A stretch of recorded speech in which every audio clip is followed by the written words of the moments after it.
ครับสวัสดีครับมาแล้วพี่บวงนะครับ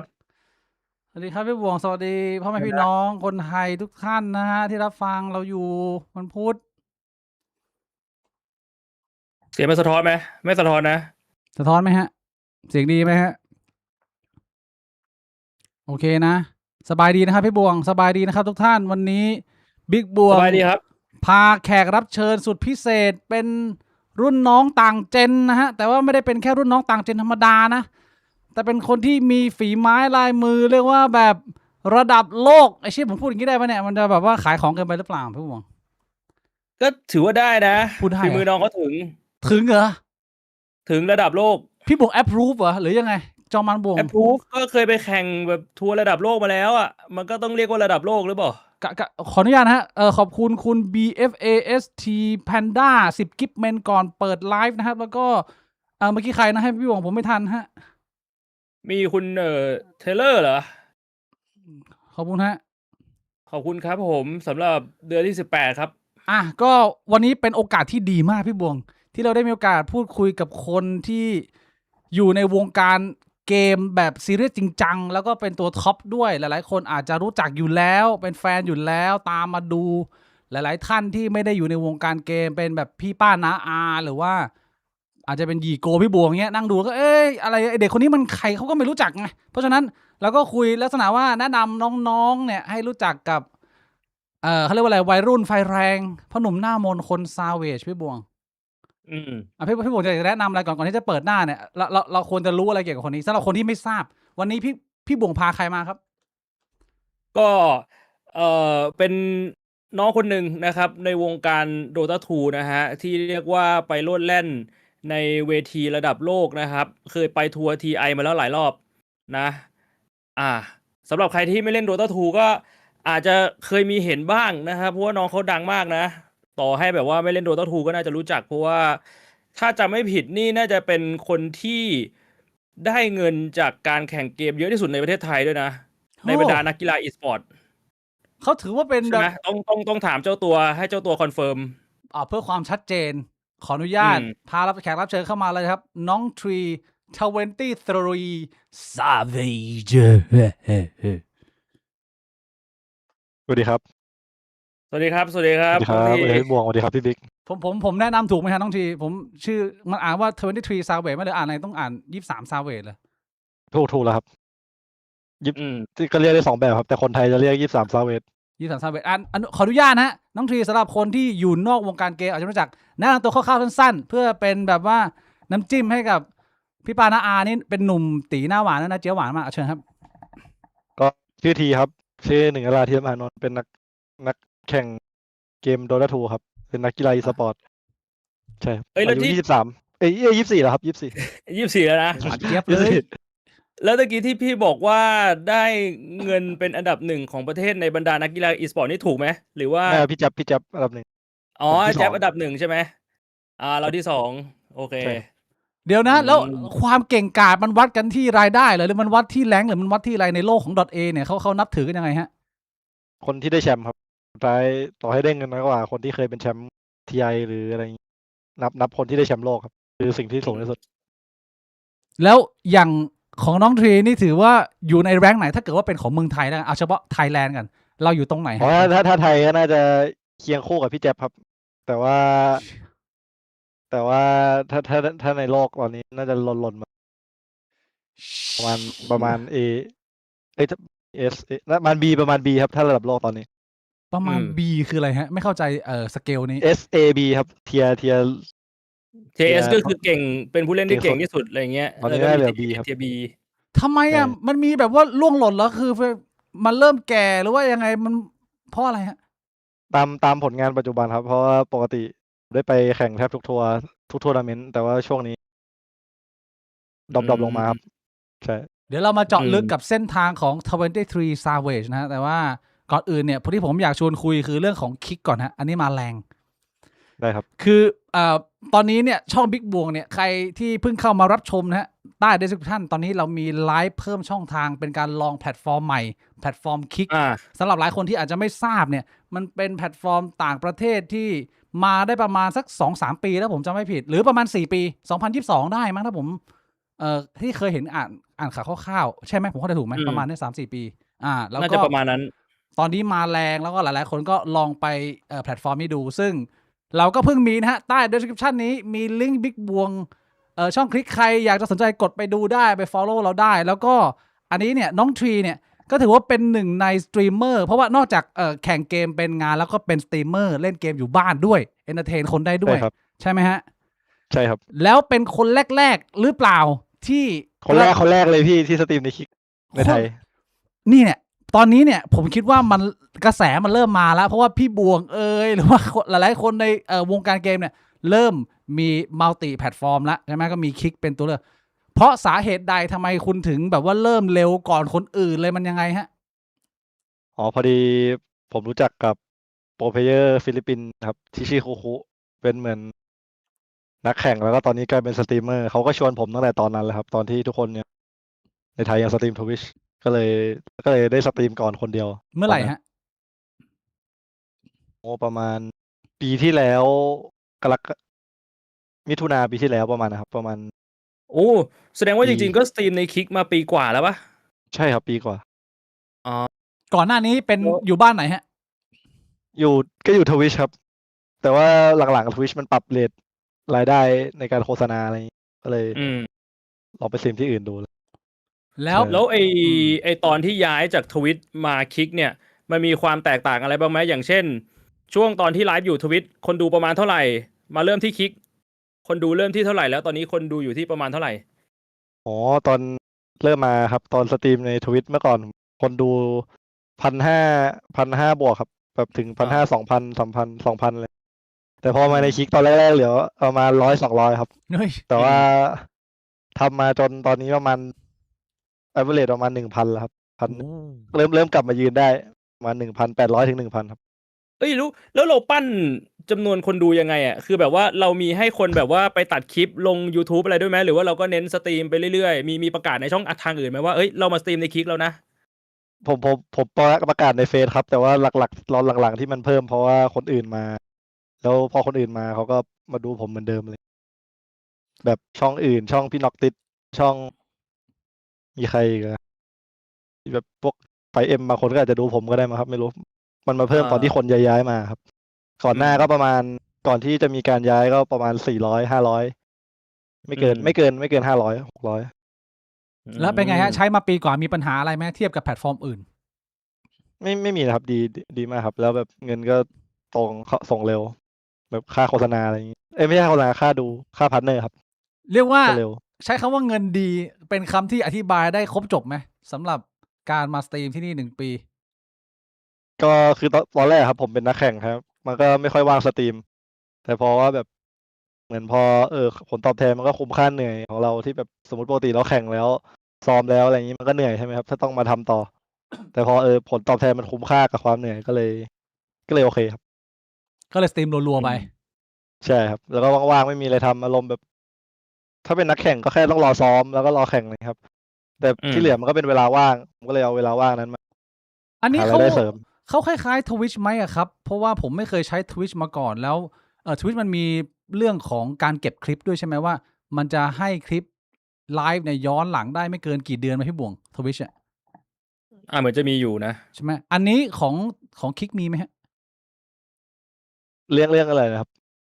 ว่าแบบ เรื่อง ว่า แบบการเก็บคลิปย้อนหลังอะไรเงี้ย เออ สมมติ คลิ ว่า ป มีคนแบบตัดคลิปไฮไลท์ในช่องเราเอาไว้อะไอคลิปนั้นมันจะอยู่นานไหมอันนี้เราพอรู้ อ๋ออันนี้ เรื่องระยะ ไม่รู้ เว เลย ลา ครับ ไหม ไม่ค่อยมีใคร อ๋อ ตัดคลิปผมเท่าไหร่ส่วนใหญ่จะดูผมเล่นครับ อ๋อ แล้วก็แบบดูคุยออนไลน์กับคนอื่น คือผมว่า ใช่ หลักๆที่คนอาจจะไปทางน้องทรีเยอะ เพราะว่าน้องตัดช่องทางการไลฟ์ที่อื่นด้วยคือเราเรียกว่าเราไปซิงเกิลแพลตฟอร์มเลยไปคลิกเลยเต็มตัว ถ้าดูที่อื่นก็หาดูไม่ได้ มันก็เลยต้องไปทางนู้นหมดก็เป็นหนึ่งใน strategy ในการบูสต์คนได้พอสมควรนะผมว่าก็คือแบบว่าตัดทุกช่องทางเลยผม อืม ใช่ครับ แล้วที่คนเขามีพูดคุยกันเล็กน้อยน่ากังวลไหมครับ กับที่ว่าเฮ้ยมันเป็นแพลตฟอร์มที่มีเว็บไซต์คาสิโนอะไรเงี้ยมีเกี่ยวกับการพนันจะมีปัญหากับเรื่องส่วนบุคคลไหมอะไรยังไง อันนี้ผมพูดได้ไม่ได้ประเด็นนี้เนี่ยหรือว่าเซนทีไป ก็ไม่รู้ มัน เหมือนกัน มัน แต่ผม ไม่คิดอะไรครับผมไม่ได้เล่น ผมไม่เคยสนับสนุนการพนันอยู่แล้ว พูดอยู่ตลอดก็พวกเราแค่ไม่ได้ยุ่ง ผมก็คิดแค่นั้นครับ เอาผิดไม่ได้ถ้าผมไม่ได้ยุ่ง แล้วมันเคยมีคนมาดราม่าไหมเรื่องเนี้ย ไม่เคยครับช่องผมส่วนใหญ่จะแบบค่อนข้างชายแท้ครับ แบบว่าไม่ค่อย ผมจะ ชอบแบบท็อกซิก เราต้องการจะสื่ออะไรตอนนี้ ไม่ค่อยมีใครมา แบบตั้งคำถาม ดราม่าเท่าไหร่ครับประมาณนั้น ใช่ใช่ อ่า ช่องผม แล้วพี่บวงคิดว่าประเด็นนี้มันมีเรื่อง น่ากังวลไหมในอนาคตว่าเฮ้ยแพลตฟอร์มแบบนี้มีทำเรื่องบางเรื่องที่บางประเทศอาจจะถูกบางประเทศอาจจะผิดเนี่ยแล้วเชื่อเรื่องทางกฎหมายหรือว่าอะไรยังไงเราต้องคอนเซิร์นเรื่องนี้ไหมสำหรับคนที่เขาอาจจะเริ่มเล็งๆแล้วว่าให้โดดไปคลิกหรือเปล่าแต่ว่าอาจจะไม่ทราบเพราะผมก็ไม่ทราบเรื่องเห็นมีแต่คนพูดเรื่องนี้เวลาบอกว่าทำไมพี่กระโดดไปคลิกเรื่องนี้ล่ะเป็นอะไรยังไงพี่บวงมีความเห็นไหมเรื่องนี้พูดไปยัง ผมว่ามันก็ต้องระวังนะคือต้องบอกตามตรงว่าณปัจจุบันน่ะเท่าที่ผมไปคุยกับคนที่เขาเป็นตัวกลางระหว่างสตรีมเมอร์กับแพลตฟอร์มอ่ะเหมือนเขาก็บอกว่าปีเนี้ยคือทางแพลตฟอร์มคิกยังไม่มีแผนที่จะโฆษณาในไทยก็คือถ้าเป็นคนดูในไทยเข้ามาดูในคิกมันจะยังไม่เห็นโฆษณาแต่ว่าถ้าต่างประเทศอาจจะเห็นแล้วแล้วก็อีกอย่างหนึ่งก็คือมันเป็นแพลตฟอร์มที่เป็นออนไลน์นะใครเข้ามาดูก็ได้เพราะฉะนั้นเขาก็ต้องดูเรื่องกฎหมายของแต่ละประเทศอยู่แล้วเขารู้ว่าในไทยไอ้เรื่องการพนันนี่มันผิดกฎหมายอยู่แล้วเขาก็น่าจะเน้นโฆษณาเป็นอย่างอื่นมากกว่าอะไรแบบเนี้ย ก็ถ้าเกิดว่าระบบมันจัดการมาดีมันก็ไม่น่าจะมีปัญหากับเราก็คือต่อให้แพลตฟอร์มมันมีพาร์ทนั้นนะแต่มันก็ไม่เกี่ยวกับเราไงเพราะว่าเขาก็มีIRL อะไรอย่างเงี้ยเยอะแยะมากมายเป็นหลากหลายช่องทางอ่ะมันก็เป็นเหมือนแพลตฟอร์มปกติอ่ะก็ไม่รู้อ่ะแต่ผมก็คิดว่าไม่น่าจะมีปัญหานะพี่บวงหวังว่าอย่างนั้นผมก็หวังว่าอย่างไรครับ ผมก็ไม่รู้เหมือนกัน ก็นะฮะน้องผมมีเดี๋ยวผมยังไม่ได้ใส่ช่องทางคลิกเอาไว้ให้เลยเดี๋ยวผมขออนุญาตเดี๋ยวหลังจากนี้ไปเดี๋ยวผมเอาช่องคลิกของน้องเราไปใส่ให้โอเค ได้ครับ ทีนี้มาน้องทรีพี่บวงรู้จักน้องทรีเป็นการส่วนตัวไหมฮะหรือว่าอะไรยังไงมาวันนี้ได้ยังไงเนี่ยนั่งคุยกับน้องเนี่ยก็เคยเจอกันครั้ง2 ครั้งนะเคยไปกินข้าวด้วยกันใช่ไหมพี่สินชวนจำได้ผม15-16อะพี่เด็กมากเลยโหแบบว่าเคยเจอกันแบบนานมากแล้วมึงเคยเจอน้องตอน15-16เหรอวันนี้ใช่ว่าจริงๆน้องทีเด็กเลยครับเริ่มแข่งตอนเด็กๆเลยป่ะใช่ป่ะถ้าพี่จำไม่ผิดใช่ครับใช่พี่บวชเจอผมก่อนผมจะตอนผมยังอยู่ทีมไทยอยู่เลยพี่ยังหัวเกียนอยู่เลยตอนนั้นแบบจำได้เลยครับว่าไปที่แถวไปกินอาหารอินเดียป่ะใช่ไหมไม่มีก่อนหน้านั้นพี่ไอ้ที่เป็นร้านเหล้าอะไรสักอย่างครับไม่เหมือนเป็นบาร์หรือสักอย่างที่พี่สินชวนไปแล้ว เด็ก15-16กินเหล้าได้เหรอ ไม่เลยผมไม่ได้กินครับไปเฉยพี่เขากินกันนะเราก็ไปนั่งพูดคุยแนะนำตัวในฐานะของตอนนั้นเคยแบบว่าเป็นม้ามืดเพิ่งเริ่มมีชื่อเสียงว่าไอเด็กเปรตคนนี้แม่งมือวายสัตว์หมาอะไรประมาณนี้เหรอมันยังไงตอนนั้นอ่ะไม่ตอนนั้นเหมือนผมเป็นสนิทกับพี่แทนนี่เพื่อนพี่บวงใช่แล้วเพราะพี่แทนนี่เมื่อก่อนเล่นดอทพี่นี่ก็ผมก็เลยสนิทกับพี่แทนนี่ช่วงนั้นใช่แล้วตอนนั้นแก๊งคอเย็นเป็นแก๊งคอเย็นอย่างวะพี่น่าจะเป็นแล้วเหรอมันเหมือนมันเริ่มสนิทกันอะมันยังไม่ได้มีชื่อแก๊งหรอกแต่เริ่มสนิทกันอะไรเงี้ยแล้วแบบคนที่แบบเล่นดอทสตรีมดอทมันก็เหมือนชวนกันไปอะเพราะว่าแต่ละคนมันน่าจะเป็นอารมณ์แบบว่ารู้จักหน้าตาเคยเห็นบนโลกออนไลน์ว่าโอเคคนนี้หน้าตานี้ชื่อนี้อะไรเงี้ยก็แบบชวนกันไปทำความรู้จักคือสิ่งที่ผมอยากจะสื่อสารกับผู้ชมตอนนี้ก็คือหลายคนอาจจะไม่ทราบเข้าใจโลกดอทเลยแต่ผมอยากจะเปรียบเทียบให้พี่บวงเปรียบเทียบให้เข้าใจว่าน้อง323 Savage เนี่ยความเก่งเขามาระดับไหนให้มันเห็นภาพจากคนที่ไม่ได้อยู่โลกนี้ว่าเนี่ยโพสิชันของน้องเขามันต้องอธิบายยังไงฮะความเก่งระดับนี้พี่บวงเคยปะทะมือกับน้องไหมน้องเคยเล่นกับพี่แทนนี่อยู่แล้วโอ้ไม่เคยเล่นหรอกเพราะว่าผมแบบระดับไม่ถึงไงเฮ้ยมันเวลา .A มันเล่นแรงมันหาห้องมันก็ใช้ MMR ป่ะเอาน้องที MMR เท่าไหร่ตอนนี้คือพอมันปรับมาใหม่มันมีระบบใหม่ครับมันน้อยลงมาแล้วครับ8,700แต่เมื่อก่อนประมาณ10,000ในตอนระบบเก่าตอนที่พี่บวกยังเล่นน่าจะเป็นที่คนเป็น10,000ป่ะพี่16,000 15,000ประมาณนั้นที่บวกประมาณ 6,000ป่ะพี่ 5,000ใช่ประมาณ 5-6,000เองคือมันแบบว่าต่างกัน3 เท่ามันไม่มีโอกาสได้เจอกันหรอกเดี๋ยว MMR คืออะไรแล้วแม็กมันมีไหมให้คนข้างบ้านเข้าใจเผื่อเขาไม่เข้าใจพี่ปานะถ้าจะให้อธิบายให้ทีอธิบายก็ได้ครับเป็นเหมือน matchmaking rating ครับอารมณ์เหมือนดูว่าใครแต้มสูงสุดอะไรเงี้ยครับมันเล่นเกมมันก็จะชนะก็จะเพิ่ม30แพ้ก็จะลบ30เราก็จะบวกลบไปเรื่อยๆจนเท่าไหร่ก็ได้แล้วแต่ส่วนใหญ่มันจะเริ่มประมาณ 3,000 ถึง 6,000 ครับคนปกติ ทุกคนจะต้องเริ่มประมาณ3,000 ถึง 6,000 อืม 0 ถึง 6,000ดีกว่าครับ บางคนอาจจะเริ่มมาแบบ100 200ก็มีใช่ อืม ก็ขึ้นไป ก็คือคล้ายๆกับระบบกีฬา ชนะแพ้มีเก็บสกอร์ไปเรื่อยๆ แล้วเป็นระบบใหญ่ก็คือมีตัวเลขที่วัดได้ชัดเจนว่า ID นี้ผ่านการแพ้ผ่านการชนะมามากน้อยแค่ไหนประมาณนี้ตรงนี้เอ็มมา ใช่ เรียกว่าถ้าจะให้สรุปสั้นๆ คือมันเป็นตัวเลขที่บอกฝีมือแหละ ว่าคนคนนั้นน่ะ อยู่ในระดับไหนประมาณนั้น ซึ่ง ใช่ครับ ทีเคย MMA เยอะสุดในโลกไหม เคยครับตอน 12K ตอน 12,000 กับตอน 13,000 ครับ เป็นคนแรกบนโลกที่ถึง 12,000 กับ 13,000 อ่า ใช่ ตอนเด็ก ตอนเดี๋ยว ก็คือเมื่อก่อน ตอนนั้นอายู่เท่าไหร่ที่ไอ้ได้ไอ้เอ็มมึงทำอะไรวันๆมึงกินข้าววะเนี่ยไอ้เชี่ยมึงทำอะไร ๆอันนั้นจะ18 19ครับตอนนั้น อ่า 18 9 แล้วเรา 5 เริ่ม ปี เล่น .A ตอนไหน เริ่มจริง ๆ เลย ถ้า .1 เล่นตอน 7 ขวบ แต่ถ้า .2 เริ่มตอน 13 ครับ ตอนม.2 เล่นตอนม .2 แล้วเป็นโปรตอนม .5 ใช่ อืม 3 ปี คือเล่นแค่3 ปีเป็นโปรเพลเยอร์ 3 ปีใช่ครับ 3-4 ปีมาถึง 12,000มันเป็นตัวเลขที่ อ๋อ พี่ ไม่ ยังไงเหร ก่อน 12,000 ไอ้ช่วงนั้นมัน ไอ้ตอนที่บอกเป็นโปรคือแบบเป็นนักแข่งแบบออกจากโรงเรียนอะไรเงี้ยครับ แต่ว่าตอน 13,000 มันประมาณ 5 ปีหลังจากนั้นครับ 5-6 ปีหลังจาก โอ้คือตอนที่เราอยู่ม .5 เราตัดสินใจว่าเราจะไปเป็นนักแข่งเล่นเกมเลยเราไม่เรียนต่อ ลาออกจากโรงเรียนไม่เรียนต่อมป ใช่ ลา ค ย รับ แต่ว่า แล้ ส ว อบ แบบ GED นี้ ตอนนั้นเนี่ย เราตัดสินใจยังไงอ่ะคือแบบว่า ตัวเราเองคิดยังไงแล้วทางบ้านสนับสนุนไหมประมาณนั้น อ๋อครับ ก็ตอนนั้น ก็ไม่มีใครสนับสนุนนะครับ เพราะมันดูแบบว่าไม่มีใครทำแล้วก็บ้าๆบอๆแต่ว่าแบบ คือเอาจริงๆตอนนั้นคือทุกคนไม่มีใครเห็นด้วยกับผมครับ มีแค่ผมคนเดียว อืม อ่ะ แต่ผมก็เป็นคนแบบอินดี้อะครับอารมณ์แบบว่าไม่ได้แคร์ว่าใครคิดอะไรตั้งแต่คือหลายๆการกระทำในอดีตที่ส่งผลมาถึงปัจจุบันก็เป็นเพราะว่าไม่ได้แคร์ว่าใครคิดอะไรครับ แค่ทำตามความต้องการของตัวเอง ก็เลยอาจจะเป็นเรื่องดีในตอนนั้นครับ ที่เกิดขึ้นกับชีวิต เพราะว่าแบบไม่แคร์ใครอยู่แล้วตั้งแต่แรก ก็ครูที่โรงเรียนก็เลยแนะนำว่าอย่างน้อย ถ้าจะออก ก็ไปสอบเทียบครับ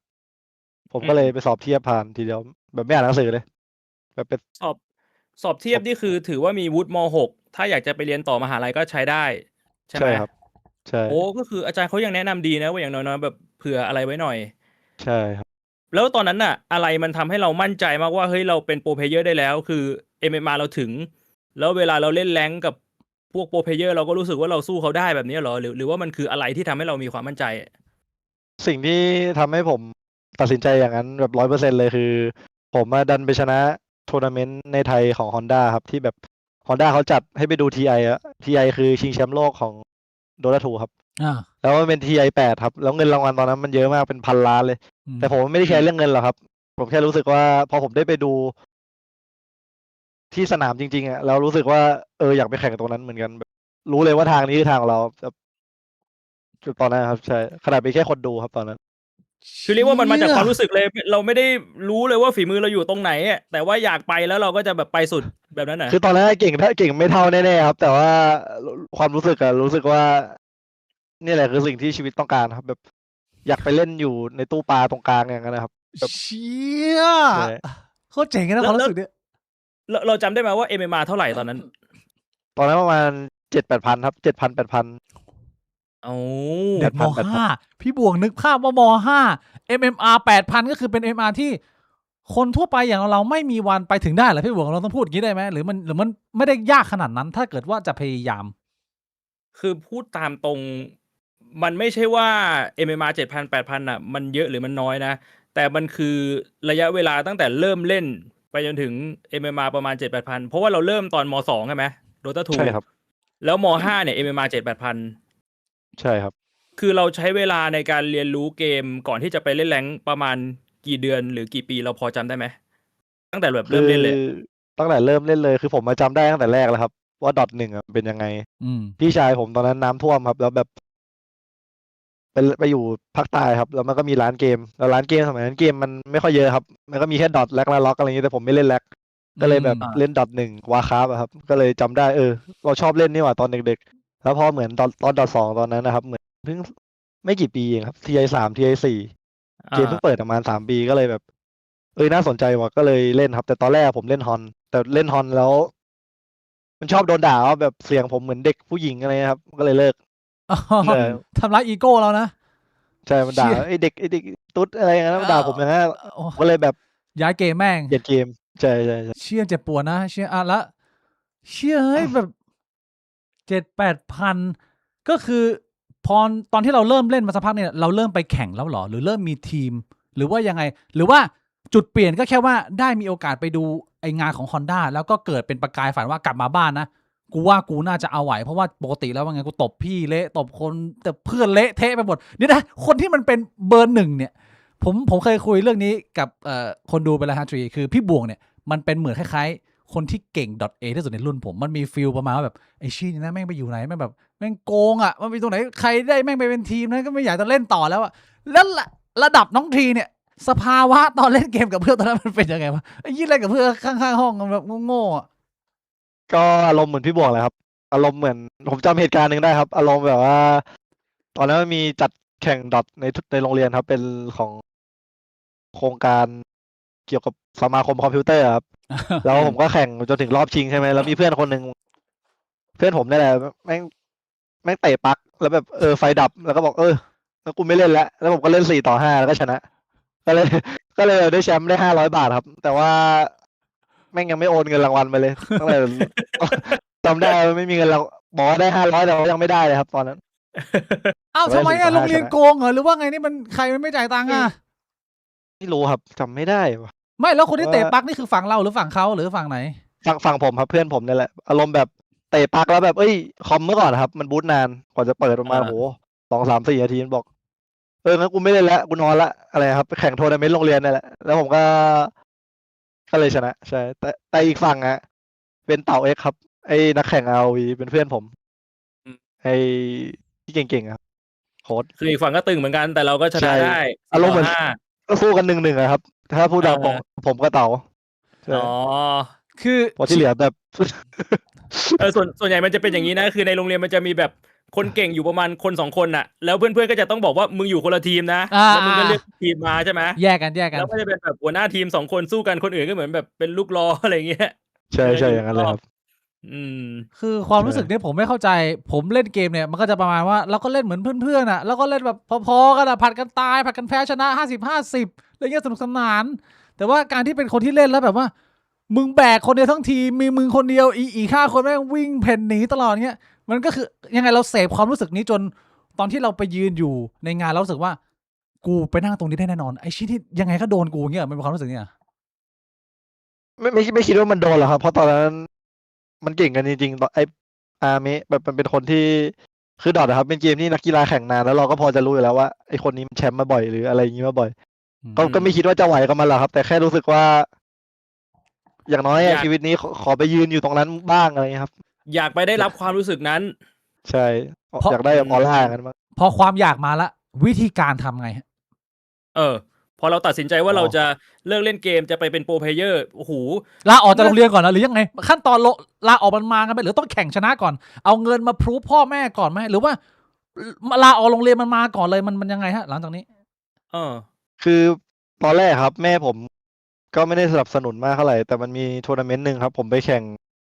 แล้วก็แพ้แล้วได้เงินมาประมาณ3,000 บาทครับ พอได้เงิน แพ้แล้ว เท่านั้นแหละครับ อ่า แม่ก็เหมือน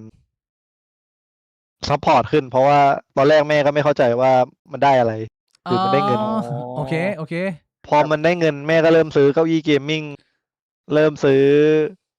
อะไรซัพพอร์ตอะไรอย่างนี้มาเรื่อยๆครับ อืม จนมาถึงไอตอนที่บอกว่าผมออกครับ เป็นม.5 เทอม 1แล้วมันเรียน ผมมาบินแล้วหยุดเรียนไปประมาณ7 วันครับ บินไปแคนาดาตอนนั้น แล้วพอกลับมาผมก็ไม่ไปโรงเรียนอีกเลย อารมณ์แบบว่า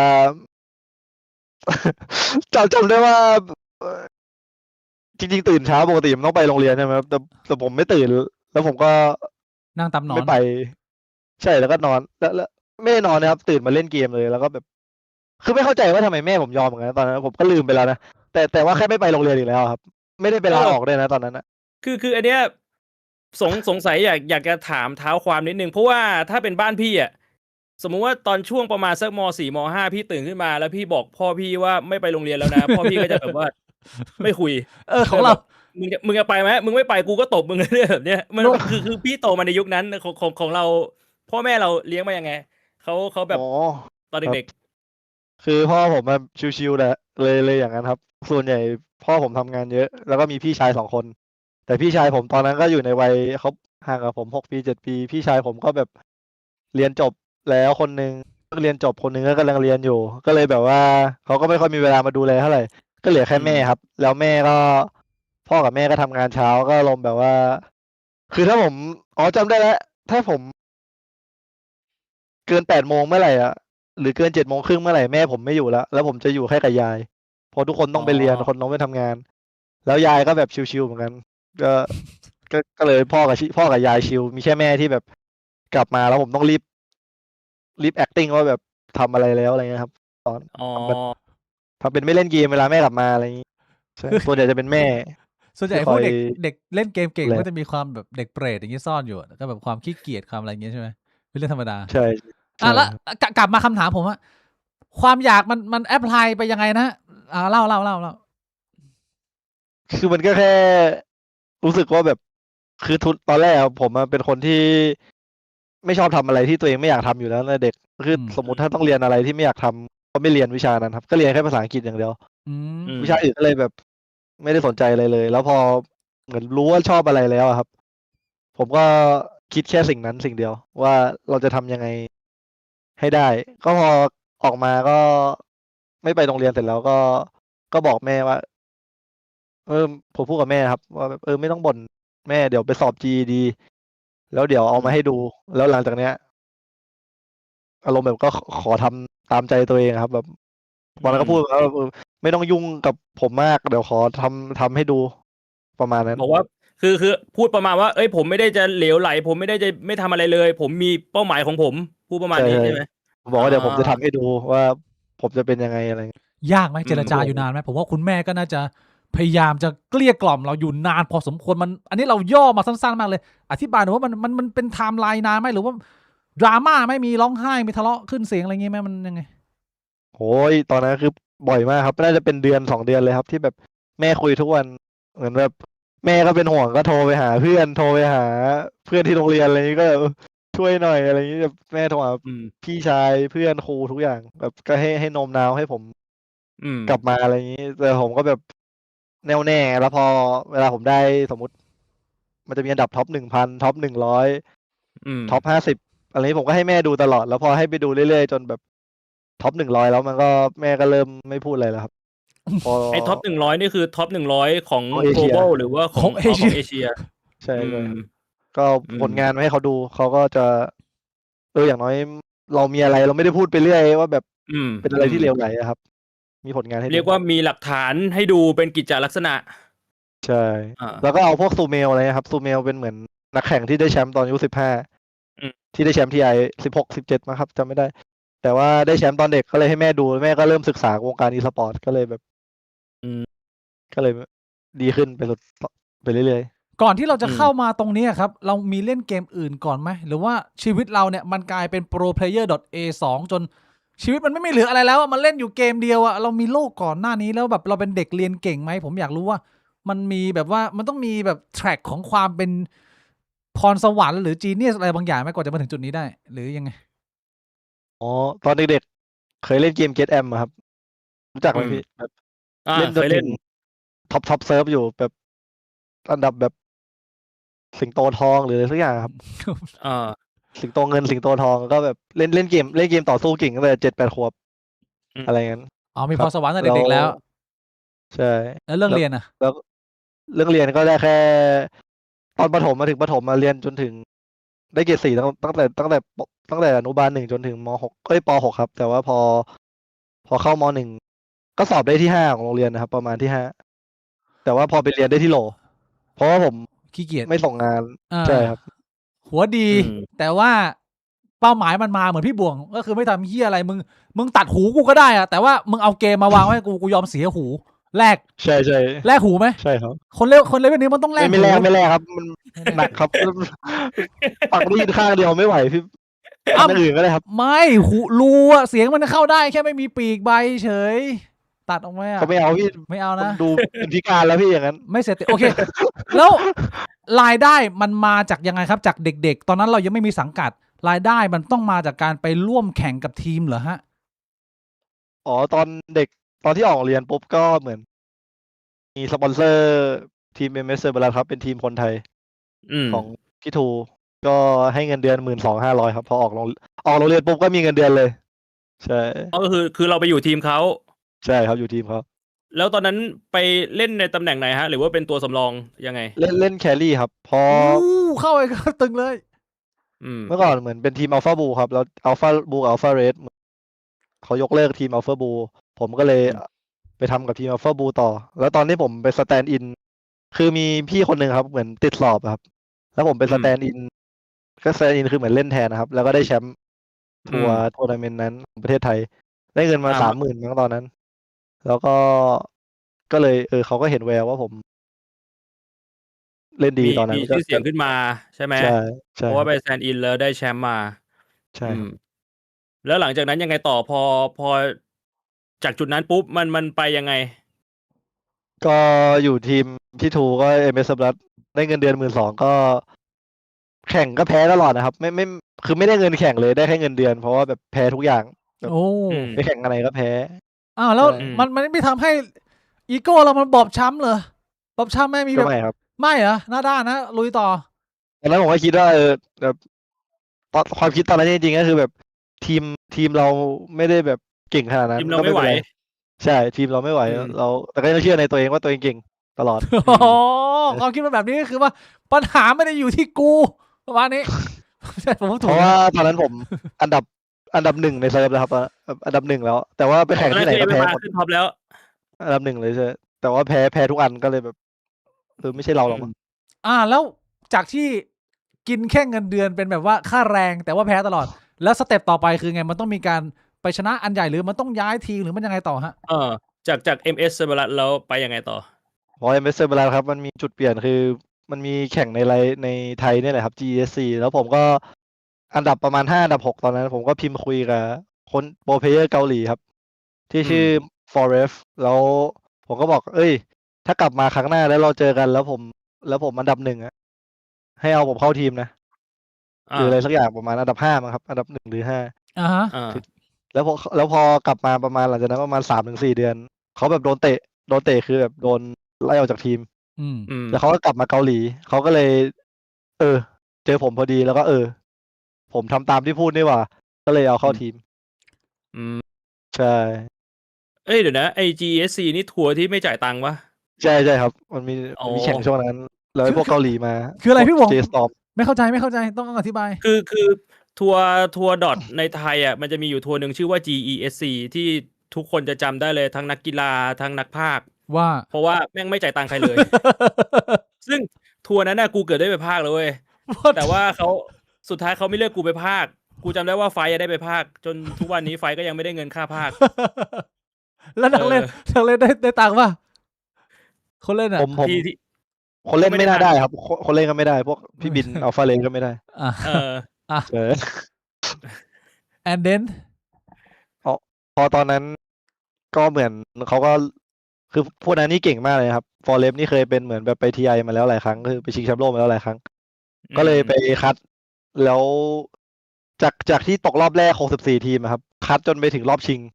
แบบ อืม อยู่ดีๆ ไม่เคยชนะ แม้กระทั่งเข้าไปอยู่ในรอบ8 ทีมสุดท้ายก็ชนะจนเข้ารอบชิง แล้วพอหลังจากเข้ารอบชิงก็พี่แจ๊บฟนาติกตอนนั้นทีมฟนาติกพี่แจ๊บเป็นคนไทยอีกคนที่เล่นดอทเก่ง ก็หาแครี่พอดี ผมก็เลยได้โอกาสตอนนั้น เข้าฟ มัน นา ก็ ติก คือเป็นช่วงที่แบบเริ่มโกอินเตอร์แล้วใช่ไหม ใช่ครับ หมายความว่าจาก อืม ทีมไทยแล้วก็ไปอยู่ทีมเกาหลีอย่างนี้เหรอ อันนี้ผมเข้าใจถูกไหมเนี่ย ใช่จากทีมไทยไปทีมเกาหลี แล้วสมมุติถ้าผมอยู่เกาหลีต่อทีมนั้นคือT1ครับ แล้วผมใช่แต่ผมไม่รู้นะตอนนั้น ไอทีมที่เราไปอยู่นั่นคือทีมT1ที่ไอ้ว่าดังๆที่อะไรเฟกเกอร์อยู่เนี่ย ก็คือทีมที่เราเคยไปเริ่มฝึกอยู่ซ้อมอยู่ประมาณนานแค่ไหน ไปอยู่กับทีมนี้นานแค่ไหน ประมาณเดือน2 เดือนครับจำได้ว่าอยู่ตรง แป๊บเดียวเองนี่ ใช่ครับ แต่ว่า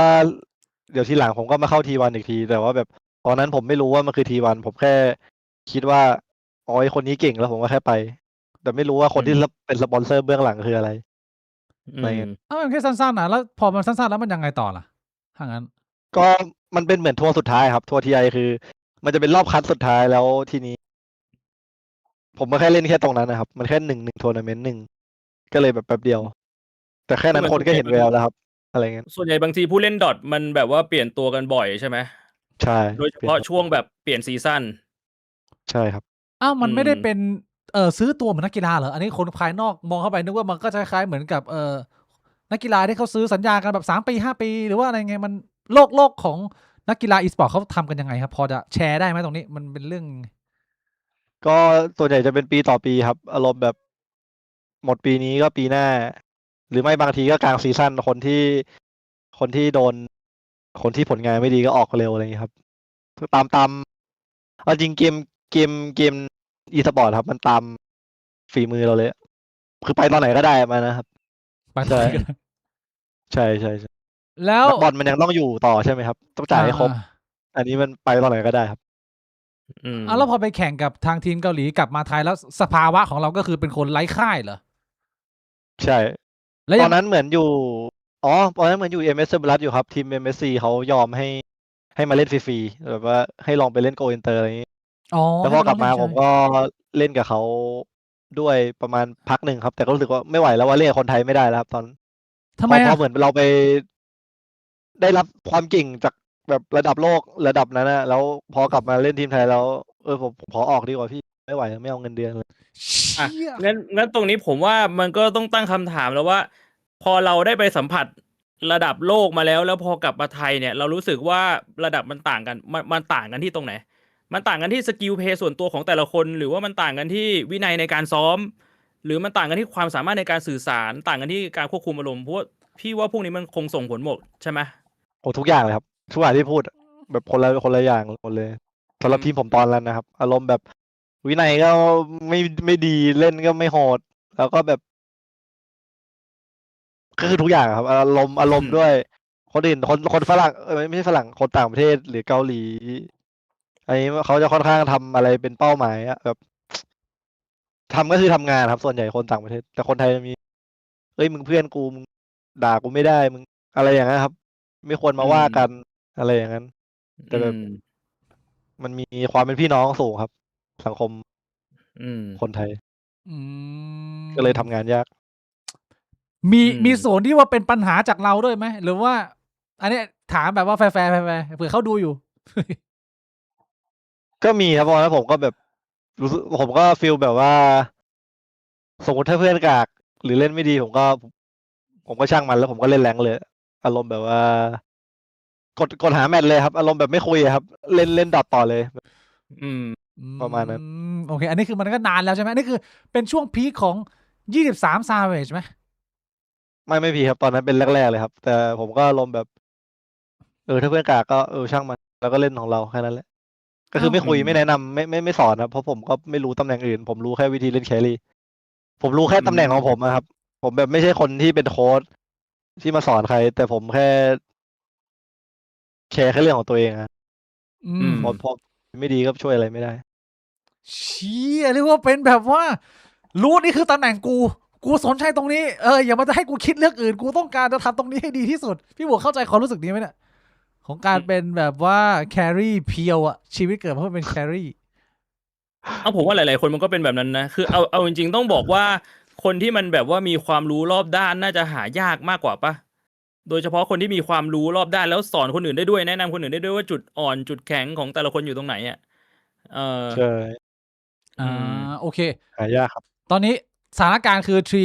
ไม่ค่อยอยากเล่นกับทีมคนไทย แล้วพอไปเล่นกับเมืองนอกแล้วเริ่มติดใจฝั่งนู้นแล้ว แล้วใชจา่ก ครับ โพซิชัน ตรงนี้เราไปถึงช่วงพีกของ 23 ไอ้ 23 Savage นี่มันแปลว่าอะไร? มีความหมายไหมเนี่ย? คือตอนเด็ก ๆ ผมชอบฟังเพลงแรปครับ แล้วมันมีแรปเปอร์ชื่อ 21 Savage แล้วตอนนั้นมันร้องเพลง Bank Account แล้วผมก็ เอาชื่อนี้แล้วกัน เปลี่ยนจาก 21 เป็น 23 ก็ ทำ คไมิ ดแค่อะ? นั้นครับ เพราะว่า ก็คือเหมือนก๊อบปี้เขาแล้วเปลี่ยนเลข 3 เพราะว่าเราชื่อ ทรี เหรอ? ใช่ครับ เพราะผมชื่อเล่นชื่อ T ก็เลยเปลี่ยนเป็ อ๋ น 23 อ ทรีไหน? ใช่ ทรีที่แปลว่าต้นไม้ หรือ ทรีเลข 3 Tree ลูกคนที่ Tree 3 อะครับ ลูกคนที่ 3 อ๋อ ใช่ ก็เอาชื่อนี้มาอืเล่น ม ไปถึงจุดพีกยังไงครับ? หลังจากที่เริ่มเบื่อทีมไทยแล้ว ก็พอไปอยู่ Fnatic โอ้ ก็ได้เรียนรู้เยอะขึ้นครับ พี่แจ๊บเก่งมากตอนนั้น แล้วก็สอนเยอะ แล้วก็เล่นกับ3ไอซ์พี่บอกน่าจะรู้จักไอซ์ไซส์แบบ อืม ตำนานคนหนึ่งเลยแบบเหมือนได้ไปเล่นกับคนที่เก่งที่สุดเลย แบบอัปเกรดทีเดียวครับดีเจอะไรเงี้ยก็เก่งที่สุด อืม ก็เลยแบบได้เรียนรู้เยอะ หลังจากนั้นก็แบบติดลมสบายเลยครับ เพราะว่าแบบว่าพอเราเล่นกับคนเก่งเราก็ทำตามเขาอย่างเดียวใช่ไหมครับ อืม อืม ก็ คือเรา ชิ แค่ วๆแล้ว ทำ ก็ ทำตามคำสั่งเขาแล้วก็ทำหน้าที่เราให้ดีที่สุด ไม่ต้องคิด ใช่ ถึงเรื่องคนอื่นแล้ว ใช่ อืม ถูก ก็เลยแบบเป็นทางที่ชอบ แล้วพอ ตอนนั้นก็แข่งตอนทัวร์นาเมนต์แรกก็อ๋อมีเรื่องเล่าหนึ่งครับ อ่า คือ อืม ทัวร์นาเมนต์แรกของผมอะครับ ผมก็ก่อนหน้านั้นผมคิดมาตลอดว่าแบบการชักช่วยให้แบบว่า performance ดีครับ what การชักหมายถึงยังไง คุณแม่ดู แบบว่า ไหมเนี่ย เป็นลมชัก ฮะอะไร ชักก่อน นะ แข่ง ชัก นี่คุณแม่ ใช่ ดู ก่อนแข่ง คุณแม่ดูหรือเปล่า ไม่เป็นไรครับ พูดได้นะ ม่เป็ คุณแม่ขออนุญาตนะ ขออภัยนะ ใช่ครับ น้องมันอยาก แค่เล่าให้อุทาหรณ์ค อ่ะ รับ อุทาหรณ์ คื เป็ อน ตอ ยั น งไง เด็กเราไม่มีความรู้ใช่ครับ เป็นไง แล้วแบบ นะขออีกทีนึงขออีกรอบนึงอะไรนะชักไง ครั นะ บแล้วตอนนั้นก็คือแบบมันจะแข่งไอ้รอบสุดท้ายครับ ถ้าแพ้นี่คือตกรอบเลยท็อป12 อันนี้คือเมเจอร์คือมันรวม16ทีมที่แบบ16ทีมที่เก่งที่สุดในโลกแล้วครับ มารวมอยู่ในทัวร์นาเมนต์ที่เฉิงตูตอนนั้น ผมก็ คิดว่าแบบเชี่ยเดี๋ยวเราจะตกรอบแล้วอ่ะขอใช้สูตรของเราแบบ สู เต็ ต ม ร ที่ผมก็เลยชักก่อนแข่ง อันนี้ ชัก คื ไม่ อ ตาย แม่งคืออัลติเมทสกิลเหรอวะ ใช่ ไม่แล้วถามที่มาที่ไปได้ไหมว่าเราไปได้ความรู้นี้มาจากไหน คือเราเคยลองมาก่อนแล้วมันเวิร์กมันทำให้เรา ใช่ แบบ ครั ว่า บ มีสมาธิโฟกัสมากขึ้น ใช่ ตั้งแต่ตอนเด็ก คือตอนออนไลน์ครับ มันออนไลน์ครับ มันเลยแบบว่า ไม่เหมือนงานแลนเนาะงานแลนมันยิ่งเหนื่อย ยิ่งโลกงานแลนคือแบบต้องไปเล่นแล้วเห็นหน้าศัตรูอยู่ข้างหน้าเราเลยเงี้ยครับ แล้วต้องไปเซตอะไรที่สเตเดียมอีกผมก็ขึ้นมันใช้แรงกายเยอะ พอเป็นงานแลนคือหนักเลยครับ แบบมือสั่นแบบ อืม โลกอะครับ ไม่ใช่ ใช่แต่พออยู่บ้านมัน ไม่ได้แบบอยากชักเบ้าไม่ใช่นะไอ้ที่มือสั่นนี่คือยังไงนะ มือสั่นคือเหมือนมันเหนื่อยหรือมันเพลียหรือมันอะไรสักอย่างครับ แบบตัดสินใจก็ไม่ดี แบบพอเสร็จอะครับ ไม่รู้ อ๋อ แบบไม่รู้มันเป็นอะไรเหมือนกัน เชื่อ แบบ แล้วหลัง ก็ จาก เลย นั้น ต้ ผ อง มก็ไม่ทำเล ใช้ ย วิชา ก่อนแข่งนะครับ อันนั้นคือแบบก่อนแข่ง1 ชั่วโมงเลย แล้วผลออกมาเป็นยังไง หลังจาก แพ้ครับ ที่ ตก ทำ รอบ การว้าวไป1 ทีก่อนแข่งก็แพ้อยู่ดี อ้าวไอ้เชี่ยแล้วจะแนะนำทำหาอะไรล่ะเรื่องเนี้ย แนะนำว่าอย่าทำตามครับแนะนำว่าอย่าทำตาม อ๋อ มันใช้ไม่ได้จริงนะใช่ไหมใช้ไม่ได้จริง นี่พอดีเลยผมมีคำถามเลยผมอยากจะพูฟเรื่องนี้มานานแล้ว กับทฤษฎีความเชื่อที่ว่าเด็กที่มันติดเกมแล้วมันเล่นเกมเก่งๆเนี่ย เพราะว่ามันมีเทสโทสเตอโรนอะไอฮอร์โมนเพศชายฮอร์โมนนักล่าฮอร์โมนหมาป่าฮอร์โมนกระต่ายในพงไพรอะมันเยอะไงแล้วผมมีแค่1แซมเปิลก็คือพี่บวงเนี่ยถือว่าเป็นคนหนึ่งที่ฝีมือในการเล่นเกมผมไม่รู้ว่าคุณมองไงแต่ว่าโลกของผมไอ้โลกคนธรรมดาเนี่ยเขาเล่นเก่งมากแล้วพี่บวงเนี่ยค่าเฉลี่ยเขาจด Data เขาก็คือเดือนหนึ่งเนี่ยประมาณ64 ครั้ง เชี่ยจริงปะ เดือนล่าสุด60มั้ง 23 Savage ระดับโลกเนี่ยหนักขนาดไหนอาการ 30 ครั้งครับ ทุกวัน ถ้าสิงหาคมก็31 เดือนที่มีคมก็31 อืม มันก็ไม่แสดง แต่ ว่า ว่าพี่บอกคือวันละ2เลยเหรอครับ ไม่ ใช่ วันละ วัน 2นี่คือคุณคิดเป็นค่าเฉลี่ย แต่คุณต้องนับว่าจริงๆแล้วบางวันพี่บุ๋มมันไม่ว่าง เพราะฉะนั้นจริงๆแล้วมันคือวันละ4บางวันก็คือไม่ได้ทำอะไร มันก็อัดไป มันต้องเอาไอ้ตัวเยอะๆอะมาถัวเฉลี่ยไอ้วันที่ไม่ได้ทำเพราะว่าวันนั้นไม่สะดวก คุณเข้าใจไหม ไม่แต่บางทีมันอาจจะไม่ได้ขึ้นอยู่กับจำนวนอย่างเดียว มันขึ้นอยู่กับแบบความสามารถในการหักห้ามใจตัวเองด้วยไง คือของผมอาจจะมีความต้องการพอๆกับคนอื่นแหละ แต่ว่าผมไม่ค่อยมีความหักห้ามใจในตัวเองเท่าไหร่ มันเหมือนมันนั่งอยู่บ้านมันว่างๆมันก็ว่างๆมันก็ว่าวไปเรื่อยๆอะไรอย่างเงี้ย อืม อาจจะเป็นอ ผ ย่าม งนั้น ก็ผมเรื่องหักห้ามใจไม่ผมชอบแบบว่าทำแล้วนอนครับมันสบาย มันจะถ้าไม่ทำแล้วจะนอนไม่หลับอารมณ์แบบมันจะมีสารอะไรสักอย่างมาครับ ที่ผมคิดเอาเองว่ามันมี หรือไม่รู้มันมีหรือเปล่านะ มันทำแล้วนอนสบายครับ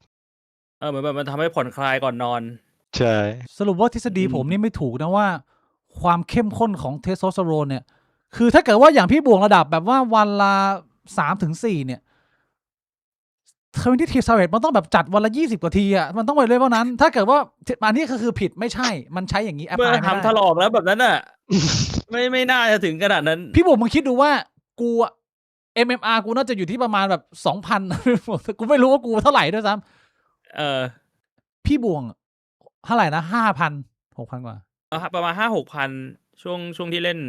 บ่อย อ่ะมึงนั่งคุยกับ16,000อยู่อ่ะมึงคิดดูว่าไอ้ชี้นี่แล้วคิดดูว่าเราตอนนี้แม่งหงุดหงิดอะแม่งเครียดอะแม่งแพ้อะแม่งนั่งอยู่ในห้องคนเดียวอ่ะอยู่ห้องคอนโดคนเดียวโอ้โหแม่งถ้าแม่งหงุดหงิดอ่ะแม่งทำเชี่ยอะไรมันก็เละเทะอะกูว่า เข้าไปห้องแม่งกลิ่นคาวเต็มอ่ะกูว่าดูทรงแล้วใช่ไหมเนี่ยใช่เลยยิ้มอย่างนี้ใช่เจน ๆมึงคิดไปเองแล้วมึงลดทรงน้องแล้ว ลดทรงน้อง เอาใช่เวลา เพื่อพี่เครียดมันทำอย่างอื่นได้ไม่ต้องชักอย่างเดียวพี่ ใครเครียด ไป อย่าง ออกกำลังกายเป็นอย่างอื่นได้พี่แบบ หรือไม่ก็เล่นใหม่ฮะคือปกตินักแข่งเวลาเครียดเขาก็เล่นใหม่ครับเขาไม่เสร็จมานั่งชักครับ อ้าวเห็นน้องนะน้องแนะนำ มั มาน ควา ทาม ง รู้สึ นี้ กว่าแบบกูต้องชนะว่ะกูต้องเล่นต่ออะไรอย่างงี้ โอเค สรุปว่าเรื่องนี้ไม่ช่วยให้การแข่งขันดีขึ้น แม้เราจะไปเล่นอยู่กับพี่แจ๊บตอนนั้น ใช่ครับ ใช่ตอนนี้ไหม ไม่ ที่ ไม่ เรา MMR 16,000 ไม่ใช่อยู่ดีครับไม่ใช่ เอ้า ก็ แล้วมันยังไง อันนั้น มันไปยังไงต่อนะ จุดไหนมันเป็นจุดพีคของ อ๋อ อาชีพเรา ก็ถ้าพีคที่สุดก็ตอนทารอนครับ เพราะว่า ก็อยู่กับพี่แจ๊บเนี่ยแหละครับ แต่ว่าตอนแรกอยู่จากฟนาติกแล้วผมก็ออกจากฟนาติกแล้วไปอยู่ทีวันตอนทีวันก็ถือว่าประสบความสำเร็จอยู่เพราะได้ที่3แล้วก็ได้แชมป์ครั้งแรก ที่แบบเป็นรายการออนไลน์ครับ แต่ก็มีทีมเก่งเยอะได้แชมป์ครั้งแรก ตอนอยู่ทีมทีวันก็เป็นคนไทยคนเดียวตอนนั้น โอ้ แต่พอมารวมกับพี่แจ๊บที่ทารอนอีกรอบก็ได้ที่3ทัวร์แบบเกือบคล้ายๆทีไอครับ ก็เลยแบบ อืม ก็เลยตอนนั้นคือจุดพีคสุดแล้วครับ อืม เชี่ยแล้วการที่มันได้ MMR ขนาดนั้นมันก็คือมันไม่มีทางอื่น เพราะว่าคุณต้องนั่งเล่น .a แบบทั้งวันทั้งคืนนั่นคือชีวิตของน้องทรีเหรอคือวันๆทำอะไรฮะรูทีนช่วงพีคๆอ่ะไม่มีทำอะไรเลยไหมต้องมีออกกำลังกายไหมมีพบเพื่อนไหมหรือว่าเล่นเกมแม่งตื่น ยันนอนมันเป็นยังไงชีวิตของเรา ก็เล่นเกมตื่นยันนอนอย่างเดียวครับ ไม่ออกกำลังกายตอนนั้นแบบไม่สนอะไรเลย แต่ก็มีคุยกับส่องสาวในทวิตส่องไปนู่นไปนี่ดูสาวไปเรื่อยแต่ก็แบบพิมพ์ออนไลน์อะไรอย่างนี้ครับ แต่ก็ มีช่วงที่แบบติดสาวไหม ต้องมีบ้างแหละ มี เชี่ย ครับ เอ้ยดูหน้าขนาด มี นี้ มี มัน มี เอ้ย แต่ว่า ยังไง แต่ว่าไม่ใช่ช่วงนั้นที่ติด ไอ้ แล้ว อืม แล้วช่วงที่ติดสาวมันทำให้ฝีมือดรอปลงไหม คำถา ก็ ม ก็ดรอปครับ เพราะว่าแบบ ไม่มีแรงอ่ะ ไม่ใช่อารมณ์เหมือน จริงๆเราต้องแบบวิธีที่ผ่านมาของผมมันก็เป็นเหมือน เราทำอะไร100%กับเกมนะทุกอย่าง แต่พอเรามีแฟน เราก็ พ ไม่ อเราโต 100% ขึ้นเราก็ต้องเริ่มเอาเวลาตรงนั้นไปดูแลคนอื่น ดูแลคนรัก แบ่งเวลาครับคือไม่มีทางที่ผมจะเล่น100%แล้วไปจีบผู้หญิงคนไหนแล้วเขาจะยอมคุยกับผมหรืออะไรอย่างนั้น ในช่วงแรกๆนะครับ อืม เพราะว่าสมมุติถ้าเราค่อยๆปรับมันก็อาจจะยังได้ แต่พอช่วงแรกๆมันต้องใช้effort เยอะ อืม ในการคุยกับใครบางคน อืม ก็เลยแบ่งเวลาจาก100จากดอทก็เหลือแบบ70-30 อืม 60-40อะไรอย่างนี้ อืม อืม มันก็เลยดรอปลงใช่ครับ แล้วสุด ป ท้าย กติ ไง ก่อนนอนน่ะ ผมขอโทษครับ ปกติก่อนนอนผมจะคิดว่าแบบลาดคีปจะต้องทำยังไงถ้าเดินมาเจอตัวนี้ ถ้าเจอแมทอัพนี้ตัวนี้มันฮีโร่มันเยอะครับ ก็นั่งจินตนาการเหตุการณ์ไปเรื่อยว่า ถ้าเจอเราจะทำยังไง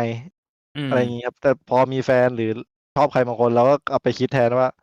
เฮ้ยจะพาเขาไปกินข้าวที่ไหนดี จะเอาอะไรให้เขาดี ชี่ยล็อกสมองนะใช้คำนี้ได้ไหมเนี่ย เอาคิดมันเปลี่ยน มันก็ไม่ใช่คำว่าล็อกหรอกครับ มันก็เป็น คือความรักมันก็ เป็นทั้งข้อดีข้อเสียแล้วกันครับ มันก็ อืม มันก็มีความสุขในอีกแบบ อ่า เอ้ยพี่ขอย้อนกลับไปตรงตะกี้นิดนึงที่เราแบบมานั่งคิดว่าเราลัดคีป จินตนาการในหัวอะไรเงี้ยคืออย่างนักแข่งที่เขาเล่นเกม FPS อ่ะส่วนใหญ่เขาก็จะแบบว่าตื่นมา ก็จะเล่นเหมือนอยู่ในห้องเล็งเป้าวอร์มมืออะไรเงี้ยก่อนที่จะไปเล่นห้องจริงใช่ไหมอย่างของ ครับ ดอทนี่มาถึงเราแบบมานั่งฝึกลัดคีปอะไรอย่างงี้ไหมมีไหมที่แบบต้องซ้อมทุกวันหรือว่าเราก็กดเล่นหาห้องเล่นกับคนอื่นเลย ถ้าเป็นปกติก็แค่กดหาห้องเล่นครับ แต่ถ้าสมมติไปแข่งที่แลนนี้ก็ต้องฝึกลาทีฟเพราะว่ามันไม่มีเวลาทำให้คุ้นชินกับคีย์บอร์ด หรือสถานที่ก็ไปฝึกลาทีฟในงานแทน แล้วพี่อยากจะเจาะลึกนิดหนึ่งว่าไอความละเอียดในเรื่องการลัดคีปเนี่ยเราฝึกละเอียดขนาดไหน คือเราต้องมานั่งจำไหมว่าถ้าสมมติคีปมันอยู่ในป้อม ตอนนี้กี่นาทีเลือดคีปเท่าไหร่ ป้อมตีเท่าไหร่ ตัวเราตีเท่าไหร่ เราต้องนับไหมว่าคีปฝั่งเรามี2 ตัว ต้องให้คีปตีกี่ที ป้อมตีกี่ทีเราถึงจะลัดคีปได้ เราต้องตีทีหนึ่งไหมเราถึงจะลัดทีได้มันละเอียดถึงขนาดนั้นไหมหรือว่าเราใช้ฟิลเอาเราซ้อมไปเรื่อย คือตอนแรกก็ต้องอย่างนั้นนะครับ ต้องจดจำไปก่อนว่า สมมติถ้าป้อมตีอันนี้ทีหนึ่งเราต้องตีทีหนึ่งมันจะมีสมการที่มันแบบได้100%อยู่ครับ แต่ว่าพอทำไปเรื่อยๆก็ไม่ได้คิดแล้วเพราะมันเป็นความรู้สึกแล้ว อืม ใช่ มันก็แบบแค่ช่วงแรกๆ เอาทฤษฎีแล้วก็สุดท้ายก็เป็น feeling ใช่ครับ เพราะว่ารายละเอียดเกมมันเยอะ ถ้าเราแบ่งสมองมาใช้ตรงนี้เยอะมันก็ จุดอื่นมันก็จะคือเกมมันแบบรายละเอียดตลอดเวลาครับ วางแผนตลอด พอถ้าเราคิดเรื่องเลนมากๆ ตรงกลางเกมเลดเกมมันจะเป็นอีกแบบ เราแบบต้องมองให้ไกลมองให้ภาพใหญ่ ใช่ กลับไปที่เส้นเรื่องฮะ แล้วยังไงต่อครับ หลังจากที่เนี่ยฝึกฝนยังไปไม่ถึงพีคผมอยากรู้ว่ามันไปถึงพีคช่วงไหนของ23 Savage เนี่ย หลังจากที่แข่งอยู่กับ TI อีกสักพักหนึ่งแล้ว ก็ พอไปอยู่T1ก็โดนเหมือนผมชอบโดนเอาออกครับ ลืมก่อนเหมือนผมตอนนั้นน่ะไม่รู้ว่าทำไมครับ ผมแบบเป็นคนที่โดนเอาออกโดนเตะออกจากทีมแล้วกัน ตอนอยู่ฟนาติกก็โดนเตะออกจากทีมครับ พอไปอยู่T1ก็เป็นคนที่โดนเตะออกจากทีม แล้วพอเหมือนหลังจากนั้นน่ะผมก็แบบชีวิตก็ค่อนข้างเซ็งนะครับ เพราะแบบโดนเตะอยู่ได้ แล้วผมก็เลยได้ชวนเข้าทารอนพอเข้าทารอนผมก็เหมือนไปเริ่มทุกอย่างใหม่ไปเริ่มจากศูนย์ก็อารมณ์แบบไปเริ่มจากทีมที่ไม่มีอะไรเลยครับ ก็เลยไปชวนพี่คิวที่เป็นคนไทยอีกคนมาก็เลยแบบทำทีมด้วยกันมาตั้งแต่แบบอยู่ดิวิชั่น2ก็เหมือนแบบเมื่อก่อนมันเล่นเป็นเหมือนลีกอะครับ ทีมมันจะมีดิวิชั่น2ดิวิชั่น1ผมก็ทำตั้งแต่อยู่ดิวิชั่น2จนขึ้นไปดิวิชั่น1แล้วก็ได้ไปแข่งเมเจอร์ได้ไปแข่งTIแบบจากทีมที่ทำกันเอง3คนกับมิโคโตะอีกคนหนึ่ง ก็ ทำทีมเอง ก็อารมณ์แบบเริ่มใหม่ไม่ได้เล่นกับพวกเวเทเลนแล้วอะไรเงี้ยครับ ใช่ ตอนนี้เราอายุเท่าไหร่ ตอนที่เริ่มทำทีมใหม่กันเนี่ย แล้วมีรายได้มันอยู่แบบว่า พอแบบยาไส้กินข้าวทุกวันไหมหรือว่ารายได้ดีแล้วตอนนั้นเป็นยังไงสภาวะชีวิตอายุเท่าไหร่นะตอนนั้นทำทีมใหม่ ตอนนั้นทำทีมใหม่20น่าจะ20ครับ 5 ปีที่แล้ว4 ปีที่แล้วเอง ปีที่แล้วใช่ ก็เรื่องรายได้ก็แบบ6 หลักครับ ก็เลย คือแค่ไปอยู่แบบฟานาติกก็6 หลักแล้วครับมันก็เลยสบาย ตอนนั้นสบายแล้ว ก็ผมก็ไม่ได้ใช้อะไรมากครับ จนโตมา คือมันก็ใช้แค่แบบโอเคจำได้เลยครับ แบบเพื่อนร่วมทีม3 ไม้ครับมันเก่งมากมันก็แบบทีได้เงินมาครั้งแรกก็ซื้อหลุยส์วิกตองไหมผมก็ซื้อแค่นั้น แล้วก็แบบไม่ได้ใช้แบบโดนผู้ใหญ่ขายอะครับ ตอนนั้นมันก็ซื้อแค่อะไรแบบนั้นครับ ที่แบบของแพงๆที่แบบเราซื้อมาแล้วก็แค่นั้นแต่ที่เหลือไม่ได้มีค่าใช้จ่ายที่แบบ เดี๋ยวนะ ไอตอนที่อยู่เฟนติกเนี่ยคือเดือนละ100,000 กว่าก็คือยังไม่พีคเหรอ ใช่ครับยังไม่ เชี่ยเคยแล้วพอมาทำทีมเองนี่มันได้ตังค์เท่ากับตอนอยู่ทีมอื่นไหมเนี่ย เขาก็ขึ้นเงินเดือนให้นะครับ ตอนนั้น เพราะว่าเหมือนเรามาจากทีมที่เขาเห็นค่าว่าแบบผมเป็นคนที่สูงแล้วลงมาเล่นกับทีมที่น้อยกว่า เชี่ย เขาก็เลยให้เพิ่ม โอเค แล้วที่มีคิวกับมิโกโตะใช่ไหม3 ครับ ค แล้ว น ก็ไฮกับเคปิแต่ว่า2 คนนั้นก็เคปิก็เก่งมากๆครับ เคยได้ที่2 TI แต่ตอนนั้นเหมือนเคปิเขาอายุเยอะแล้ว ก็เริ่มโรยลาเกมอายุเยอะยิ่งโรยลาก็เลยใช่ เราใกล้มาถึงเหตุการณ์สำคัญเหตุการณ์ที่เป็น Talk of the Town แล้วยังมันใกล้ยัง ใกล้แล้วครับ ใกล้แล้วเหรอผมอยากไปถึงเรื่องนี้มากเลยเอาจากตรงนี้ไปยังไงต่อฮะนิดนึงมีอะไรเพิ่มเติมไหม เพราะตรงนี้ผมก็ไปแข่งใช่ไหมก็ได้ที่โหลตลอดก็เลยแบบรู้สึกว่าทีมต้องการกัปตันครับ แล้วพี่แจ๊บเป็นคนที่เป็นกัปตันพอดีผมก็เลยติดต่อเขาเลยตั้งแต่ตอนนั้นว่าแบบ เอามาเข้าทีมเรา ใช่ครับเอาพี่แจ๊บมาเข้าทีมเรา พี่แจ๊บมา แล้วก็ พี่แจ๊บก็มากับโอลิครับโอลิเป็นเคยได้ที่3 TI ปี2000ปีที่ผมอยู่T1ก็โอลิก็เป็นคนที่เก่งมากเหมือนกันเป็นคนมาเลเซีย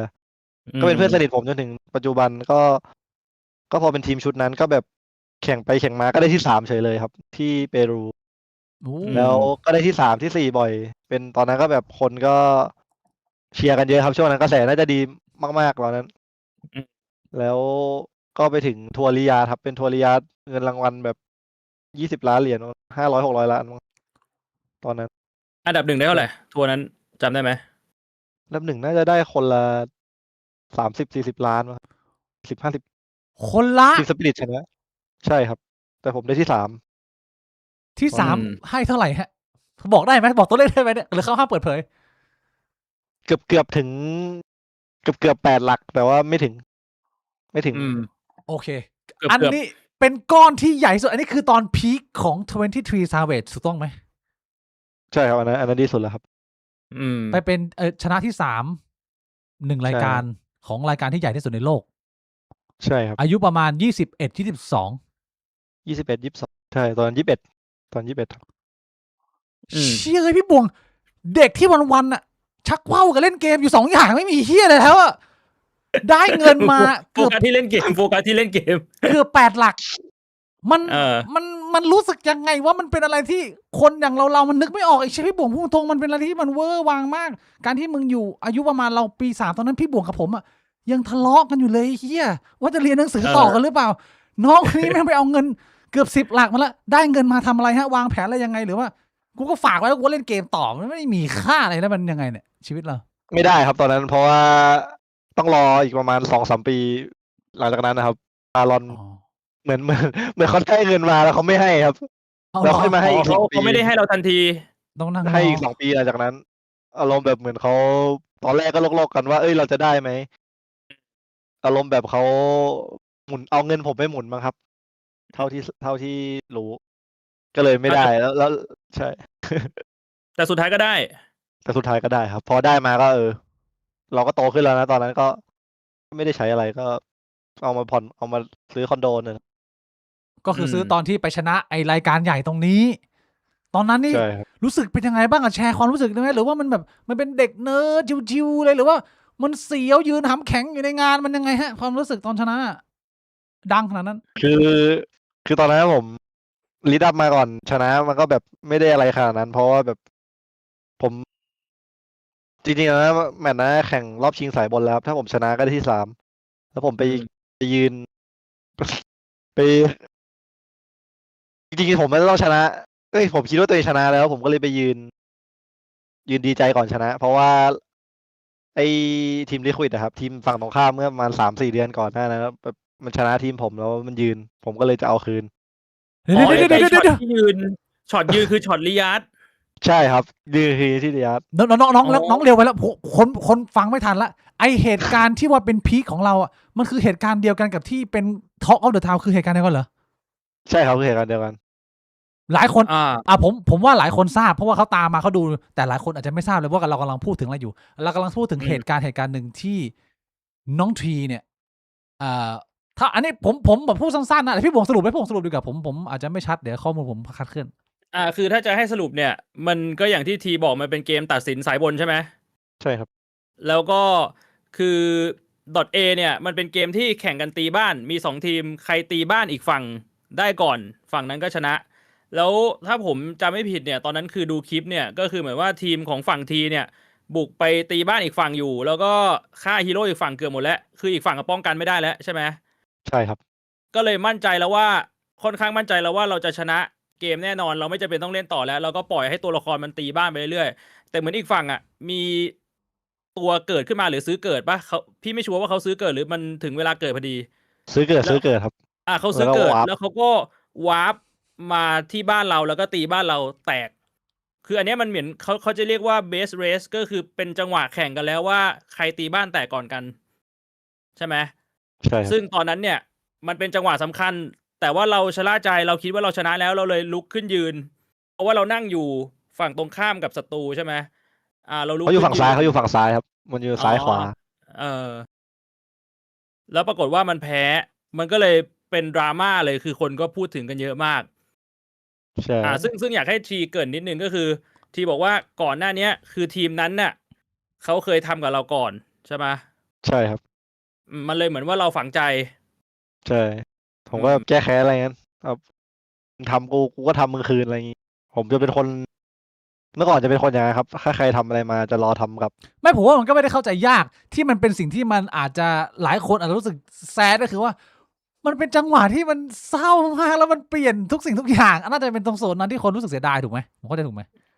ใช่ใช่ครับ คือเราทำอะไรเรา อืม เราคนที่ไม่เห็นภาพคือเรากระโดดขึ้นมาแล้วเราก็แบบดีใจต่อหน้าเขาเหมือนแบบว่ามีอาการเย้อเย้ยกลับประมาณนี้แล้วเกมเปลี่ยน ใช่ใช่ใช่ครับ อืม เป็นยังไงเหตุการณ์นั้นหลังจากนั้น มันเหตุการณ์นั้นมันเปลี่ยนเราไปยังไงบ้าง ก็แบบ พอแข่งผมก็แบบนอน ผมก็กอดพี่แจ๊บแล้วก็ร้องไห้แบบขอโทษ อะไรอย่างนี้ครับ แบบขอโทษทุกคนในทีมที่แบบทำอย่าง แต่พอคุยกับทีมแบบทุกคนก็พูดว่าแบบเฮ้ยไม่เป็นไร แบบถ้าไม่ใช่ผมเล่นก็อาจจะแพ้ตั้งแต่แรกอยู่แล้ว อืม อาจจะไม่มี อืม โอกาส แบบมาถึงเกมที่3 เกมนี้ พอผมได้ยินอย่างนั้นก็รู้สึกว่า เพื่อนร่วมทีมเราเชื่อใจเรานี่หว่าแล้วเราต้องแคร์อย่างอื่นไหมวะเนี่ยผมก็คิดอย่างนั้นว่างั้นอะไรแบบ คือตอนนั้นคือเลื่อนเฟซนี่คือแบบIG เฟซนี่คือแบบ มีแต่ เป็น ค ระ น เบิด ด่า อะเป็นในวอลโซนอ่ะพี่แบบมีแต่หน้าตัวเองอะมีแต่หน้าตัวเองยืน แต่คือผมว่า อืม ค่อนข้างภูมิต้านทานดีอยู่แล้วเรื่องนี้มันไม่ได้ว่าแบบผมเห็นแล้วจะแย่อะไรอย่างนี้ผมมีดราม่าบ่อยครับ อืม อะไรงั้น แต่ว่าแบบพอเพื่อนร่วมทีมเชื่อใจอะไรอย่างนี้ว่าแบบไม่ใช่ความผิดของผม แบบโค้ดซันเบย์ตอนนั้นก็แบบมาบอกว่าเปิดดูรีเพลย์ให้เลยต่อให้นั่นเขาก็พยายามอยากให้ผมแบบรู้สึกดีที่สุดได้แหละ แบบต่อให้ อืม ไม่ยืนก็อาจจะแพ้ก็ได้ มันไม่ได้แปลว่าแบบยืนแล้วแพ้100%อืม เขาบอกว่ามันก็อาจจะเราก็ไม่รู้อยู่ดีว่าถ้าเป็นอีกทางหนึ่งมันจะเป็นยังไง เขาก็บอกว่าทำได้แค่ให้กำลังใจกันไปหลังจากนั้นผมก็เลยแบบเปิดโหมดดาร์กไซด์แล้วกันอารมณ์แบบว่าแบบ ผมจะทำยังไงก็ได้ ให้กลับมาได้ที่3เหมือนเดิม ผมคิด อืม แค่ตอนนั้นอย่างเดียวเลยว่าแบบกูจะแก้ไขสิ่งที่ตัวเองทำพลาดกับคนอื่นเลยใช่ อืม ชี้ แล้วพอหลังจากนั้นก็พอท็อป3ก็ลงมาสายล่างใช่ไหมครับ อืม ผมก็ชนะอีกทีมหนึ่งก็กลายเป็นท็อป5แล้วท็อป4แล้วพอแล้วก็ชนะทีมท็อป4อีกทีมก็กลายเป็นท็อป3เหมือนเดิม อืม แต่ทีมที่ท็อป4นะที่ผมชนะคือแบบเป็นทีมที่ได้แชมป์ติดต่อกันมา4ทัวร์นาเมนต์แต่ก็ตอนนั้นก็เป็นอีกหนึ่งทีมที่ดีใจที่แบบได้ชนะ อารมณ์เหมือนเราเจอบาร์ซ่าพี่ตอนเมสซี่อย่างนั้นนะ โอ้โห อืม แล้วทีมผมชนะได้ ก็เลยแบบ อืม พอกลับมาได้ท็อป3ผมก็รู้สึกว่า เราแบบรีดีมสิ่งที่ตัวเองทำพลาดลงไปแล้ว ก็เลยแบบ แล้วก็เลยแพ้ที่ท็อป3แพ้ลิควิดเหมือนเดิม แต่ว่าสู้ไม่ได้เลย ตอนที่เราไปดูรีเพย์เรารู้สึกว่ามันเป็นความผิดเราไหมหรือว่าเรารู้สึกว่าเชื่อก็อย่างที่โค้ชเขาบอกมันเพราะว่าเราเป็นเพลเยอร์ที่ละเอียดขนาดนี้เราน่าจะดูแล้วก็รู้ว่าเชื่อ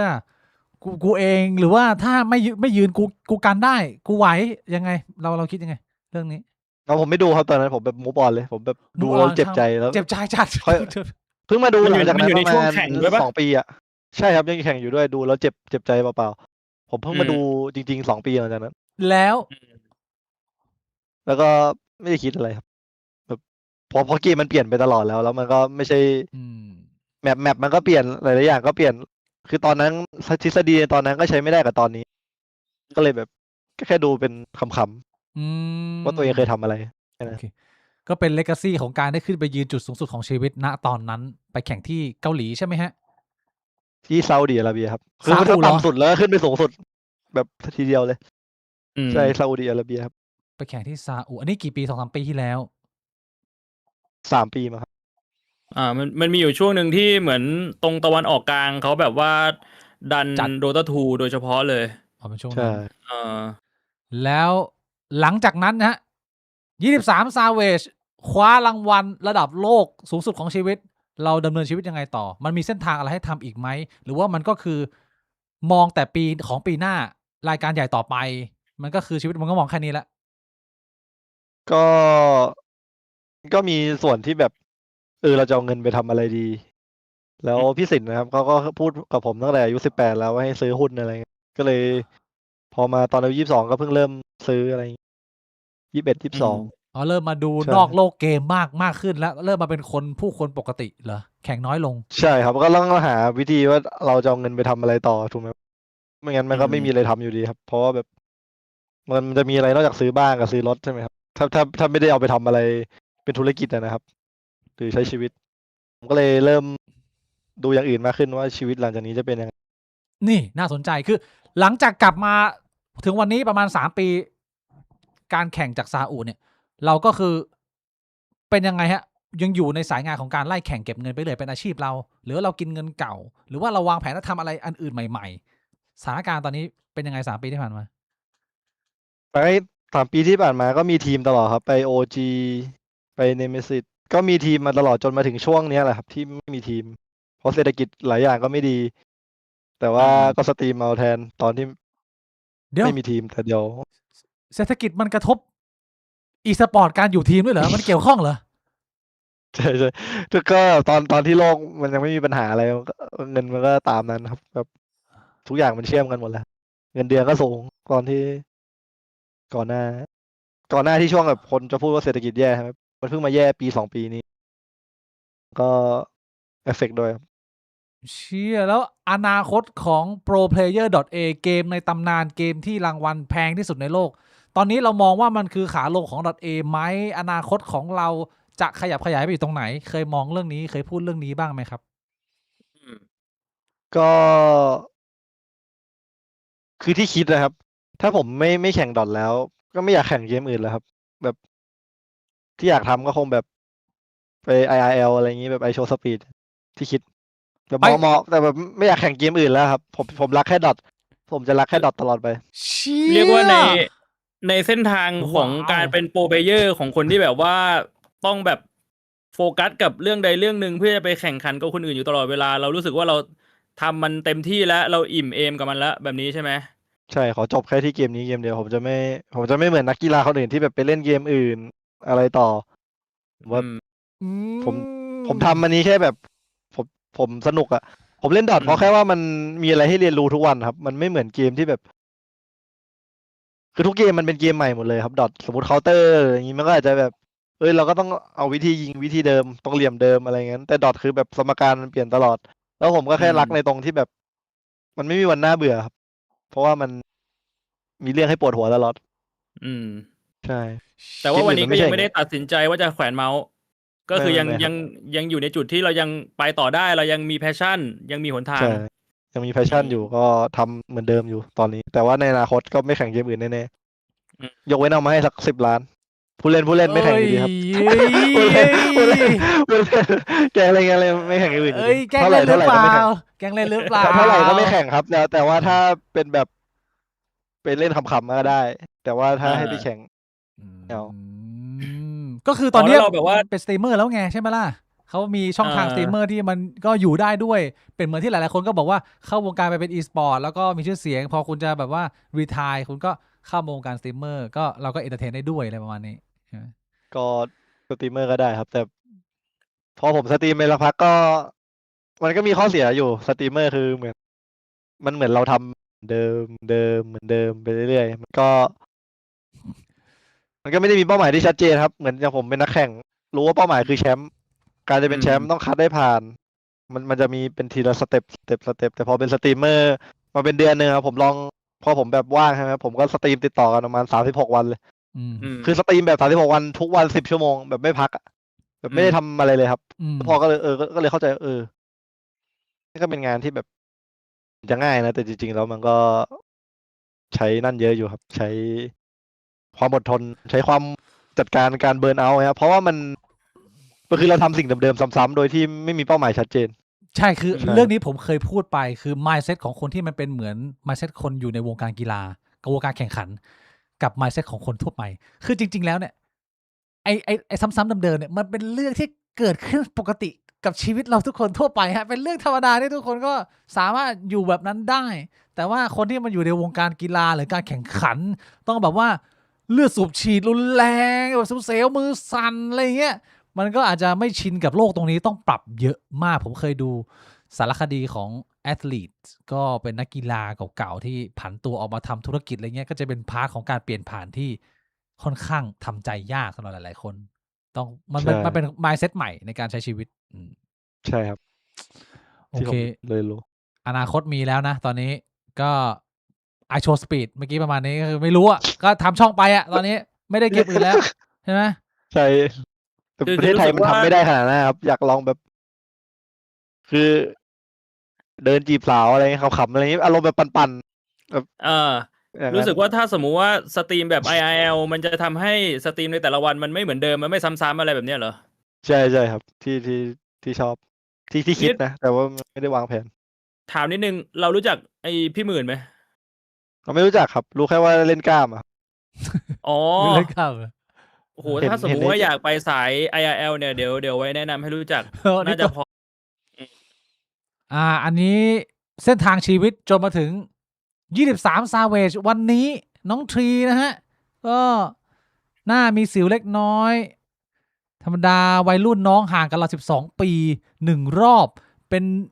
คนละเจเนอเรชันกับเรา แบบพูดได้เต็มปากน้องคือเจเนอเรชัน C ถูกไหม Gen Z ครับ Gen Z ใช่ครับ Gen C แต่ว่าจริงๆผมว่าค่อนข้างไปทาง Gen Z เกือบ Y ว่ะเพราะแบบ ผมอยู่กับคน Gen Y เยอะจนผมไม่ได้เป็น Gen Z อะเพราะ เอ้ย ว่า เดี๋ยว ในวงการ e-sport อายุเยอะกันส่วนใหญ่ มันเห็นความแตกต่างขนาดนั้นเลยเหรอว่าแบบนี้ Gen C แบบนี้ Gen Y ในมุมมองของเราเนี่ย อะไรคือ Gen Y ฮะอะไรคือ Gen C ผมดูวิธีอัพสตอรี่ใน Instagram ครับ วิธี ง่าย การ ๆ อัพสตอรี่ใน Instagram เหรอ ใช่มันจะ แล้ แบ ว บ ไอ้ ว่า เออ เทสอะครับ ยัง คื ไง อคือเรียกว่ามันเห็นความต่างเลย ผมรู้เลยว่าคนไหน Gen Y Gen Z รู้เลยครับ แล้ว แค่ดู ไอ้ วิธีเล่นโซเชียล ไอ้67นี่มันเจนอะไร อัลฟามั้งครับ อ๋อ67ของ Alpha อัลฟาถึง C ตอนปลาย อ๋อ ของเรา ใช่ C ตอนต้นเรายังไม่มีไอ้67เข้ามา ไม่ครับ ไอเชี่ย67นี่ของอัลฟาลงไปอีกเหรอวะเชี่ยมันเรานี่ก็อายู่เยอะเหมือนกันนะเนี่ยกูงงกันนะ What the fuck เรื่องต่อไปที่ผมอยากจะถามน้องทรีคือเรื่องที่ผมพูดคุยกับไฟท์คือไฟท์มีแนะนำเกินๆว่า ก็นี่ก็เป็นหนึ่งในเพลเยอร์ที่โหดร้ายคนหนึ่งของประเทศไทยนะน้องทรี แต่ว่ามันอาจจะต้องแลกมากับการที่เราอาจจะมีนิสัยที่อาจจะไม่ค่อยดีไหมการที่เราเป็นคนที่มีอีโก้สูงขนาดนี้ ใช่ครับ ผมก็ ใช่ไหม ถ้าคนที่เป็น FC จริงๆ ก็รู้ว่าแบบ คือผมแบบขวานพาซากไม่สนนะครับ แบบเมื่อก่อนสมมติสตรีมอยู่ใช่ไหมครับ ก็เล่นเจอคนไทยอย่างนี้ก็พูดเลยเอ้ยหนักว่ะเฮ้ยจัดจังวะอะไรนะก็บ่นอะไร ออกไปเลย ก็อารมณ์แบบพูดสิ่งที่คิดไม่ได้กรองอะไรใช่ครับ เป็นคนแบบว่าก้าวร้าวกระโชกโคกห้ากพูดจาตรงผงผางประมาณนี้เหรอ ใช่แต่ไม่เคยมีเจตนาจะทำร้ายใครเลยนะครับ แค่แบบอารมณ์แบบมีอะไรอยู่ในใจแล้วก็แค่บ่นออกมา แบบแต่ไม่เคยเป็นความคิดที่ว่าแบบต้องรู้สึกแย่กับคำพูดกูไม่เคยครับ อารมณ์แบบแค่ทำตามฟิลแล้วก็ไม่ได้คิดอะไร อันนี้ที่เป็นปัญหากับตอนทำงานอยู่ในวงการเล่นทีมเวิร์กอะไรอย่างนี้ด้วยไหมเคยนิสัยนี่ไม่แย่ๆของเราเคยเป็นปัญหาให้กับชีวิตเราไหมหรือว่า มันก็แค่เล็กๆน้อยๆไม่ได้เป็นเรื่องใหญ่ ก็เคยตอนแบบอยู่ฟนาติกอยู่อะไรอย่างนี้เวลาแบบมีคนมาพูดก็อีโก้แต่มันก็เป็นปกติครับ ตอนมันก็เป็นทุกคนแหละครับ คนที่เป็นนักแข่งมันจะมีอีโก้แบบ สมมุติจบเกมมีคนมาพูดถึงเราว่าเล่นอย่างนี้ไม่ดีใช่ไหมทุกคนมันแทบทุกคนแล้วกันมันก็จะมีว่าแบบ เอ้ย เราไม่ได้คิดว่าตัวเองเล่นไม่ดีอะไรเงี้ย อืม แต่มันก็ปกติครับ แต่ไม่ได้มีถึงขั้นว่าแบบ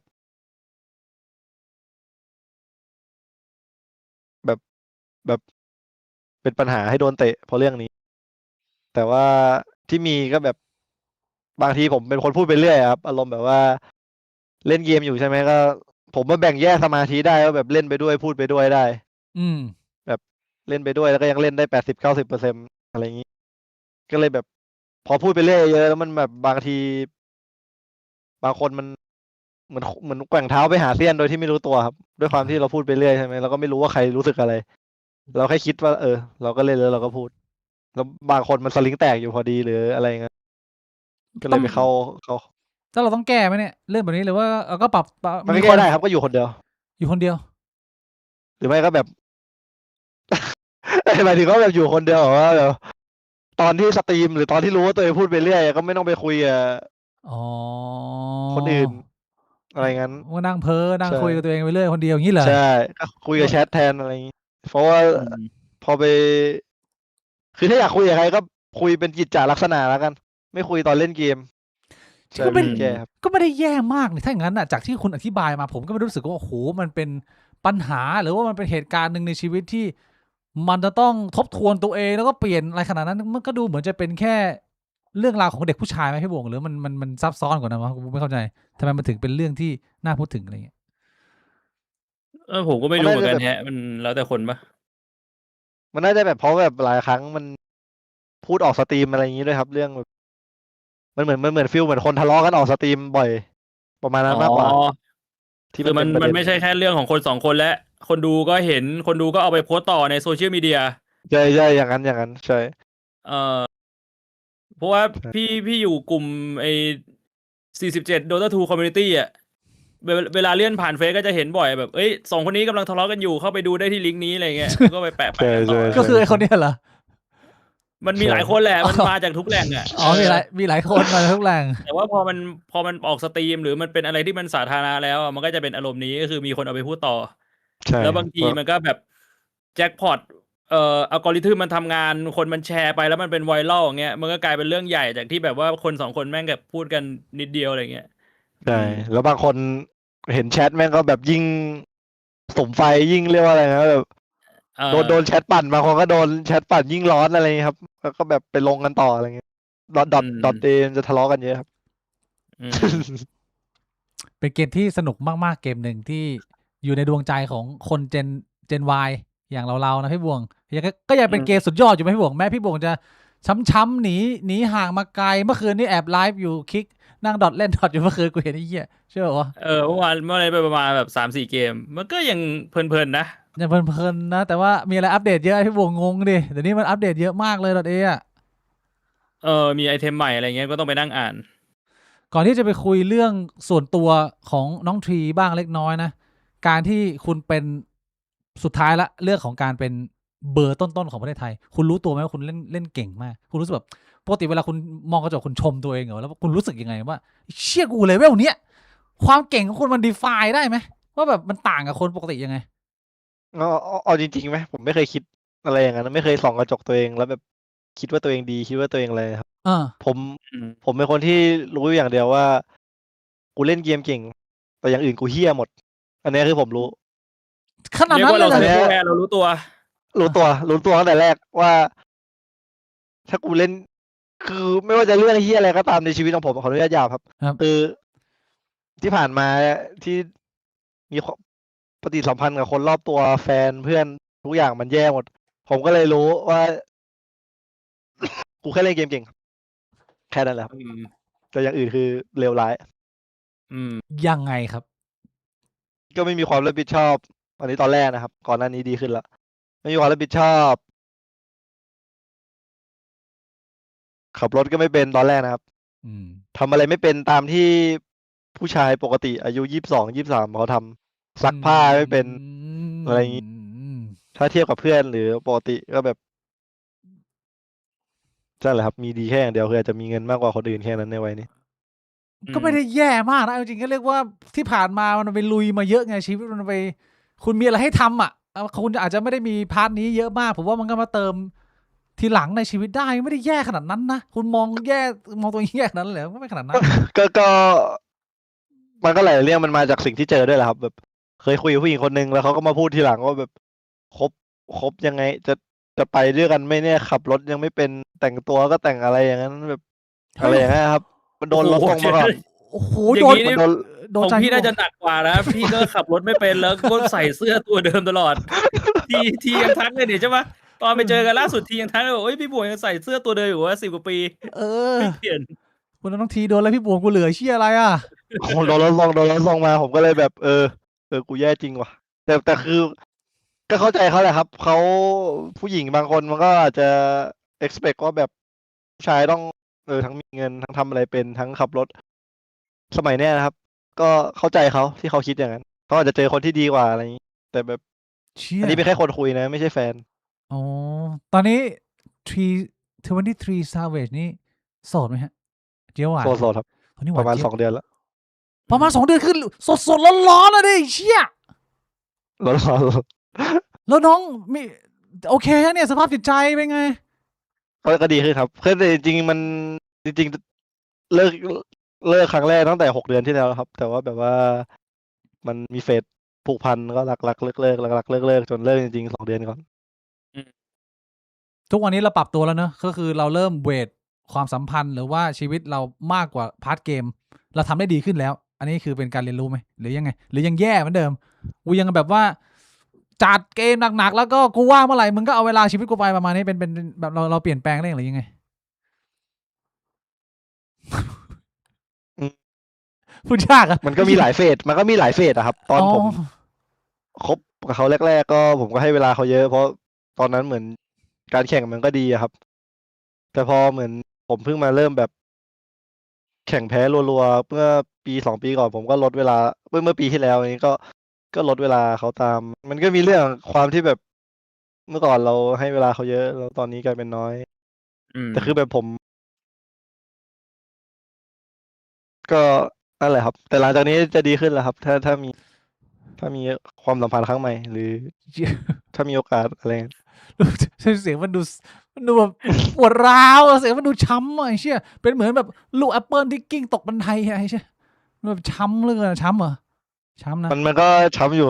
เพราะว่าคือหลายอย่างครับ ผมแบบกว่าจะรู้ตัวมันก็ช้า เพราะอารมณ์แบบเราทำงานโฟกัสแค่งานเป็นหลักแบบตั้งแต่เกิดมานี่มีแต่เรื่องดอทคือพูดเป็นงาน เพราะว่าดันได้เงินไงครับก็แบบคิดแค่เรื่องเกมอย่างเดียวตลอด กว่าจะรู้ว่าเราต้องการอะไรหรือเรารู้สึกยังไง มันก็สายไปแล้วครับเพราะแบบว่าแบบสมองเราคิดแต่เรื่องนี้ เอาแล้ว ใช่ แล้วเรามีไปปรึกษาใครบ้างไหมแบบว่ามีใครที่เป็นเหมือนเป็นเหมือน father figure หรือว่าเป็นเหมือนแบบว่าพี่คนโตที่แบบเราไปปรึกษาเกี่ยวกับเรื่องสาวเงี้ยมีไหมหรือว่าเราเก็บไว้กับตัวเองเลยเราคิดว่า ก็ มันควรจะเป็นแบบไหนก็คุยกับตัวเอง มีครับชื่อไมโปครับ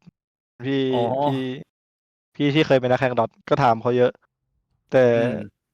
กับครอบครัวผมก็ไม่ค่อยได้คุยกับพี่ชายเรื่องพวกนี้เท่าไหร่จะเป็นคุยเรื่องเกมอะไรอย่างนี้มากกว่าชีวิต แต่ผมไม่ค่อยปรึกษาเรื่องสาวกับพี่ชายเพราะแบบไม่รู้เป็นน้องคนเล็กแล้วเขินนะครับ แบบ อืม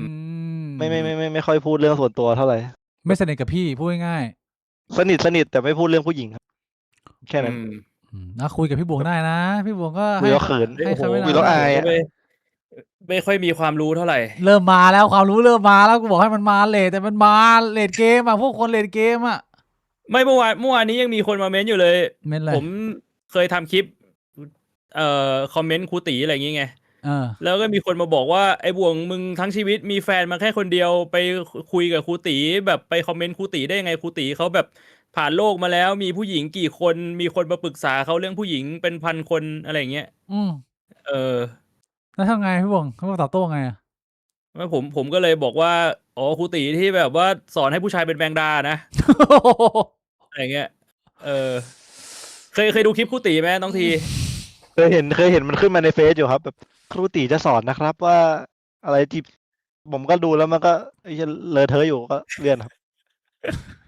ไม่อยากเป็นคนอย่างนั้นแล้วกันผมอะ ปกติน้องทรีประสบความสำเร็จในอายุยังไม่เยอะมากนี่ไอ้เรื่องแบบนี้นี่มันทำให้เราเสียนิสัยไหมหรือว่ามันส่งผลกระทบในเรื่องความสัมพันธ์นะว่าแบบสาวๆเข้าหา อะไรอย่างเงี้ยไอเฟรมและความสำเร็จที่มันเข้ามาในชีวิต รวดเร็วและอาจจะรุนแรงเนี่ย มันกระทบตรงส่วนตัวตนและความสัมพันธ์ไหม มันไม่เท่าไหร่ครับ ผู้หญิงมันไม่ค่อยมีครับมันมีแต่ FC ผู้ชายครับเกมเนี้ยมันมีแต่ผู้ชายมาทักครับ อ๋อ คือ ส่วนใหญ่ก็มี ประ จู มาณ ทั้งนั้นที่มันจะมาดูดอะ 99%เป็นผู้ชายครับมีน่ามี1 คนนึงนะครับ หรือ2 คนที่แบบเป็นผู้หญิงที่มาทักทั้งที่ทั้งชีวิต ยกเว้นว่าเราไปตามงานแข่งเกมอะไรนี้มันก็มีผู้หญิงทุดอยู่แล้วถูกไหมครับ แต่ถ้าเราแบบใช้ชีวิตทั่วไปเงี้ย ไม่ได้เหมือน ROV หรือ Valorant ที่แบบไฟM อะไรอย่างงี้สาวจะตึม แต่ของผมมันมีแต่ผู้ชายครับ แล้วเราไม่ได้ชอบผู้ชายก็ ไม่ได้ว่าแบบมีแฟนคลับแล้วจะเป็นปัญหา น่าเสียดายนะ ใช่ ไม่งั้นก็สนุกสนานเลยเชียแบบเอนจอย ผู้หญิงส่วนใหญ่ก็เข้าไปหาเขาเองครับ ไม่ได้แบบเป็นแฟนคลับ อืม ไม่แล้วก่อนหน้านี้เราบอกว่าเมื่อก่อนเราขับรถไม่เป็นนะปัจจุบันเราขับรถเป็นแล้วใช่ไหมไปเรียนมาหรือว่าแล้วเรามีซื้อรถไหมซื้อให้แม่ครับ แค่ซื้อให้แม่ อ๋อ แต่ว่ารถล่าสุดที่ขับก็ขับรถแฟนเก่า แบบไปส่งเขาแทนแบบ อ๋อขับรถ ขับรถของเขา ไม่ซื้อเอง เพราะว่าพีเคบอกว่าจะซื้อรถครับ ก็เลยทำตาม อ๋อ โอ้ซีเคบอกว่าอย่าซื้อรถก็เลยทำตาม เป็นมุกครับ แต่ เป็น ผม มุก แต่ผมไม่ซื้อผมรู้เพราะว่าผมใช้ไม่คุ้มอยู่แล้วครับ เราอยู่บ้าน ทำงานออนไลน์เราอยู่บ้าน ไม่เอาไว้โชว์สาวหน่อยเหรอแบบซื้อสักคันมาโชว์สาวเงินเหลือ มีเพื่อนบอกอยู่ครับเอาเอฟเฟกต์หญิงดีผมก็บอกไร้สาระกูนั่งวินมอไซค์เอาเลย ดีเชี่ย mindset ของ 23 Savage ไอสัตว์นักวินมอเตอร์ไซค์ก็ได้ปีนะบอกเลย ผมนั่งวินมอไซค์ครับ ผมถึงเร็วอ่ะ เออ เราเน้นทำเวลาไอ้เชี่ยของอวดมันไม่ได้ของต่างหน้านะ โอ้ไม่ เอาจริงๆผมแบบพอโตมาครับ เริ่มคิดว่าแบบไม่จำเป็นต้องอวดอะไรครับ แบบว่าเรารู้อยู่แล้วว่าเรามีอะไร ไม่จำเป็นต้องทำให้ตัวเองดูดี ปกติเราจีบไหมหรือผู้หญิงมาจีบเราความสัมพันธ์ที่ผ่านมานี่ผ่านมาเยอะไหมเนี่ยเขาเนี่ยถามแฟนเยอะไหมหนุ่มรอเตี้ยว ประมาณ ตี นะฮะ จีบอจูวานเนี่ยห้าคนครับ 5 คน แต่จีบเขาทุกคน จีบเขาทุก ผ ค ม น ชอบจีบคนอื่น เพราะว่าแบบชอบผลยาก เราต้องเป็นคนเลือก ใช่ต้องเป็นคนเลือกครับ แล้วพอ แบบสมมติแบบเห็นอะไรนิดหน่อยก็สามารถทำให้ไม่ชอบคนได้นะครับ แบบมีเพทพีฟเยอะ แล้วจีบยากไหมพอพี่วงถ้าเป็นธนูเหมียวอะ แต่ ธนู วิเลจ90%เพราะผมชอบคนยากแล้วก็เลยเรียก แล้วผมก็ค่อนข้างแบบ คิดว่าเอาคนที่ชอบผมด้วยแหละครับเอาหมายถึงแบบ คิดจะจีบคนที่มีความชอบผมด้วย มันไม่ได้ว่าแบบว่า เฮ้ย เดินไปนู่นแล้วจิ้มเลยนะ แต่หมายถึงแบบ ผมก็อาศัยความเป็นไปได้ด้วย เราดูด้วยว่าเขาแบบว่ามีเล่นๆกับเราไหมอะไรอย่างนี้ ใช่ใช่ อ๋อ ถ้าเขาไม่เล่นก็ เนี่ยเขาเรียกว่าตกปลาแบบเลือกเหยื่อ ไม่ใช่ว่ามึงจะพายเรือไปตรงนี้มึงก็จะเหวี่ยงมั่วๆโซไม่ได้มึงต้องเลือกเหยื่อนิดนึงแล้วโอกาสมันก็จะซักเซสเรทมันก็จะสูงขึ้นถูกต้องไหมฮะผม ใช่ครับใช่ คือปกติแล้วคนติดเกมเนี่ยเขาจะมีปัญหาเรื่องของการเข้าหาผู้หญิงนะแต่ว่า23 Savage นี่ไม่ธรรมดานะไอ้ชี้พี่บวงน้องมันมีหลายสกิลอ่ะมันใช้ได้ว่ะ มันไปเอาความ เป็นคนมีพรสวรรค์น่ะ อาจจะเรียกว่าไงอะแบบ ไม่รู้ครับมันเรียนรู้ ผมเป็นคนที่แบบเรียนรู้เร็วครับ แบบพอตอนแรกๆก็งงปลาอะไรพี่ตอนมีแฟนคนแรกก็แบบจีบใครก็ไม่ติด แต่พอเหมือนรู้แล้ว พอมีแฟนเราก็เข้าใจแล้วผู้หญิงชอบอะไร ผู้หญิงชอบไปทำอะไร แต่ก็ไม่ได้ทำด้วยความแบบว่า โอเคเราทำเพื่อหวังให้เขารักเรานะแต่มันเหมือนแบบเราเรียนรู้ไปเองแล้วครับ มันเหมือนแบบ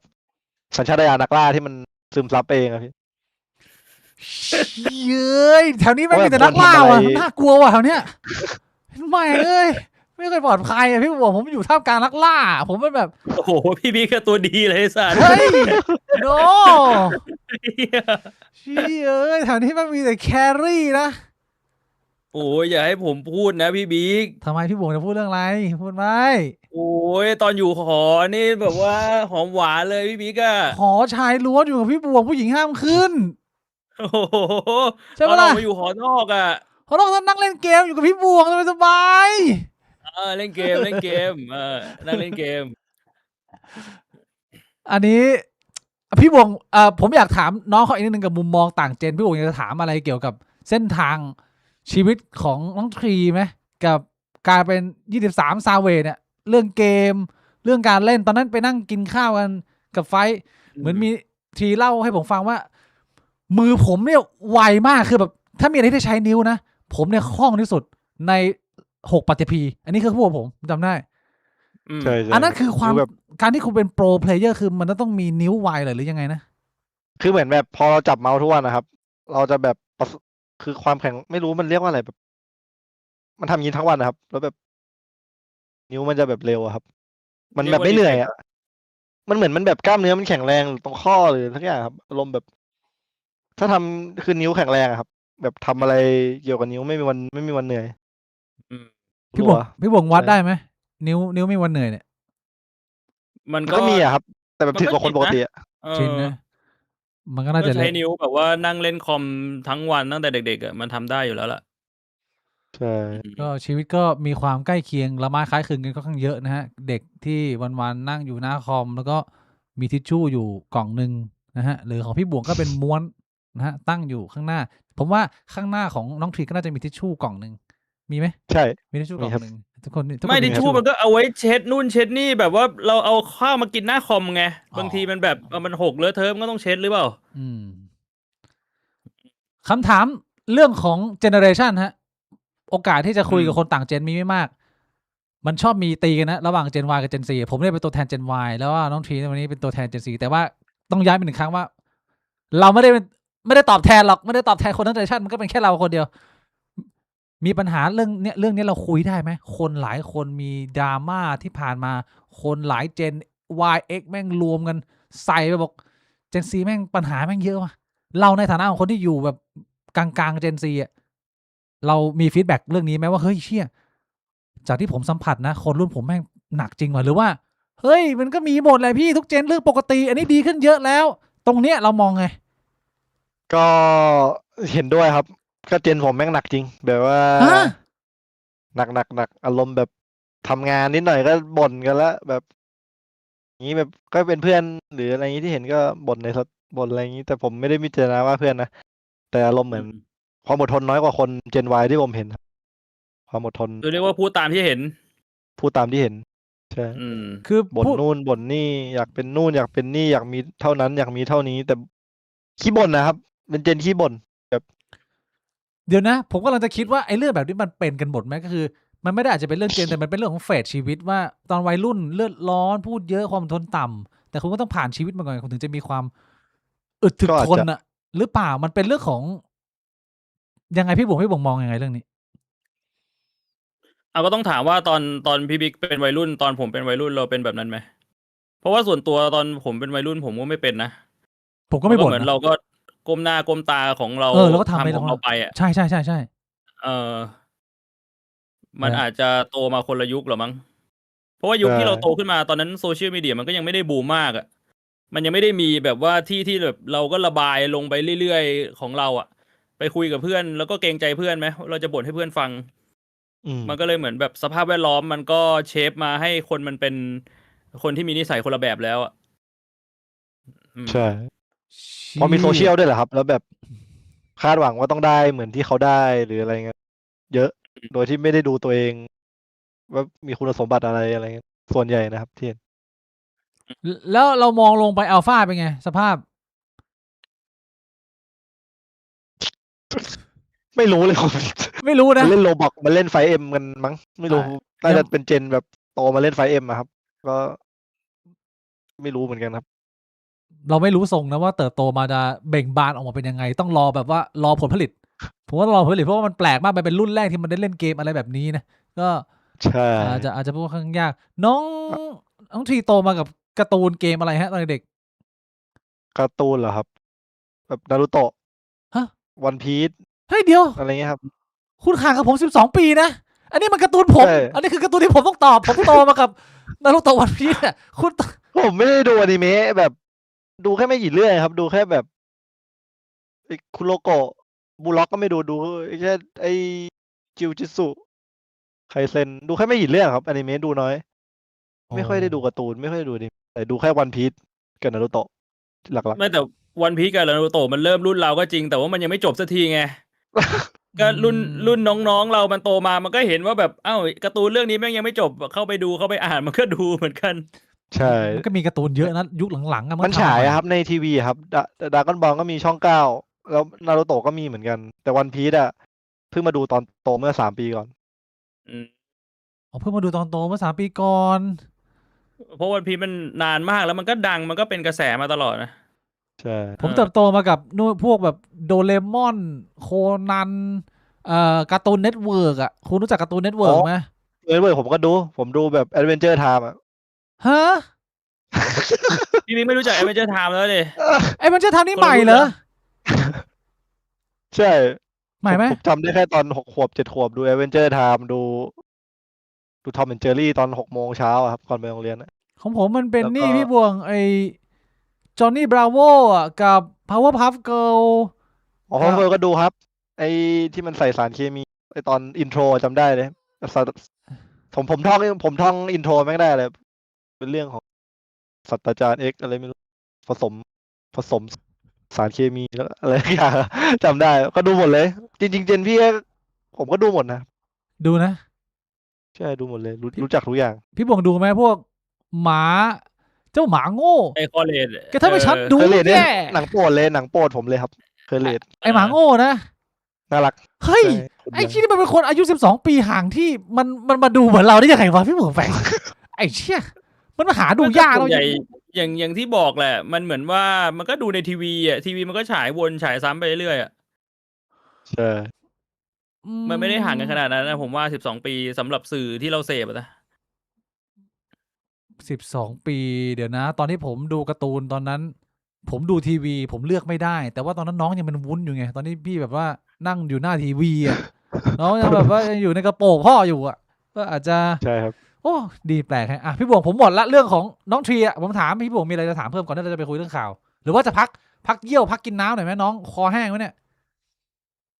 ไม่เป็นไรครับได้ ได้นะ เรื่อยๆผม พี่บวง มีอีกคำถามหนึ่งคำถามสุดท้ายแล้วก็คือ ไม่เชิงเป็นคำถามแล้วกัน อยากให้น้องทีพูดถึงคนที่ดูอยู่ที่แบบว่าเขาอาจจะเด็กกว่าเราเขาอาจจะมีความฝันอยากแบบเดินทาง โอ้ สายเดียวกับเราเห็นเราประสบความสำเร็จอะไรอย่างเงี้ยเราพูดในมุมของเราได้ไหมว่าแบบเอ้ยเราลองมาแล้วเราได้รับประสบการณ์มาแล้ว อยากให้แชร์เรื่องนี้ให้น้องๆรุ่นหลังหน่อย ได้ครับ ดี ก็ไม่ว่าจะแบบเรามีเป้าหมายหรือมีความฝันอะไรก็ตาม ก็แบบลองดูความเป็นจริงว่าเป็นไปได้ไหมคืออย่างผมตอนที่ผมตัดสินใจอย่างนั้นผมก็คิดว่าตัวเองอันดับ20แล้วครับ ตอนที่ออกจากโรงเรียน20ของเซิร์ฟ20-30เซิร์ฟมันก็เราน่าจะทำได้แหละ ถ้าเรามีเวลา ผมต้องการเวลาก็เลยคิดอย่างนั้น เราต้องดูความเป็นจริง ไม่ใช่ว่าแบบผมดูเมสซี่แล้วอยากจะเป็นเมสซี่เลย แล้วก็ออกไปเตะบอลอย่างนั้นเลย อืม ก็ได้แค่ใส่เสื้อเมสซี่ ก็เป็นแบบคนปกติ ก็ต้องดูความเป็นจริง ดูสถานการณ์ที่บ้านด้วยแบบที่บ้านผมก็อาจจะไม่ได้ลำบากมากในเวลานั้น ก็เลยแบบมีอิสระภาพในการความคิดด้วยบวกกับที่เป็นน้องคนเล็กครับ ถ้าเป็นพี่คนโตอาจจะทำไม่ได้หรือเปล่าก็ไม่รู้ อืม ใช่หลายๆอย่างมันก็เป็นใจให้มันมาเป็นแบบนี้ ที่ผมคิด ก็คิดว่าแบบก่อนจะทำอะไรจะคิดอะไรก็ตัดสินใจให้ดี พยายามคิดให้ถี่ถ้วนครับว่าแบบ เพราะสุดท้ายแล้วแบบ มันก็มีนักแข่งหลายคนไม่ได้ว่าครับที่แบบอาจจะไม่ประสบความสำเร็จ ก็สุดท้ายก็แบบ ก็มาแบงค์ตอนอายุ29-30ว่าจะทำอะไรดี บางคนก็ไม่รู้จะทำอะไรจนถึงทุกวันนี้ บางคนก็โชคดีหน่อยอาจจะมีที่บ้านมีตังค์ก็ไปทำกับที่บ้าน แต่แบบ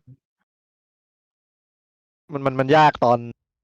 เราเลิกด้วยครับว่าแบบเราจะทำอะไร เพราะสมมุติเราทำงานปกติเราก็อาจจะมันก็ต่อได้เรื่อยๆ30-40ใช่ไหมครับทำงานออฟฟิศหรือทำงานบริษัทอะไรทุกแขนงต่างๆ ที่ต้องเรียนที่ต้องผ่านแบบใบปริญญา มันก็ไปต่อยอดได้เรื่อย อืม ๆถ้า AI ไม่ยึด มันก็เลยแบบ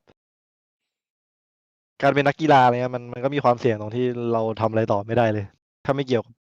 วกับวงการเกม อืม ใช่ครับ อันนี้เรียกว่าเป็นมุมของคนที่ผ่านเรื่องราวต่างๆมาแล้วนะ อ่า น้อง เห็ ที นมาทั้งประสบความสำเร็จทั้งแย่เห็นมาแบบ เออ หมด เคยเห็นตัวอย่างของคนที่เข้ามาในวงการขึ้นมาได้สูงแล้วแบบชีวิตพลิกผันหน้ามือเป็นหลังมือเปลี่ยนไปอีกทางหนึ่งหายสับสูญเสียหรือว่าชีวิตพังอะไรอย่างนี้มีตัวอย่างเคสอะไรแบบนี้หรือไม่มีเราก็โฟกัสแต่ตัวเราอย่างเดียวเราไม่ได้สนใจบีบายหลายทาง ก็แบบ ก็ไม่ได้มีถึงขั้นว่าแบบเก่งระดับสูง คือน้อยครับที่แบบสูงสุดแล้วจะลงไปแย่มาก ไม่ ๆ มี ในวงการเกมของผมดอทไม่มี แต่ก็อาจจะมีแบบสูงแล้วเหมือนจะเป็นคนที่เก่งที่สุดแต่ก็ไม่ใช่ เหมือนจะไปได้แต่ก็ไม่ได้อะไรอย่างเงี้ยว่าครับ โอเค มีอะไรอยากจะส่งสารถึงรัฐบาลไทยหรือว่าหน่วยงานที่จริง ๆ แล้วควรจะมีความช่วยเหลือหรือผลักดันให้กับวงการนี้ไหมครับ หรือว่าก็ช่างแม่งก็กูหมดรุ่นกูแล้ว มันไม่มีอะไรแล้วต้องฝากหรือว่าเราอยากจะส่งเสียงอะไรยังไงในฐานะที่เรากำลังจะปลดประจำการเหรอผมพูดอย่างนี้ได้ไหมเนี่ยมันเร็วไหมเนี่ย บทประจำการก็ การเป็นแบบว่าโปรเพลเยอร์ไง แค่แบบสมมติถ้าไปแข่งในนามทีมชาติ ผมแบบขอเบี้ยเลี้ยงได้ไหมครับเคยไม่ได้เบี้ยเลี้ยงให้นะ ไม่ได้ ตอน ตั เรี ง ยน ค์ไป ตะกี้ แข่งฟรีเหรอ ไปแข่งในนามทีมชาติอ่ะ มันได้น้อยครับ มันได้ไม่เท่าที่เขียนนะครับ แค่นั้นแหละครับ อ๋อคือ แค่นี้เหรอ จริง ๆ มันมีเขียนไว้เป็นลายลักษณ์อักษรเลยว่าเขาจะให้เบี้ยเลี้ยงเท่านี้ ใช่ตอน แต่ว่า แข่ง ได้ ซีเกม ไม่ถึง ใช่ครับโดนไม่ถึ ช่ ง วยแบบ จำ ว่า ไม่ได้แล้วอะแต่ว่า ทำตสัญญ ไม่มีทางที่จะได้น้อยเท่านั้นนะครับ โดนภาษีไงเขาหักภาษีหรือเปล่าหักหน้าที่จ่าย ไม่รู้ไงว่า น่าจะเอา ก็ถ้าเป็นไปได้ก็อย่าแบบแอบสอยเงินแล้วกัน ว้า นักกีฬาบางคนไม่ได้มีตังค์หาครับ เป็นผมตอนนั้นก็ก็เซ็งอยู่ตอนนั้น ตอนอายุ17-18ตอนแข่งซีเกม ก็แบบ อืม เอ้ยทำไมมันตอนนั้นน่าจะเขียนว่าแบบได้เดือนละ8,000ถึงทำไมครบ10 เดือนแล้วเฮียเป็นแค่8,000วะอะไรผมก็คิด แต่ตอนนั้นก็เด็กก็แบบ ไม่ได้โวยวายอะไร อืม เป็นที่อะไรที่เศร้ามากเลย กับการที่กูได้มีโอกาสคุยกับมือหนึ่ง .a carry เมืองไทยฮะ แล้วให้น้องก็ฝากถึงวงการเกม น้องฝากว่า รัฐบาลช่วยจ่ายเงินค่าแรงกูด้วยไอ้เหี้ยโคตรเศร้าเลยสัตว์สิ่งที่ฝากสิ่งสุดท้าย What the fuck ไม่แล้วแบบ ไอ้เชี่ยบิดเงินเด็กอายุ 17 ไอ้ชีวิตแม่ง โอ้ผมโดนตอนนั้นด้วยครับ ตอนไอ้ ตลกตอนที่ผมไปดูแข่งTI8อะครับ มันจะ เออ มีพี่คนหนึ่งเป็นพี่ที่ดูแลนักกีฬาเด็กที่ได้ไปใช่ไหม อืม จริงๆเขาบอกว่าทาง Honda น่าจะให้เงิน7 วันนะคนละประมาณ30,000ค่ากิน อืม ทุกอย่าง อืม อืม แล้วพี่เขาบอกเอ้ยเดี๋ยวพี่จัดการให้เอง อืม แล้วเอาเงินทุกคนไปเลย แล้วกูแดกแค่แบบอะไรแมคโดนัลด์ KFC อ่ะ เราก็เอาไปเลย30,000นั้นนะคูณ5ครับ what ก็เป็นเรื่องที่กูก็คิดอยู่ แต่ตอนนั้นเราเด็กอะครับ ผม17อะผมก็แบบเอาไปเถอะคิดอะไรไม่ได้คิดว่าคนจะโกงอะไรอย่างนั้นนะครับ แค่แบบเงิน ไล่5 คนนี้ก็คือโดนโกงผมก็แบบมองหน้ากันตาไปปีแบบอ้าวไอ้เชี่ยเราเพิ่งจะโดน ใช่ เซิร์ฟเกิร์ฟไปแล้วแบบไม่มีใครเตือนไม่มีใครเรียกเชี่ยแล้วก็โดนกันแบบยืนยิ้มแห่ๆ แต่ กันนี่ย เขาก็ซื้อข้าวให้กินไงครับแมคโดนัลด์ คนละ โอ้ 35,000 คน แล้วก็ซื้อแมคโดนัลด์เลี้ยง 1 รอบ ครับ มันก็คือมันไม่มีทางที่30,000นั้นจะหมดแน่ๆเพราะว่า ไม่ได้กินแบบ อ่า ไฟไดนิ่งหรือกินอะไรดีๆเลยครับ อืม กินแบบฟาสต์ฟู้ดอเมริกาแคนาดาทั่วไป มีไหมมีโดนโกงเงินอีกไหมในวงการนี้มันมีเรื่องนี้ที่จะต้องตีแผ่หรือนำมาเล่าสู่กันฟังไหมฮะการโกงเงินการเบี้ยวเงินกับค่ายหรืออะไรเงี้ยพูดได้ไหมเนี่ยไอ้เชี่ย อ๋อล่าสุดแค่ที่ไปกับทารอนนะครับ บริษัทเขาเหมือนล้มละลาย ก็เลยไปแข่งได้ที่3รายการหนึ่งมา ผมก็บินไปตุรกีตอนนั้นเหมือนวีซ่าไปเชงเก้นไม่ผ่าน เพราะแบบเวลาทำน้อยเกินไป ผมก็ไปอยู่ตุรกีคนเดียวเดือนหนึ่งเลยนะ อืม แบบบินไปออกค่าอาหารเอง แต่ออกค่าตั๋วเขาออกให้ แล้วก็ได้เงินรางวัลประมาณ2-3 แสนมา โอ้โห แล้วสรุปทีมมันเบี้ยวครับเพราะผมก็ไม่ได้ทั้งเงินรางวัล แล้วก็ต้องออกค่ากินค่าอยู่เอง อืม ต้องฟ้องไหมเนี่ย ไม่ครับล้มละลายไปแล้วทำอะไรไม่ได้ครับ เจ๊งไปแล้วไอ้เชี่ย เงินก็หายไปเลย ไม่มีตังค์ ใช่ จ่าย แต่เราก็ได้ไปเที่ยว ใช่ เราก็คิดอย่างนี้ สบาย พูดชื่อได้ครับเพราะล้มละลายไปแล้ว จบแล้ว แต่ก็มีคนที่ซวยกว่าครับ ก็มีแบบไอ้ทารอนคนอื่นๆ มันก็โดนบิดมาทั้งปีอะไรนี้ก็บางคนก็เป็นล้าน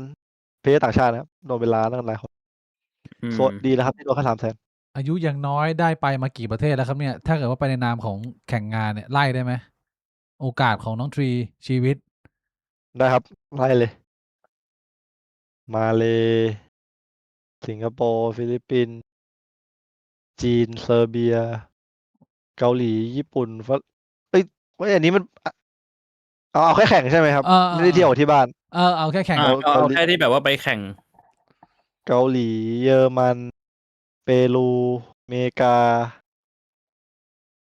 แคนาดา ยูเครน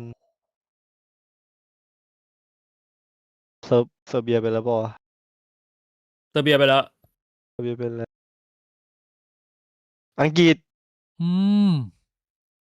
จะมีอะไรแปลกๆ มันต้องดูในลิสต์เป็นหนึ่งนะครับแต่โปรตุเกส อืม โอ้โหเชี่ยแข่ง .a มัน เนี่ย มีเยอะอย่างนี้เลย โรเมเนีย พี่บวง โรเมเนีย โอ้โห ดูใน ไป มือ มา ถือ เยอะ ครับ มากเลยเนี่ย โคตรเยอะพี่แบบ ที่ริยาดนี่นับไปยัง เรีย15 ครับ อ่า แล้ว โอ้ ตุรกี16 อืม เรียกว่าโอ้โห ดู ไป ไบ มา ดู เย ไบ อะมากนะ 17 อืม เดนมาร์ก18 ดูในนี้ จีนไปแล้ว ดูใน18 ดูไบไปแล้วอาเซอร์ไบจา ฮ่ น องกงไม่อาเซอร์ไบจานไม่เคยเชียว เอาไอ้ที่นี่เขียนมาจากไหนเนี่ย มันปั่นครับ มันปั่นนะ 18 เบอร์ลิน ประมาณ ลี เกือบ20อ่ะถ้าเกิดว่าให้แบบสรุปคร่าวๆเกือบ20 ประเทศที่ ใช่ครับ น้องทีได้มีโอกาสไป แต่ โอ้โหเชี่ยเอ้ยทุกครั้งนี่พ่อแม่ เยอะ ไป จัง ด้วยไหมหรือเราไปกระเจี๊ยวโผล่คนเดียวเลย ไปคนเดียวครับ คนเดียว ส่วนใหญ่ แต่ว่าถ้าอยู่ข้างๆ พี่ชายก็บินมาแม่ก็บินมา แม่ไม่เคยบินแต่ว่าพี่ชายบินมาถ้าไปแข่งมาเลเซีย แข่งแถวๆบ้านอะไรอย่างงี้แถวๆใกล้ ส่วนใหญ่เวลาไปต่างประเทศนี่มีโอกาสได้เดินใช้ชีวิตดูบ้านเมืองเขาไหมหรือว่าก็นั่งหมกเก็บตัวอยู่ในหน้าคอมอยู่ในโรงแรมอย่างเดียวรอแข่ง ๆเพิ่งมามีเมื่อปี2 ปีที่แล้วเนะครับ ที่เพิ่งออกมา ปกติคือหมกอย่างเดียว หมก ไม่เอาอะไรเลย ไม่เอาอะไรเลย ใช่นั่งเล่น ไม่ได้ อย่าง เดิ เดีย น ว ดูเมือง ไม่ได้เดินดูสาวเลย สาวอะดูเวลาที่แบบขับรถบัสผ่านไปสเตเดียม ดูแบบ อ๋อ มันจะต้องนั่งรถบัสขนเพลเยอร์ หรือแบบรถแวนรถตู้ ก็จำ ก็นั่งดูตามทาง จำ แต่ เอา ยู ไว้ เครนสวยสุด จำไว้ไปตามในห้องใช่ไหม ยูเครนสวยสุด อืม ยูเครนสวยสุด แล้ว ก่อนที่จะมี มี สง โค ค ร ราง ม การมีโครงการไว้แบบ1 ตำบล 1 ผลิตภัณฑ์อะแบบว่า ไปที่ไหนก็ต้องมีสาวสักคนหนึ่งอะไรอย่างงี้ มีไหม หรือว่าดูอย่างเดียว ดูอย่างเดียวแบบจีบ อ๋อ จีบฝรั่งไม่ค่อยได้ครับ แบบ ทำไมอ่ะ มุ เรา ก พูด คน ได้ ไทยมันแบบ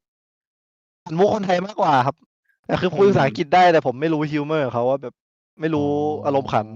ผมเน้นแบบ อืม ใช้ความตลกเข้าด้านเงี้ย อืม คือทริคเรามันใช้ได้แค่ในเมืองไทยอะครับ อืม เฮ้ยใช้ข้างนอกก็ใช้ได้เราลองแล้วหรือยัง ใช้ได้ คนไทยไม่ธรรมดานะเราเอาไปแบบคารมเราอะดูก็ทางธรรมดาด้วย ดู เดี๋ยวต้องลองอีกทีแล้วกันถ้ามีโอกาสครับ ตอนนี้ที่ เปิดใจไหมกำลังหาแฟนอยู่หรือว่าช่วงนี้กำลังออกกำลังกายฟิตหุ่นอยู่กับตัวเองนะเห็น อยู่กับตัวเองครับ ออกกำลังกายฟิตหุ่นแล้วก็ เฮ้ย สตรีมอยู่กับ FC ไป ชีวิตมันชีวิตเหมือนพี่บวงเลยทุกวันอะไรมัน ใช่ปะเนี่ยพี่บวงก็ชีวิตอย่างงี้ปะเนี่ยชีวิตหนุ่มโสดให้ผู้หญิงเขาเห็นแล้วก็แบบน้ำลายไหลเล่นน่ะ แต่ก็คงความ ผู้ห โส ญิง ด ก็ไม่น่าจะน้ำลายไหลกับกูนะ เฮ้ยพี่บวงถ่อมตัวอีกแล้วช่วงนี้พี่บวงเซ็กซี่รอยสักไปยกกล้ามอัพคลิปทุกอาทิตย์ โอ้โห เชื่อวิถี เอาละ ของอัลฟานะพี่บวง ก็สตรีมไปอะเรื่อย เรายังไม่พร้อมจะมีใครครับ หัวใจผมมันแบบรักเขามาก แล้วแบบ ๆ 2 เดือนมันยังไม่พอ มันยังต้องใช้เวลารักษาตัวเองเพิ่ม ยาวๆ อืม ใช่ แบบตัวนี้ก็มีแบบไปเที่ยวบ้างนะเราแบบร้านเหล้านี่แต่ก็แบบหมายถึงไม่ได้คิดว่าชอบใครเลย เพราะว่าแบบ ไม่รู้ดิรักใครอยู่ก็ รู้สึกไม่ได้อยากคือสมมติมองเห็นผู้หญิงก็คิดว่าคนนี้สวยคนนี้น่ารักนะแต่ไม่มีความ อืม คิดที่อยากจะคุยกับเขาแล้วแบบคุยกับเขาทุกวันหรืออยากไปไหนกับใครอะไรเงี้ยเพราะแบบเหมือนเรายัง ใจมันยังนั่นอยู่อะไม่100%นะครับ ผมก็เพิ่งเคยเป็นเนี่ยแหละครับ ที่ผ่านมาก่อนหน้านี้เวลาเลิกกับแฟนก็แบบ ก็ เลิก ไป ปุ๊บก็ ต่อ พร้อม เลย พร้อม move พร้อม on ไปต่อเลยใช่แต่อันนี้พอ อืม รักใครจริงๆแล้วแบบ เจ็บมันต้องการเวลาพักฟื้นมันต้องเข้าไปยืนในน้ำพุ ใช่ สักแป๊บหนึ่งนะให้มัน ต้อง ฮิ ไป ว ต้องไปรีเจนบอกกันครับ เชื่อแต่ว่ามันเจ็บมันหนักหน่วงนะ ครับ เชื่อพี่บวงเป็นไงอะเรื่องความรักแนะนำน้องได้นะพี่บวงก็ไม่ธรรมดานะ โอ้ย ไม่ ผม เป็นไร ก็ ชิวๆครับ แนะ ต้อง นำ ใช้ ใค เว ร ลา ไม่ได้หรอก เอ ใช้ อ เวลา ถ้าเกิดว่าไม่มีเรื่องส่วนตัวแล้วเราจะข้ามไปคุยเรื่องข่าวนะทั้งนั้นอะผมจะคุยเรื่องข่าว คุยเรื่องข่าวได้ไหมน้องมีดูตามข่าวไหมเป็นเด็กเจนนี้ ดูอยู่ตลอดครับ ผมชอบเล่น Facebook ครับตัวเจนซีเนี่ยมันจะเล่นใน Instagram กับ Twitter นะ แต่ผมอะเป็นเจนซีที่เล่น Facebook เพราะมันมีข่าวเยอะ อีกเรื่องหนึ่งเจนซี อืม เรื่องนี้ไม่ถามไม่ได้ อายุ24ตอนนี้คนรอบตัวแต่งงานยังฮะ เริ่มมายัง ไม่มีเลยสักคน เพื่อนถ้าเป็นเพื่อนในรุ่นเดียวกันนะไม่มีสักคน เฮ้ย เดี๋ยว 0 พี่บวง ไม่แต่รุ่นเราก็ไม่ได้เริ่มแต่ง24ป่ะพี่บิ๊กมันน่าจะต้องปลายไหมสัก27 28ไหมหรือว่า24มันเริ่มแต่งกันแล้ววะ รุ่นเราอ่ะ ผมเริ่มไปงานแต่งเนี่ย คือ24 25 26เนี่ยจะเป็น3 วัยที่ตอนนั้นนะแพ็คแล้วแบบว่าแต่งกันทีอยู่พอสมควร ช่วงนั้นผมจำได้ว่าไปหลายงานมาก เพราะว่ามันเป็น2 ปีที่ทำงานอยู่ที่ธนาคาร อืม มาเป็นเจนนี้เขาไม่ค่อยแต่งกันแล้วเหรอหรือว่าเราเพื่อนน้อยหรือว่ามันยังไงมันมีคำอธิบายไหมในชุดคำเพราะว่าจริงๆแล้วมันก็เป็นวัยแต่งงานป่าววะหรือว่าคนเขาดีเลย์ไปเรื่อยๆหรือยังไง ผมว่าเป็นเรื่องเงินด้วยมั้งครับค่าใช้จ่ายไม่รู้อ่ะรู้สึกแบบเอาจริงๆที่ผมคิดส่วนตัวนะผมคิดว่าผู้หญิงตอนนี้ความคาดหวังมันสูงกว่าเมื่อก่อนด้วยมั้งครับ ต้องมีนู่นมีนั่นมีนี่มีบ้านมีรถมีทุกอย่างพร้อม แต่แบบวัยก่อนๆหน้ายิ่งอายุเยอะเท่าไหร่เขายิ่งแบบ ก็ทำด้วยกันหรืออะไรอย่างนั้น อืม แต่ แบบไปด้วยกันสร้างด้วยกันอะไรเงี้ย แต่สมัยนี้เขาจะพูดแล้วว่า ใครมันจะไปยอมกัดก้อนเกลือกินกับมึงฮะ อย่างนั้นเนี่ย เออมันมีคำพูดประมาณนี้พี่บุ๋มเคยได้ยินไหม ก็เคยได้ยินนะ แต่อันนี้มันเป็นแนวคิดของชายแท้หรือเปล่า เฮ้ยทำไมอะยังไงชายแท้ ผู้หญิงไม่ได้คิดอย่างนั้นไหมผมไม่รู้ไง ผมก็ต้องตั้งคำถามแบบฝั่งตรงข้ามไงสำหรับแบบเป็นตัวแทนฝั่งตรงข้ามถ้าเขาสงสัยแบบจริง ๆ ผู้หญิงสมัยนี้คิดอย่างนั้นจริงๆเหรอหรือว่าอันนี้อาจจะเป็นแค่ผู้หญิงที่แบบ ในชีวิต พิม เรา พ์อะไรแบบนี้หรือพูดอะไรแบบนี้ในโซเชียลมีเดียแต่ผู้หญิงจริงๆเขาไม่ได้คิดแบบนี้ เออ ก็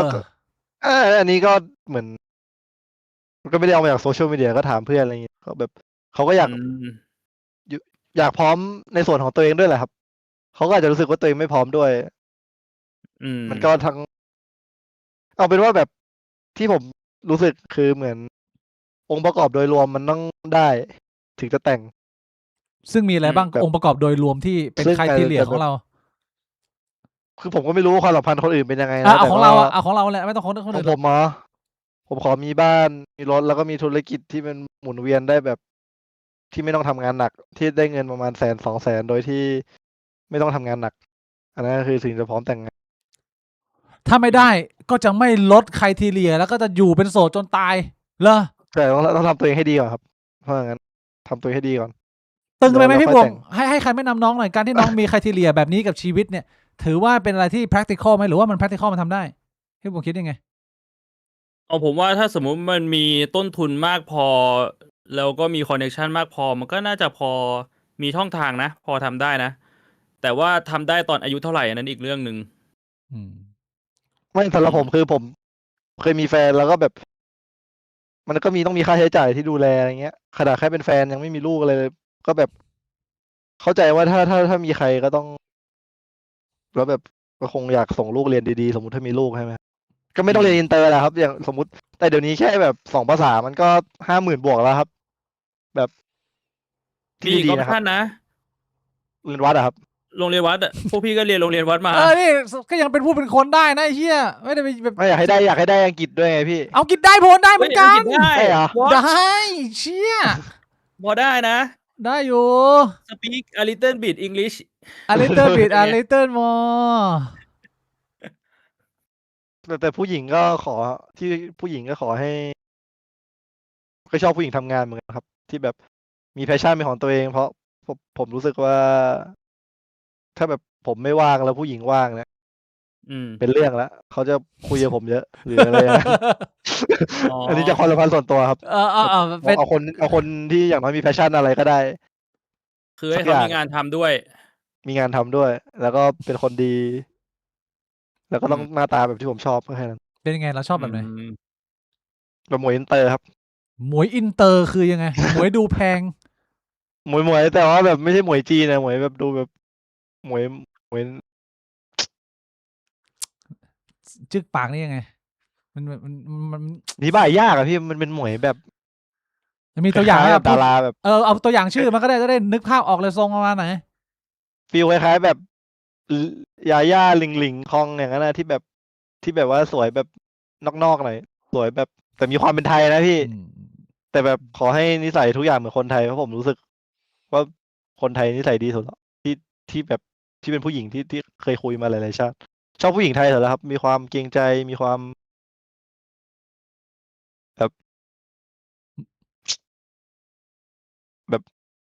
ไม่ใช่เวสต์เอเชียนะไม่ใช่เมืองนอกแบบนั้นนะแต่แบบลูกไทยลูกครึ่งจีน ไทยลูกครึ่งจีนที่อย่างนั้นแหละครับอันนี้ก็เป็นลูกครึ่งจีนไหมคุณก็เป็นเชื้อสายจีนไหมปู่กับยายเป็นคนจีนครับประมาณน่าปู่ 20%25%ปู่กับย่าแล้วปู่กับยาย ปู่กับยายครับย่าเป็นคนไทยตาก็เป็นคนไทยอ๋อแสดงว่าคุณมีแค่50%ประมาณ50ใช่อ่าอืม ก็เรียกว่าได้เชื้อไทยครึ่ง จีนครึ่งนะเป็นเชื้อเจียวเล็กทั้งคู่ ก็ไม่รู้ว่ามันจะไปออกกาชาออกเป็นยังไงนะ ก็ แล้วแต่แล้วเรามองเรื่องมีลูกนี้ ไม่ซีเรียสไม่แอนตี้มีได้ ถ้าพร้อมก็คือมีได้ แต่ถ้าไม่พร้อมก็คือไม่มี เราไม่ได้แบบว่าเชี่ยไม่เอาเว้ยกูไม่อยากมีลูกกูไม่อยากสูญเสียอิสรภาพ หรือยังไงเรามองเรื่องนี้ยังไง คิดยังอายุ24คิดเรื่องพวกนี้ยัง คิดแล้วครับคิดตั้งแต่เด็กแล้วครับผมคิดว่า ฮะ โตมาในชีวิตเนี้ยผมคิดว่าอยากมีลูก รู้สึกก็แบบ อืม เดี๋ยวสักวันหนึ่งเราทำอะไรไปแพชชั่นเราก็จะหมด เราอย่างน้อยแบบสมมุติถ้ามีลูกเรายังมีแพชชั่นนั้นไหม อืม เฮ้ คิดตั้งแต่เด็ ย กแล้ว น่าสนใจ คบกับใครเลยจริงจังตลอดไงเพราะว่าแบบอยากมีลูก อยากมีครอบครัว อยากแต่งงานเพราะพี่ชายผม2 คนนะแต่งงานแล้วก็เห็นว่าแบบเชียพี่กูก็แต่งได้นี่หว่าอะไรอย่างงี้ อืม แบบไม่ได้แบบว่าพี่ไม่ดีนะแต่หมายถึงแบบเห็นพัฒนาการของพี่ในชีวิตอย่างเงี้ยครับ อืม เขาก็แบบมีครอบครัวกันหมดแล้ว ก็อยากมีมันก็มีความสุขดีอะเห็นเขาแบบมีหลาน ผมก็ไม่ค่อยได้ไปเจอหลานหรอกแต่ก็แบบ มันก็ดีอะมันดูมีความสุข มันดูแบบเป็นอีกหนึ่งแพชชั่นในการใช้ชีวิต คือการมี แล้ว ลู เรา ก คิดไว้ไหมว่าอยากมีกี่คน หรือว่าไอเดียตอนนี้คืออยากมีครอบครัวอยากมีลูกยังไม่ได้คิดถึงขนาดนั้น ก็เอา2 คนพอครับ ถ้ามี แต่1 คนก็ได้ อืม แต่แบบไม่อยากถึง3ครับเพราะว่าแบบ เดี๋ยวจะเป็นเหมือนผมตรงที่แบบ อาจจะแบบพ่อแม่อาจจะดูแลไม่ทั่วถึงตอนเนี่ยหรอกไหมพอมี3 คนแรกคน2พ่อแม่ก็อาจจะแบบมีเวลาเยอะ พอ3อ่า เยอะไป เวลาจะใช่ 2 คนกำลัง แต่แบบ พอดูได้มันไม่เหมือนสมัยก่อนแล้วที่มันจะมีแบบว่า5-7กันอะไรอย่างเงี้ยสมัยรุ่นพ่อแม่ผมอะเขามีกันแบบ7-8อะมันก็เยอะเกินอะสมัยนี้แพงด้วยแต่ละคนค่าใช้จ่ายนะ ใช่ เชี่ย อืม น่าสนใจว่ะก็จริงๆแล้วเราก็ แต่ เรียกว่าเกือบพร้อมแล้วนะเพราะว่าอายุขนาดนี้มีขนาดเนี้ยเรียกว่าพร้อมเลยแหละพี่บวงเอาจริงน้องพร้อมแล้ว ถ้าเกิดจะมีอะ ใช่ ถ้าเกิดจะมีนะ ถือว่าในมุมของด้านการเงินเนี่ย มันก็ อาชีพ ไว การ กว่า งาน คนอื่นในวัยเดียวกันนะ มากกว่าเยอะ ถ้าบริหารดีๆ มันก็ไปได้ยาวๆอ่ะ ครับ คำถาม แต่ คือ ก็ไม่มี mindset เมีย พร้อม ไง หรื พี่ อยังอันนี้พร้อมหรือยังอันนี้คือคำถามสำคัญ อืม ถ้าเป็นร่างเนี้ยน่าจะพร้อมแล้วครับ แต่ก่อนหน้าเนี้ยไม่น่า เฮ้ยเดี๋ยว คิด ร่างนี้ ว่า ร่างนี้มันยังไงมันต่างกับร่างก่อนหน้า เพ ยั ราะ งไง เหมือนพอเราเสียใจหรือเราจบความสัมพันธ์หรืออะไรงี้ เราก็เรียนรู้อะไร คือคนส่วนใหญ่ไม่รู้อย่างผมเนี่ยผมจะเรียนรู้อะไรจากความเจ็บปวดมากที่สุด ว่า อืม เราควรจะไปในแนวทางไหน ตัวตนเรา สิ่งที่เราดี สิ่งที่เราแย่อันไหนที่เราทำกับเขา พอแบบมีความเจ็บปวดมากๆ ผมจะฝังใจแล้วว่าเราไม่ควรทำอะไรในความสัมพันธ์ มันก็จะปรับตัวใช่ไหม ปรับตัวให้เป็นคนที่ดีขึ้นในความสัมพันธ์ต่อไป ใช่ครับ อืม ชิพี่บวงปรับตัวเปะล่าน้องเขาปรับตัวนะ ก็พยายามปรับตัวนะ ปรับตัวแล้วทุกคนต้องพยายามปรับตัวหมด เพื่อที่จะอยู่ในความสัมพันธ์ได้ แต่บางครั้ง ใช่ ปรับมาก ความ มัน สัมพันธ์ ฝืนมากมันก็จะเป็นความรู้สึกเหมือนที่พี่บวงบอกอะเชี่ยกูว่าหรือว่ากูเกิดมาเพื่ออยู่คนเดียววะพี่บวงคิดเรื่องนี้ยังไงเนี่ยมันยังไงเนี่ยฮะนี่มันก็ มั ยั น ง ก็ความคิดตรงนี้มันก็เปลี่ยนไปเปลี่ยนมาเรื่อยๆนะ สลับไป บางช่วงมันก็ สลับมา คิดว่าแบบเชื่อเราไม่น่าจะเป็นคนที่เข้ากับคนอื่นได้ เพราะว่าเราแบบเรียกว่าเราค่อนข้างเห็นแก่ตัวอะไรอย่างเงี้ย มันมี requirement เยอะแต่บางทีมันก็จะรู้สึกว่าแบบ มันก็ไม่ได้แย่ ห ข รือ นาด ว่า นั้ จ น ริงๆเราเรียนรู้ที่จะปรับได้วะ นั่นน่ะสิพี่บวงยังไงอะ มันก็เลยไม่รู้ว่ายังไง negotiate อยู่ตอนนี้ negotiate กับตัวเอง เอ้ย อ ผม ยู่ ก็เป็นพี่ ผมเคยคิดเหมือนกันนะว่าแบบเราเห็นแก่ตัวเกินกว่าจะมีใคร แต่สุดท้าย พอผมรักใครจริงๆ ผมเข้าใจแล้วว่าแบบเฮ้ยพอเรารักใคร ที่ตัวตนเขาจริงๆ เราจะแบบ คือเขาอาจจะบอกว่าเราเห็นแก่ตัวนะ แต่แบบเราก็ดีขึ้นอะคือกับคนอื่นเนี่ยกูเห็นแก่ตัวกว่านี้แน่ๆ แต่แบบกับเขานี่คือเรากลายเป็นแบบดีที่สุดเท่าที่เราทำได้แล้ว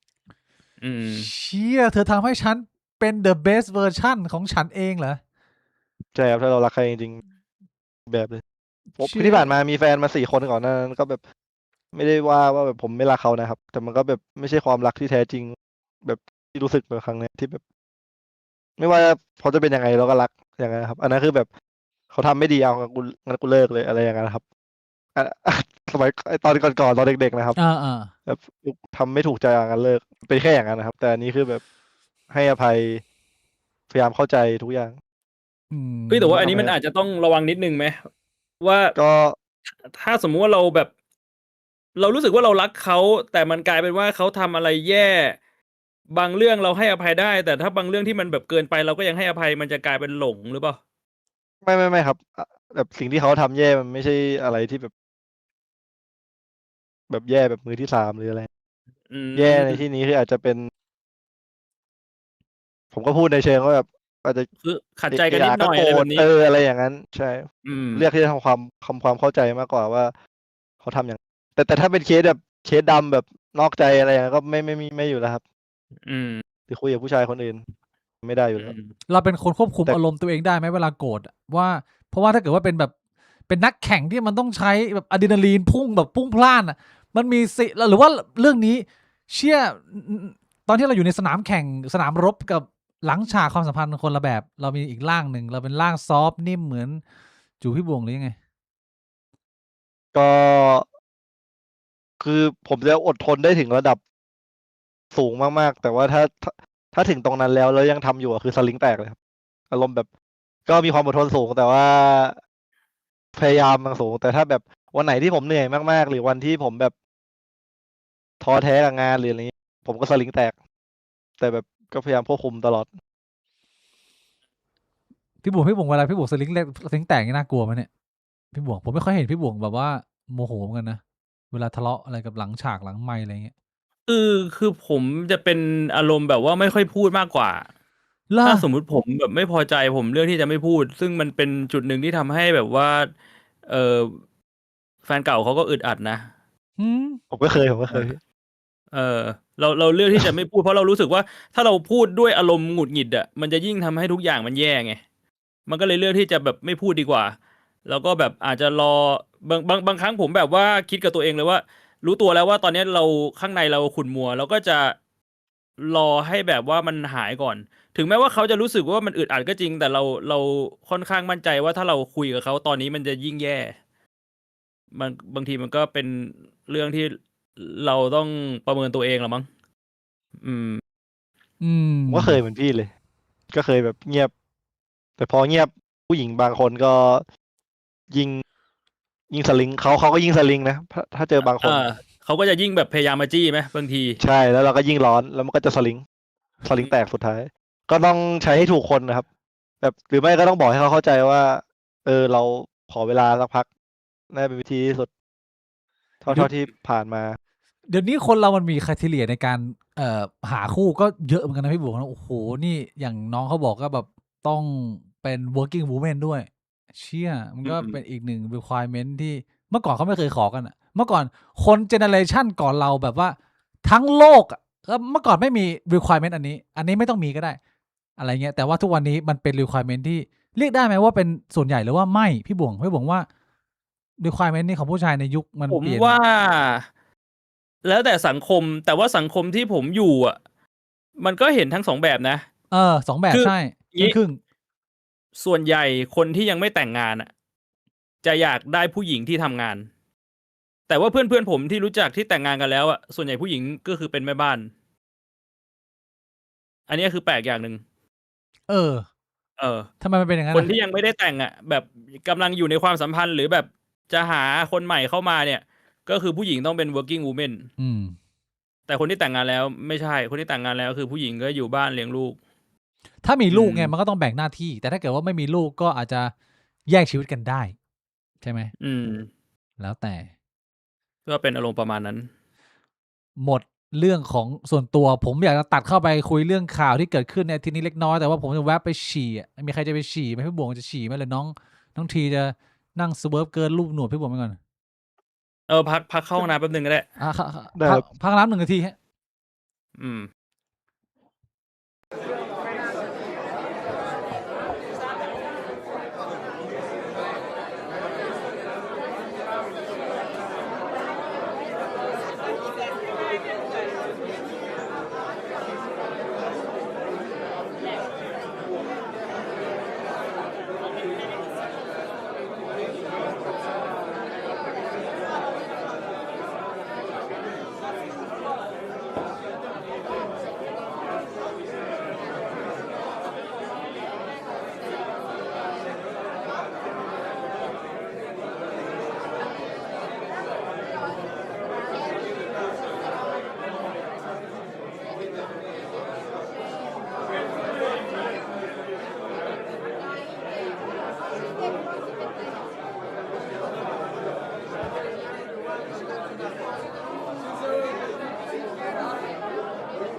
เฮ้ยทำไมเสียงพี่บิ๊กหายปะ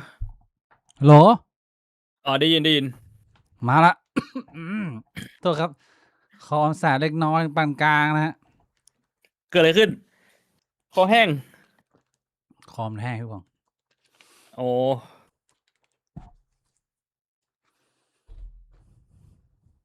ทิศนี้ข่าวที่น่าสนใจ มีหลากหลายข่าวมากมายนะฮะ แต่ว่าหนึ่งอันที่คงเราต้องพูดก่อนเลย เริ่มต้นเกริ่นคือข่าวการจากไปของพี่เรย์แมคโดนัลด์ที่เป็นข่าวดังทั้งวันนี้ อืม น้องทีเกิดทันไหมครับ อันตอนเขาแสดงเรื่องการลิเลโอเลยสักอย่างครับที่เต้ยจรินพรแสดงปะใช่ไหมครับ น่าจะใช่ครับ น่าจะใช่ ใช่ ครับ ใช่ ใช่ครับอย่างแจ่มครับ ผมเคยเจอพี่เต้ยด้วยนะ แบบกินข้าวข้างๆเลยแบบกินตอนนั้นอยู่ที่เอ็มสเฟียร์ใช่ไหมครับตัวจริงสวยจะกินอยู่โต๊ะข้างๆเลยแบบเขามากับแฟนไม่งั้นจีบแล้วพูดเล่นนะตอนนั้นผมมากับแฟนเหมือนกัน อ่า แกล้งเล่นแซวเล่นแซวเล่นพูดเล่นครับพูดเฉย แต่คือ เป็นเรื่องที่น่าตกใจแล้วก็ใจหาย แม้จะไม่ได้แบบว่ารู้จักกันเป็นการส่วนตัว แต่ว่าก็เป็นคนหนึ่งที่เห็นหน้าเห็นตาในวงการการเดินทางท่องเที่ยววงการดาราการบันเทิงอะไรเงี้ย พี่เลก็เป็นคนหนึ่งที่บุกเบิกยุคเป็นเรียกว่าเป็นคน Gen X ที่มีคาแรคเตอร์ที่ชัดเจนนะ ก็สาเหตุการเสียชีวิตก็ยังไม่ออกมามั้งเพราะว่ามันยังข่าวต้นๆมากๆก็เรียกว่าวูบหลับในบ้านน่ะ ก็คือถ้า อืม เราไม่ได้เข้าใจอะไรผิดเนี่ย มันก็อาจจะเป็นการเสียชีวิตที่หลายๆคนอาจจะใฝ่ฝัน การเสียชีวิตที่มันไม่ต้องทุกข์ทรมานอะไรเงี้ยแบบตื่น ไม่รู้ว่าอาจจะนอนแล้วก็วูบไปเลยอะไรมั่งอะไรเงี้ย อื ก็ มเท่าที่ดูข่าวน่าจะประมาณนั้น ผมอะรู้สึกว่ายังรู้สึกไม่อยากจะยอมรับความจริงนะ มันแปลกๆอะว่าเฮ้ยเชี่ยพี่ผ่านไปแล้วว่ามันวันก่อนผมยังไปกดดูคอนเทนต์เขาอยู่เลยเพราะว่าผมจำได้ว่าล่าสุดผมดูคอนเทนต์ของพี่เขาก็ตอนที่คุยกับพี่สิงห์ตอนนั้นไปดูเขาสัมภาษณ์อะไรเงี้ยรายการของเขาก็มีเห็นพี่เขาแบบผ่านๆก็น่าเสียดายนะพี่บวงข่าวนี้ อืม เสียไปแบบปุบปับไว แล้วก็ไม่รู้ว่าเมื่อไหร่จะเป็นถึงคิวของเรา เพราะฉะนั้นผมขออนุญาตใช้เวลาตรงนี้นะฮะ ดีใจนะฮะ ที่เราทุกคนตรงนี้ยังมีซีวิตอยู่นั่งคุยกัน ไม่รู้ว่าบิ๊กบวงจะมีไปถึงอีกกี่ EP วันนี้คืนดีตื่นมาพี่บวงไม่ตื่นแล้วนอนเน่า แบบว่า เอามันก็ชิวๆก็ไปแล้วสบาย ก็ ผม น่ ว่ามัน เสี ก็ ยดย ดีนะ คือมันมีคนที่โพสต์รูป เหมือนพี่เลเขาเคยโพสต์รูปตัวเองที่เป็นแบบว่ารูปเหมือนแบบไอชาตะมรณะเคยเห็นปะ ใช่ใช่ใช่ใช่ใช่ แล้วเหมือนเขาก็โพสต์เป็นประมาณว่า เขาก็ปลงอะไรอย่างเงี้ยเขาไม่ได้มีอะไรติดค้างในชีวิตนี้แล้วไปเมื่อไหร่มันก็เมื่อนั้นอะไรอย่างเงี้ย บทเรียน ที่เห็นแบบคนแชร์กันเยอะ บทเรียนของการสูญเสียการเสียชีวิตการจากไปของโลกใบนี้ มันเข้ามากระแทกน้องในวัย24มากน้อยแค่ไหนฮะ เราได้มีโอกาสของคนรุ่นผมเนี่ย มันคือไม่ใช่คนรุ่นผมหรอกคนทุกรุ่นน่ะบทเรียนนี้มันจะได้ก็ต่อเมื่อชีวิตมันได้มีโอกาสไปแบบเหมือนงานศพบ่อยๆ หรือว่าชีวิตประสบกับการสูญเสียคนรอบตัวอย่างเงี้ยมันถึงจะเข้ามา น้องอายุ24มีฟีดแบ็กตรงนี้ไหมความรู้สึก ๆ ยั คื ง อ ไง ผมเพิ่งแบบเดือน2 เดือนหลังผมก็แบบเข้าวัดทำบุญฟังพระพุทธศาสนาบ่อย หืม ผมก็เข้าใจว่าแบบร่างกายมันไม่ใช่เรา มีแต่จิตใจที่เป็นของเราครับ ผมก็เลยแบบ พอเห็นข่าวพวกนี้ผมก็คิดว่ามันเป็นธรรมชาติ ไม่ได้มีอะไรมาเอฟเฟกต์กับผมเพราะคิดว่าแบบ มีแค่จิตใจที่เป็นของเราครับร่างกายที่เราอยู่มันก็แค่ร่างกาย อืม ถึงเวลามันก็ต้องไปตามร่างกายทุกอย่างทุกสิ่ง เคยเสียคน แบบ ใกล้ๆตัวไหม เสียปู่ไปครับ ที่รักที่สุดในครอบครัวนะ อืม ก็เสียใจมากแต่แบบ มันก็ทำไงได้ครับ ทุกอย่างแบบแม้กระทั่งทุกอย่างที่เราใช้ชีวิต ทุกอย่างบนโลกมันก็ต้องมีวันหนึ่งที่มันต้องล้ม ตึกทุกที่ก็ต้องล้มอยู่ดี ก็เลยคิดว่าผมเห็นข่าวก็เสียใจกับเขาแต่ก็ไม่ได้เก็บมาคิด คิดว่าเดี๋ยวถึงเวลามันจะถึงเองแหละครับ ใช้ชีวิตต่อไปก่อน เราไม่รู้หรอกว่าวันไหน ไอเรื่องที่เราพูดถึงเนี่ย คือมันเป็นเรื่องที่พี่แปลกใจเหมือนกันนะ เพราะว่าตอนที่ไปกินข้าวกันล่าสุดเนี่ยก็คือเหมือนว่าทีเพิ่งไปทำบุญมา อ่า ใช่ไหมแล้วก็มีคุยกันเกินไปนิดนึงคือในความรู้สึกพี่รู้สึกว่าแบบ เด็กรุ่นใหม่กับศาสนามันอาจจะดูแบบว่ามันไม่ได้เป็นสองอย่างที่มันมาโคจรเจอกันเท่าไหร่ ก็เลยแปลกใจว่าทำไมเราถึงไปทำบุญช่วงนี้มันเกิดอะไรขึ้น เหมือนว่าเรา การไปทำบุญจริง ๆ มันก็แบบมีความสบายใจอีกแบบ เพราะว่าเหมือน ก็ให้พระได้ฉันอาหารเราใช่ไหม อ่า ก็มันก็เหมือน ก็ให้ทานมันก็รู้สึกดีแบบเราซื้ออะไรมาให้เขาท่านก็ฉันพระก็ฉัน แล้วก็รู้สึกว่าแบบมันทำให้ใจเราสบายครับ เหมือนพอผมเอาจริงๆพอผมเป็นเพราะเรื่องอกหักด้วยเพราะเรื่องเลิกกับแฟนด้วยแหละครับ แบบ เข้าทางธรรมเพราะว่า เลิกกับแฟน อกหักเหรอ ก็ด้วยมันเป็นที่พึ่งทางใจว่า เราเสียใจไปมันก็เป็นตามกฎที่มันต้องเป็นนะ ตามบุญตามกรรม ถ้ามองเราอย่างนั้นมันสำหรับผมมันจะสบายใจขึ้น อาจจะเป็นวิธีทำให้มองโลกได้สบายใจขึ้นครับ เพราะสมมุติถ้าผมไม่คิดว่า มีเรื่องธรรมะมาเกี่ยว ผมก็จะย้อนคิดซ้ำๆว่า อ้าว เราไม่น่าทำอย่างนี้ เราทำอย่างนี้ไปทำไม เราทำพลาดแบบมันก็จะย้อนคิด มันก็ไปไหนไม่ได้ครับ เพราะผมคิดว่า มันก็ตามเวรตามกรรมที่เราทำมาแบบหลายๆอย่างเราก็ทำแย่เขา มันก็เป็นผลของการกระทำของเรา ผมก็ดีขึ้นทีละนิด ใช่ ถ้าไม่มีตรงนั้นก็แบบ คือใช้ อันนั้นคือจุดที่เริ่ม คุณพยายาม ใช่ จะใช้ศาสนาในการข่มความไม่ดีของตัวเอง อันนี้คือที่จะบอก ไม่ได้ข่มความไม่ดีครับ เหมือนเอามารักษาใจตัวเองมากกว่า คือที่ผมกับเขาเลิกกันเนี่ย ไม่ใช่ว่ามีคนไหนทำไม่ดีนะ แต่มันเหมือนแบบเป็นเรื่องของอารมณ์ อืม ที่ แล้ว แบบผมอาจจะชีวิ ค ต น แย่แล้ว คน ผมก็ รุ่นเรามันไม่ได้คุยเรื่องของการถอยห่างออกจากศาสนามากขึ้นเลยเหรอ เคยคุยเรื่องนี้กับเพื่อนๆบ้างไหม เคยเห็น topic นี้บ้างไหม คนไม่มีศาสนาแล้ว ออกมาจากศาสนาพุทธ ออกมาจากศาสนาคริสต์ เรื่องนี้มันเป็น topic ที่คนเจนเราคุยกันไหม เรื่องของศาสนา หรือว่า แล้วแต่สังคม ก็แทบทุกคนที่ผมถามก็แทบไม่มีใครนับถือศาสนาพุทธ หรือเยอะอะเพื่อนส่วนใหญ่เป็นพุทธแต่แบบทำในบัตรประชาชน แต่เขาก็บอกไม่เชื่อ ส่วนใหญ่เลยครับ เกิน 50% บอกว่าไม่เชื่อ แต่ผมไม่เชื่อ ผมรู้สึกว่าแบบ อย่างผมเนี่ย ผมมีอภิสิทธิ์อะไรเหนือกว่าคนอื่นที่อยู่ดีๆจะเล่นเกมเก่งแบบ มันไม่มีทางที่มันจะ random อะครับ ที่ผมคิดนะ อือฮึ ไม่รู้ว่าใครจะเชื่อยังไง แต่สำหรับผมรู้สึกว่าแบบ มันคงไม่ใช่เรื่องบังเอิญหรอกมั้งที่อยู่ดีๆผมจะเล่นเกมเก่ง แล้วพูดภาษาอังกฤษได้ คือถ้าพูดภาษาอังกฤษไม่ได้ก็ไปทีมเมืองนอกไม่ได้นะครับ อือฮึ มันแบบหลายๆอย่างมัน ที่เจอมาในชีวิตมันรู้สึกแบบ เป็นกฎของกรรม หรือมันเป็นอะไรไม่รู้เหมือนกัน ผมก็ยังไม่ชัวร์เหมือนกันอะแต่รู้สึกว่าแบบหลายๆอย่างมันไม่ได้บังเอิญครับ หมายความว่าอะไร เรากำลังอธิบายสิ่งที่เกิดขึ้นกับชีวิตเราว่า การที่เราเป็นคนที่เล่นเกมเก่งขนาดนี้ และมีภาษาอังกฤษขนาดนี้เนี่ย เพราะว่าชาติที่แล้วเราทำบุญมา อันนี้คือคำอธิบายของเรา ที่คิดก็อาจจะแบบ อาจจะ ไม่รู้ว่าเข้าข้างตัวเองหรือเปล่า อาจจะแบบคิดว่า มันหลายๆอย่างที่มันเกิดที่มันแบบ ที่เราเห็นข่าวหรืออะไรก็ตาม มันเหมือนทุกอย่างมันมี timing ของมัน ที่ผมรู้สึก ใช่ แต่ว่า ห ไอ ลายๆ เดียแบบนี้ อย่าง มันก็ไม่ timing จำเป็นจะต้องอิงกับศาสนาก็ได้นี่ มันเป็นไอเดียที่สามารถคิด แล้วก็เข้าใจได้ทุกคนเหมือนกัน ไม่ว่าคุณจะมีหรือไม่มีศาสนาว่า มันก็ต้องเป็นแบบนี้ ชีวิตมันก็เป็นแบบนี้ อะไรอย่างเงี้ย มันจำเป็นต้องใช้พาร์ทของศาสนาเข้ามาอธิบายเหรอ? ก็อาจจะ ไม่รู้ครับ ก็เหมือนฟังพี่เขาพูดมาด้วยแหละครับ เขาก็พูด คือหลายอย่างธรรมะกับศาสนากับวิทยาศาสตร์อะมันคู่กันอยู่แล้วครับ มันอยู่ที่วิธีพูดของเรา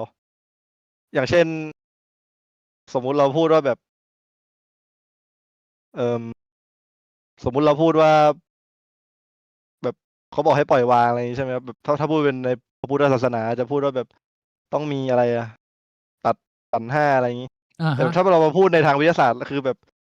ก็คือการควบคุมในสิ่งที่เราควบคุมได้ มันก็อยู่ที่วิธีที่เราสื่อสารออกมา ครับ ใช่ ห ก็ ลาย ค ๆ ื อ อ อย่าง ในหลักคำสอนหรือหลักปฏิบัติหลาย ๆ อย่างเนี่ย มันก็อยู่ที่ภาษาในการอธิบายที่มันอาจจะดูเข้าใจยาก หรือมันดูเข้าใจง่าย อันเนี้ยก็เป็นส่วนที่เชื่อมโยง แต่ว่ามันน่าจะมีอีกส่วนหนึ่งที่คนเขาอาจจะตั้งคำถาม คือศาสนามันอาจจะมี 2 ก้อน มันมีก้อนของหลักธรรมคำสอน กับอีกก้อนหนึ่งที่มันไม่ได้เป็นหลักธรรมคำสอน แต่มันเป็นเรื่องราว มันเป็นแบบพลังวิเศษ อะไรอย่างเงี้ย อันนี้เป็น ไสย ไสยศาสตร์ หรือว่าอะไรก็ว่า ฝั่ ไป งไส เป็ ย น ศาสตร์ เป็นพาร์ตที่มันไม่ได้อิงกับวิทยาศาสตร์ มันก็เป็นส่วนหนึ่งของศาสนาด้วย เราเคยคุยเรื่องนี้กันไปบ้างนะ แต่ว่าอาจจะไม่เคยได้มีโอกาสมานั่งแชร์กับน้อง เราพอมองภาพนี้เหมือนกันไหม? มองประมาณนี้ไหม? ใช่ ผมคิดเหมือนกันครับ มันก็มี 2 แบบ แล้วเราก็เลือกเทคเฉพาะส่วนที่เราคิดว่ามันเป็นวิทยาศาสตร์ แต่ว่าไอ้พาร์ทอีกพาร์ทหนึ่งเราก็ไม่สนใจอย่างนี้เหรอผมเข้าใจถูกป่ะผมก็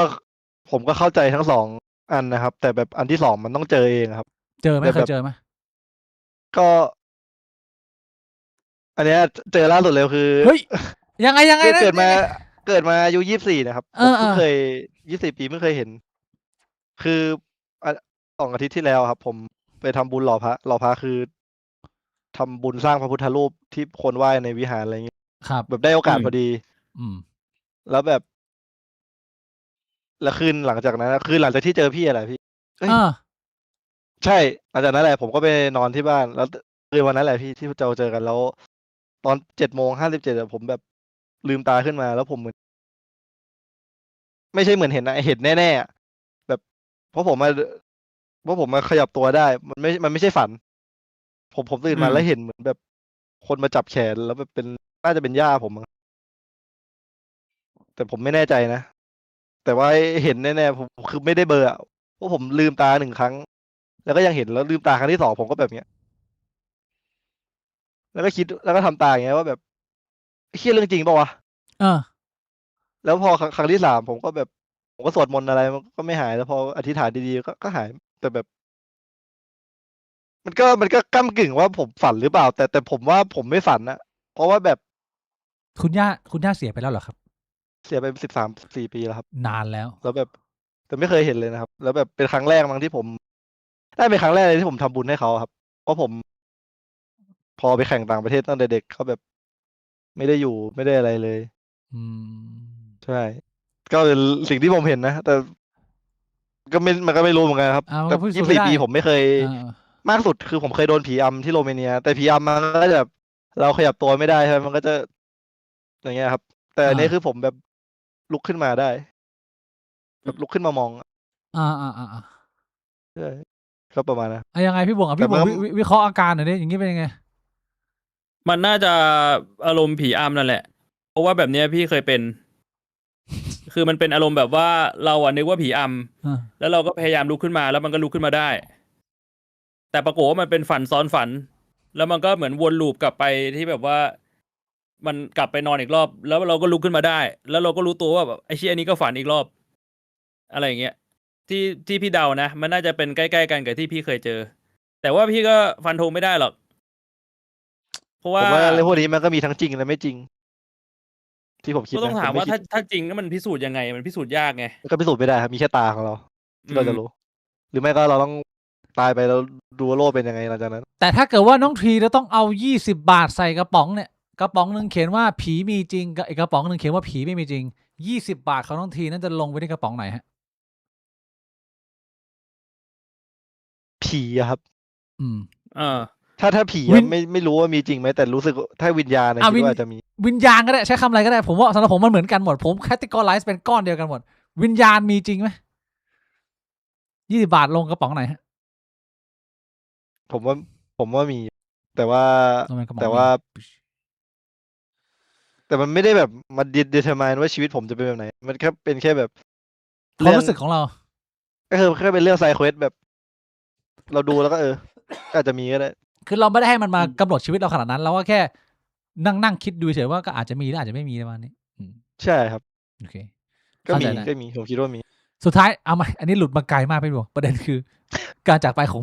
พี่เลแมคโดนัลด์อันนี้คือเรื่องก็ เชื่ออยากจะให้ทุกคนล้ำลึกถึงช่วงเวลาชีวิตอันแสนสั้นที่พวกเรามีกันทุกคนนะ enjoy หลับตานอนหลับตื่นขึ้นมาก็ยิ้มแย้มแจ่มใสเบิกบานแล้วก็ appreciate ชีวิตตัวเองให้มากๆนะครับทุกท่านสำหรับเรื่องนี้มันก็ไม่มีอะไรมากไปกว่านี้พี่ก็พักผ่อนสบายๆนะฮะเรื่องที่2ครับดราม่าไฮร็อกศูนย์รวมความเหลื่อมล้ำคนเขียนคอนเทนต์ช่วงนี้น้องทีก็ออกกำลังกายนะโชว์กล้ามวันนี้ไบเซ็ปก็สวยนะโชว์ลงใน Facebook พี่บวงก็ออกกำลังกายอย่างเข้มข้นพรุ่งนี้ผมก็เดี๋ยวก็ไปออกกำลังกายกันอีกช่วงนี้เทรนออกกำลังกายกันมามีคนเขียนบอกว่าอะไรไม่รู้ว่าบทความมันยาวมากเลยเกี่ยวกับกีฬาไฮร็อกเนี่ยมันเป็นพวกไฮโซที่ไม่มองเห็นถึงปัญหาของสังคมพวกลอยตัวอะไรประมาณนี้หรือเปล่าไม่รู้พี่บวงอ่านไหมคือเข้าใจไหมมันเกิดเรื่องอะไรขึ้นแล้วข้อสรุปเรื่องนี้ยังไงฮะ อ่านไปแล้ว คือคนที่โพสต์ ถ้าจะไม่ผิดเขาเป็นแบบนักเคลื่อนไหวทางการเมือง แล้วเขาก็บอกว่าไอ้กีฬาไฮล็อกเนี่ยโดยเฉพาะไฮล็อกเลยนะเพราะเขาบอกว่าเปรียบเทียบกับกีฬาอื่นไม่ได้ ซึ่งผมก็งงว่าทำไมมันจะเปรียบเทียบไม่ได้วะ อ่า แต่เขาบอกว่ากีฬาไฮล็อกเนี่ยมันเป็นกีฬาของคนมีเงินที่เหมือนแบบเชิงล้อกรรมกรอ่ะ เพราะว่าท่าทางมันจะเหมือนของกรรมกรเลยไงแบบแบกของหนักแล้วก็ต้องเดินต้องดันอะไรอย่างเงี้ย นี่คือเหตุผลเขาเหรอเขาบอกนี่คือเหตุผลเขาแบบนี้เหรอ คือมันไม่ได้เขียนตรงๆอ่ะแต่ถ้ามึงอ่านอ่ะมึงก็จะเข้าใจอ่ะว่าเขาพยายามจะสื่ออย่างนั้น แล้วเขาบอกว่าแบบคนมีเงินที่แบบไปเล่นไฮล็อกเนี่ย แบบว่าไปโชว์หุ่นกัน พอมึงไปเล่นปุ๊บเนี่ย มึงก็กลับไปอยู่เขาเขียนในบทความของเขาเลยนะ อ่า เล่นปุ๊บมึงก็กลับไปอยู่คอนโดหรูๆมึงก็ไปกินข้าวแพงๆมึงไม่ต้องมาลำบากเหมือนคนที่เป็นกรรมกรที่แบบว่าเขาไม่มีเวลาพักของมึงเนี่ย ถ้ามึงไม่ไหวมึงก็พักได้ กรรมกรคือมันทำงานปุ๊บกลับมาก็ต้องมานอนในที่พักแคบๆกินข้าวราคาถูก แล้วพรุ่งนี้ก็ต้องไปทำใหม่ เพราะว่าต้องหาเงินแบบว่าเลี้ยงดูตัวเองและครอบครัวแบบเดือนชนเดือนหรืออาจจะเป็นแบบว่าหาเช้ากินค่ำเลย อะไรแบบเนี้ย อ่าฮะ เขาพิมพ์ประมาณนั้น แล้วเขาก็ย้ำตรงบทความตอนท้ายเขาปลอว่าแบบ แต่ว่าไม่ได้หมายถึงกีฬาชนิดอื่นนะ ซึ่งผมก็งงว่าแบบมึงไปแกะแพทเชื่อมโยงกับการเป็นกรรมกรได้ แต่มึงจะยกเว้นกีฬาชนิดอื่นออกไปได้ยังไงวะ เออ หรือว่าแบบเอาพอกูเริ่มมีเงินก็คือกูไม่มีสิทธิ์ออกกำลังกายแล้วอย่างเงี้ยเหรอมันเริ่มงงแล้วไง อืม ยังไงน้องทีฮะ ความเห็นของน้องอายุ24 Gen Z ครับ ผมว่าก็เลอะเทอะอยู่คือหมายถึงแบบ มันจะไปเกี่ยวอะไรขนาดนั้นไม่มีทางที่แบบ คือผมว่านะจากที่ผมเห็นนะ คนที่เขาไปงานไฮล็อกเขาอาจจะอยากมีอยู่สองเกณฑ์มีอยู่สองประเภทก็คือแบบที่ผมคิดนะก็แบบ อืม รักสุขภาพจริงๆก็ได้ไปโชว์ อีกการหนึ่งก็ไปกับสาวอะไรอย่างนี้ แล้วก็มีอยู่สองอย่างที่ผมเห็นแต่ไม่มีเหลื่อมในการเหยียดหรืออะไรสักอย่าง ไปกับแฟน ที่ผมเห็น ยังไงพี่บ่วงว่าไง ก็ผมว่ามันหลอนอะ เอาทำไมอ่ะ แต่ว่าที่คือมันเป็นบทความที่แบบว่าถ้ามึงลองคิดด้วยเหตุและผลสักนิดอะหลายๆอย่างที่เขาพิมพ์มันขัดแย้งในตัวเองอยู่แล้วอะนึกออกปะไอไอย่อหน้าที่บอกว่าแบบมึงเป็นคนชนชั้นกลางชนชั้นบน มึงมีเงิน มึงมีบ้านราคาแพง มึงกินอาหารหรูๆได้เนี่ย มึงไปเล่นไฮล็อกเนี่ย มึงไม่ต้องเสี่ยงว่ามึงจะแบบร่างกายบาดเจ็บหรือเปล่า มึงจะเหนื่อยหรือเปล่าพรุ่งนี้มึงโดนบังคับไปทำอีกหรือเปล่า มึงกลับไปมึงก็ไปอยู่คอนโดหรู มึงก็ไปกินโอมากาเสะราคาแพงๆ คือมึงนึกออกไหมว่าถ้าตัดคำว่าไฮล็อกออกไปอ่ะ มันก็ยังพยายามแซะคนที่แม่งแบบว่ามีตังค์แล้วมึงอยู่คอนโดแพงๆ มึงอยู่บ้านแพงๆ มึงไปกินอาหารหรูๆอยู่ดีป่าวะ ก็ใช่ไงก็คือที่เขาพูดมามันก็เป็นแฟกต์ไงก็คือมันก็เป็นเรื่องอย่างนั้นจริงไงแต่คำถามคือว่าแล้ว คือ แล้วมีชีวิตอย่างนั้นไม่ได้เหรอ เขาพยายามจะบอกว่าแบบชีวิตมันมีความเหลื่อมล้ำไง แล้วก็มันเป็นเพราะว่าระบบทุนนิยมอะไรอย่างเงี้ย แต่มันก็ใช่ไง นึกออกปะ มันก็ถูกคือ ถามว่าทุกวันนี้มีความเหลื่อมล้ำไหมก็มีไม่ปฏิเสธแล้วความเหลื่อมล้ำมันมาจาก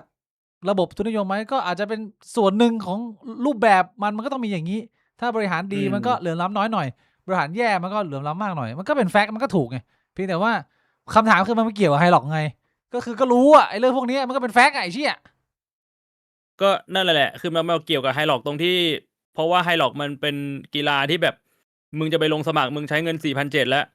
มึงซื้ออุปกรณ์นู่นนี่นั่นอีก คือมึงใช้เงินเยอะอะมึงแบบว่ามึงใช้เงินแบบ เป็นพิเวเลตของมึงอ่ะ คนไม่มีเงินมันมาเล่นไม่ได้ไง นึกออกปะ โอ้โหมีอีกเยอะเลยไม่ต้องไฮหรอกทั้งการบินไปต่างประเทศ ก็เป็นพิเวเลตของคนมีเงิน หรือว่า ใช่ไหมการซื้อรถแพงกว่า ใช่ อีกไอ้เชี่ยไฮหรอกแค่4,700ซื้อรถแบบเป็นแสน ซื้อคอนโดอย่างเงี้ยก็เป็นพิเวเลตคือมันก็เทียบยากไปอย่างนั้นอะหรือผมไม่ควรจะมองอย่างนี้หรือยังไงพี่บงพยายามจะเข้าใจ ผมก็ไม่รู้ไงว่ามันไปแกะแพทเชื่อมโยงได้ไง แต่ว่าที่มันหนักไปกว่านั้นก็คืออย่างที่บอกแหละ คือเขาเป็นแบบว่าเหมือนนักเคลื่อนไหวทางการเมืองอ่ะ สิ คื พัก อ อะไรพั เขา กอะไร เป็นคนที่แบบว่า พักอะไร ผมไม่รู้ว่าเขาอยู่พรรคอะไรนะ แต่เขาเป็นคนที่เคลื่อนไหวทางการเมือง แล้วก็ในมุมหนึงอ่ะ คือคำพูดเขาอ่ะ มันก็จะมีอิทธิพลกับคนบางกลุ่มนึกออกปะ ใช่แน่นอน บางทีแบบกับการที่เขาพูดอะไรแบบนี้ออกมา มันทำให้เกิดแนวความคิดที่มันเกลียดชังกลุ่มคนบางกลุ่มอะไรอย่างเงี้ย หรือมันรู้สึกว่าแบบเฮ้ยเชี่ยกูโดนเอาเปรียบ ผมว่ามันเป็นความรู้สึกที่แบบเขาไม่คิดก่อนพูดอ่ะเขาพูดอะไรแบบไม่มีความรับผิดชอบในแบบว่าสิ่งที่มันออกมาจาก เส้นเสียงของเขาเลยอะอืม เชี่ยก็น่าจะอธิบายชัดเจนแล้วกับตรงนี้ว่ามันไม่น่าจะเกี่ยวกัน แต่เรารู้ว่ามันมีปัญหานั้นอยู่ แต่ว่าถ้าเกิดว่ามึงเอามาเชื่อมโยงอย่างนี้ไปมั่วๆซั่วๆกลายเป็นว่า พอคนมันจะเรสปัญหาเนี่ยคนมันจะไม่ฟังนะพี่ชาย ผมแนะนำพี่ชายอย่างนี้แล้วกันผมไม่รู้พี่เป็นใครอ่ะไม่รู้พี่อยู่พักไหนด้วยแต่ผมแบบสื่อสารอย่างเงี้ยชัดเจนแล้วนะพี่บวง ไม่แล้วแบบเขาพูดแบบว่าเหมือนเขาเห็นใจความเหลื่อมล้ำของคนนะ แต่ผมไปดูในหน้าเฟซเขาอะ เออ ตัวเขาก็แบบว่าอ้วนท้วนสมบูรณ์อ่ะคือดูแบบว่าเขาก็ไม่เคยออกแรงมาก่อนอ่ะ ดูทรงอ่ะ หรือว่าแบบเมื่อก่อนอาจจะแบบออกกำลังกายหรือเมื่อก่อนอาจจะเป็นกรรมกร แต่ว่าช่วงนี้ไม่ได้ออกกำลังกายแน่ๆอันนี้มันก็เป็นแบบสิ่งหนึ่งไงที่แบบว่า มันแปลกๆบอกว่าคือแบบว่า คุณเองก็ไม่ได้เป็นกรรมกรอ่ะคุณเองก็ทำตัวเหลื่อมล้ำหรือเปล่า เอ้าแต่ แบ ว่า บนั้นอ่ะ ผมไม่ต้องเป็นกรรมกรผมก็เขียนบทความถึงกรรมกรได้นะพี่บวง มันก็บางทีมันก็เหมือนแบบว่าแต่เขาอีเหนาเป็นเองไง อ๋อพี่บวงเราจะบอกว่าการนั่งอ้วนอยู่บ้านนี่ก็เป็น privilege ชีวิตเหรอพี่บวงจะพูดอย่างนั้นเหรอ ผมว่ากรรมกรแม่งไม่มี privilege ที่จะแบบว่า เฮ้ย มี อ้วน เงินมีเวลาไปกินจนอ้วนอะไรแบบนั้นอ่ะ อ๋อคือสรุปว่าการอ้วนนี่เหมือนไฮหลอกนะ มันก็พยายามแกะแพทเชื่อมโยงแบบที่เขาเชื่อมโยงอ่ะแหละ เลอ what ผมไม่รู้อ่ะ the fuck ผมว่าถ้าเขาเชื่อมของเขาได้ของผมก็เชื่อมได้อ่ะ ใช้ตรรกะเดียวกันอ่ะ ผมว่าใกล้เคียงอยู่ใกล้เคียงอยู่ชัดเจนน่าจะไม่ได้มีอะไรมองต่างมากในเรื่องนี้นะฮะก็พี่บวงก็เตรียมตัวแล้วกันปีหน้าพี่บวงนี่ตอนนี้ผมไม่รู้พี่บวงเอามาสปอยเขายังบอกได้ปะเนี่ยเรื่องที่เราแบบ ไม่ก็บอกอยู่แล้วว่าจะไปลงไฮล็อกกับไนท์ไง นี่เผื่อใครไม่ทราบตอนนี้พี่แดนนี่ทางฟิตเวย์นี่เขาส่งเจ้าหน้าที่มาติดต่อแล้วว่าไฮล็อกปีหน้าเนี่ยบวงและลุงจีหีระเบิด เขาจะได้มีโอกาสไปเทรนที่ยิมของพี่แดนนี่ พี่แดนนี่ อ่า เขาเพิ่งสร้างโซนไฮร็อกเทรนทุกอุปกรณ์ครบขึ้นมาใหม่ แล้วก็มีเทรนเนอร์เฉพาะ แล้วเขาบอกว่า ถ้าพี่บวกกับลุงจีจะลงแข่งเนี่ย ปีหน้าเนี่ยเขาขออาสาจัดเทรนเนอร์สถานที่และเวย์โปรตีนให้ เพื่อผลักดันนักกีฬาเนี่ยแล้วไปเอาชนะในปีหน้า นี่คือเงื่อนไข อันนี้พูดได้ไหมเนี่ยพูดไปแล้วนะไม่ทันนะ ได้ ผมชิวๆแต่ก็ไปเล่นลองไปเล่นดูก่อน แล้วพี่บวงไหวปะเนี่ย มันก็ไหวไม่ไหวนะพรุ่งนี้ก็ลองดู น้องที ลองพวกนี้เหรอพี่ พรุ่งนี้เดี๋ยวไป พรุ่งนี้ไปลอง ผมอยาก ที่ไหนครับ ที่ยิมฟิตเวย์เลยตรงลาดพร้าวอ่ะ ลาดพร้าว อ่า ผมขออนุญาตพูดแนะนำสำหรับอาทิตย์ที่ผ่านมา ผมมีโอกาสไปยิมพี่แดนนี่มาคือหลังจากไลฟ์คราวที่แล้วนั่นแหละไลฟ์คราวที่แล้วเนี่ยวันรุ่งขึ้นเนี่ยเราจะไปยิมพี่แดนนี่ซึ่งผมก็ไปแต่พี่บวงวันนั้น ไปกินไข่ที่เน่าแล้วนะฮะในตู้เย็นพี่บวงเปิดประตูมาเนี่ยไข่เป็นสีเขียวแล้ว แต่พี่บวงก็ยังแดกเข้าไป แล้วพี่บวงก็เลยเป็นอาหารเป็นพิษอ้วกถึงเช้า วันรุ่งขึ้นผมเดินทางไปคนเดียวที่ยิมพี่แดนนี่ลาดพร้าว101แล้วผมอยากจะขออนุญาตขายของเลยใครอยู่แถวนั้นนะมีโอกาสเข้าไปเยี่ยมสักนิดนึงยิมพี่แดนนี่ดีมากที่จอดรถเยอะมาก มีโซนมวย มีโซนยิมหมด เป็นเหมือนโกดังใหญ่ๆที่ปิดทึบแล้วก็เอาแอร์เข้าไปใส่สะอาดสะอ้านคือเมื่อก่อนนะพี่แดนนี่เขาเล่าว่ามันเคยเริ่มต้นแบบจับกังพี่วงแบบเป็นแบบร้อนๆเถื่อนๆเลยอะก็คือแบบว่าคำว่าเถื่อนของเขาเนี่ยมันเถื่อนจริง แล้วพอมันเป็น commercialize มากขึ้นมันก็ต้องทำให้มันเป็นกิจลักษณะเขาค่อยๆเสริมเติมแต่งขึ้นเรื่อยๆแล้วล่าสุดเนี่ยเมื่อเดือนที่แล้วโซนไฮร็อกเพิ่งจะทำเสร็จแล้วเขาก็อยากจะให้คนมาใช้บริการแล้วข้างหน้าเนี่ยมันมีเป็นค็อกเทลโปรตีนของพี่แดนนี่ด้วยมีเวย์20กว่าแบบให้ไปลองเลือกกินเลือกใช้กันได้นะฮะคิดตังค์นะเป็นเหมือนแบบแต่ว่าอร่อยมากผมไปกินรสนมชมพูมาก็อยากจะโปรโมทให้ยิมพี่แดนนี่นิดนึงลาดพร้าว101เดี๋ยวพรุ่งนี้เราไปกันพี่หมง แล้วช่วงนี้น้องทีเข้ายิมบ่อยไหมหรือว่าก็แล้วแต่ว่าง อ๋อเล่นที่คอนโดครับเมื่อก่อนเล่นที่ฟิตเนสเฟิร์สแต่ว่าเดี๋ยวนี้ พอเล่นเป็นก็เล่นเองแล้วครับก็ดึงข้อวิดพื้น แบบฝึกแบบปีเตอร์ปาร์เกอร์ครับช่วงเนี้ยที่มัน เฮ้ย อ๋อ ส ไอ้ ควอต ที่มัน วิดพื้ มี น อะไร ที่เขาบอกว่าทำภายใน20 นาทีใช่ไหม ใช่ค ทำ รั ว บ นไป แต่ว่ายังทำใจทำไม่ได้สควอตผมไม่ชอบสควอตแต่ว่าวิดพื้นกับดันข้อเอาดึงข้อ พี่บวงร้อง หลัก ยัง สูตร อ่ะ ทหารนะพี่อยากได้แบบหลักสูตรทหาร อืม พี่บวงร้องยัง ไม่คิดจะไปลองไฮล็อก อืม เนี่ยคิดอยู่แต่ว่าแบบเมื่อวานผมสตรีมก็พูดอยู่ครับว่ามีเวลา6 เดือนใช่ไหมครับแต่ก็ต้องมีดูโอดิ อ้าว ลงคนเดียวได้มันมีหลายแบบลงคนเดียว มั ก็ได้ มี ลง แบบ ดู ว่า โอก็ได้ ชายเดี่ยวหญิงเดี่ยว ให้ ก็ เอา มี ดูโอเป็นผู้หญิงไงที่ผมเล็งไว้อะ ก็ต้องหาภายใน6 เดือนเนี้ย ต้องหา ดูเลยครับคิดก่อนครับเพราะผมมันไม่ค่อยชอบคาร์ดิโอเท่าไหร่แต่ว่าก็ต้องถ้าดีสุดก็ต้องทำไปด้วยแหละ ทำอะไร ผ ไป มช ด้ อ ว บ ย เล่นเวทหมายถึงแบบต้องวิ่งต้องอะไรอย่างนั้น อ๋อ แบบไม่วิ่งไม่ค่อยเก่งแล้วกัน แบบ อืม ท้องไม่ค่อยแข็งแรงครับ ลงพุง ไม่แต่ว่าไอของสไปเดอร์แมนผมทำไม่ได้ไง ผมตัวหนักผมดึงข้อไม่ได้ พี่บวงติด ด่านดึงข้อพี่บวงได้อย่างอื่น แต่ว่าสควอตกับวิดพื้นอ่ะ ได้อยู่ ม่มีปัญหา ตัวหนักแล้วยาก ต้องรอแบบลดน้ำหนักมากกว่านี้นิดนึง ข่าวต่อไปครับดราม่าด็อกเตอร์ดาร์กกับคนไข้เสียชีวิตที่เป็น Talk of the Town เกี่ยวกับพฤติกรรมนิสัยของบุคลากรทางการแพทย์เมืองไทยพี่บงเห็นอันนี้ไหม อันนี้เห็นผ่านๆผมเห็นโพสต์ของน้องที่เป็นนางพยาบาล แล้วก็โพสต์ของคนที่เสียชีวิต แต่ผมไม่รู้ว่าดร.ดาเขาโพสต์อะไร อันนี้ผมก็ไม่ทราบเหมือนกันจะถามพี่บงไม่ได้ตามข่าวนี้นะไม่มีอะไรจะพูดนะ คือเท่าที่ผมเข้าใจอ่ะ มันเหมือนว่ามี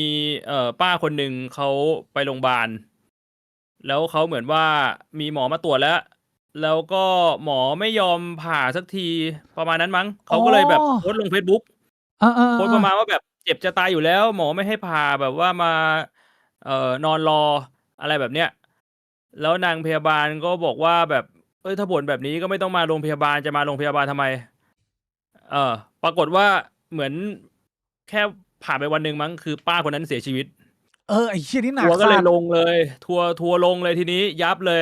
แล้วแบบนางพยาบาลคนนั้นเขาก็ลบคอมเมนต์อ่ะแต่มันไม่ทันแล้วอ่ะคือคนในเน็ตมันก็แคปกันหมดอะไรเงี้ย โอ้คือโพสต์ที่เป็นคนนอนอยู่ใช่ไหมแล้วโพสต์ คุณแม่ ใช่เป็นเหมือน โอ้ เป็นคุณป้านอนตะแคงโพสต์อ่ะว่าแบบไม่ไหว ผมรู้ แล้ว ว่าเสียชีวิต ผมเห็นแล้วผมก็เลื่อน แต่ว่าเขาเสียชีวิต เพราะว่ารายละเอียดคือเหมือนเขาอยู่โรงพยาบาลนั่นแหละ แล้วเขาเข้าห้องน้ำแล้วเขาลื่น หัวแตก ไม่ได้เกี่ยวกับที่ไปรอรักษา ใช่มันก็เลยเหมือนแบบจริง ๆ มันไม่ได้เกี่ยวกับที่อาการที่ไปรอรักษาหรือเปล่า คือมันเป็นอุบัติเหตุ แต่ว่าสุดท้ายแบบคนในเน็ตมันก็แบบทัวร์ลงแล้ว มันไม่สนใจสาเหตุละคือแบบทัวร์ลงในเรื่องของแบบเป็นนางพยาบาล เป็นบุคลากรทางการแพทย์แล้วมึงพูดหมาแบบนี้ได้ยังไง อะไรแบบเนี้ย พี่บอกว่าเขาพูดหมาว่าล่ะหรือว่าบุคลากรทางการแพทย์มันก็ต้องสงวนคำพูดจริง ๆ หรือยังไงเรื่องเนี้ย คือสำหรับผมอะถ้าจะมองให้แฟร์ๆอะคือทุกคนมันก็เป็นคนอะแต่ว่ามึงกลายเป็นว่าพอมึงเป็นหมออะถ้ามึงโดนคนอื่นอารมณ์เสียใส่มึงสวนไม่ได้ มึงลองนึกดูว่าถ้ามึงเป็นแบบแกร็บหรือมึงเป็นพนักงานโลตัสอะไรอย่างเงี้ยมึงโดนคนอื่นด่า แล้วมึงสวนอะกูว่าชาวเน็ตแม่งแบบว่ามันเห็นด้วยนะเว้ยแต่พอมึงเป็นหมอปุ๊บอะหรือมึงเป็นนางพยาบาลปุ๊บมึงเจอคนไข้ประสาทแดก หรือคนไข้ที่แบบเขาไม่ฟังมึงอ่ะ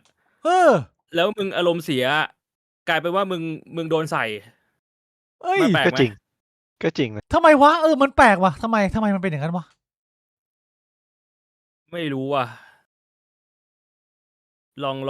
องคิดดูว่าที่กูพูดมันจริงเปล่ามันก็ เพราะว่าเราอัพโฮอาชีพที่เป็นอาชีพแบบสายอาชีพ หรือว่าครูอาชีพอย่างเงี้ยให้มีมาตรฐานจริยธรรม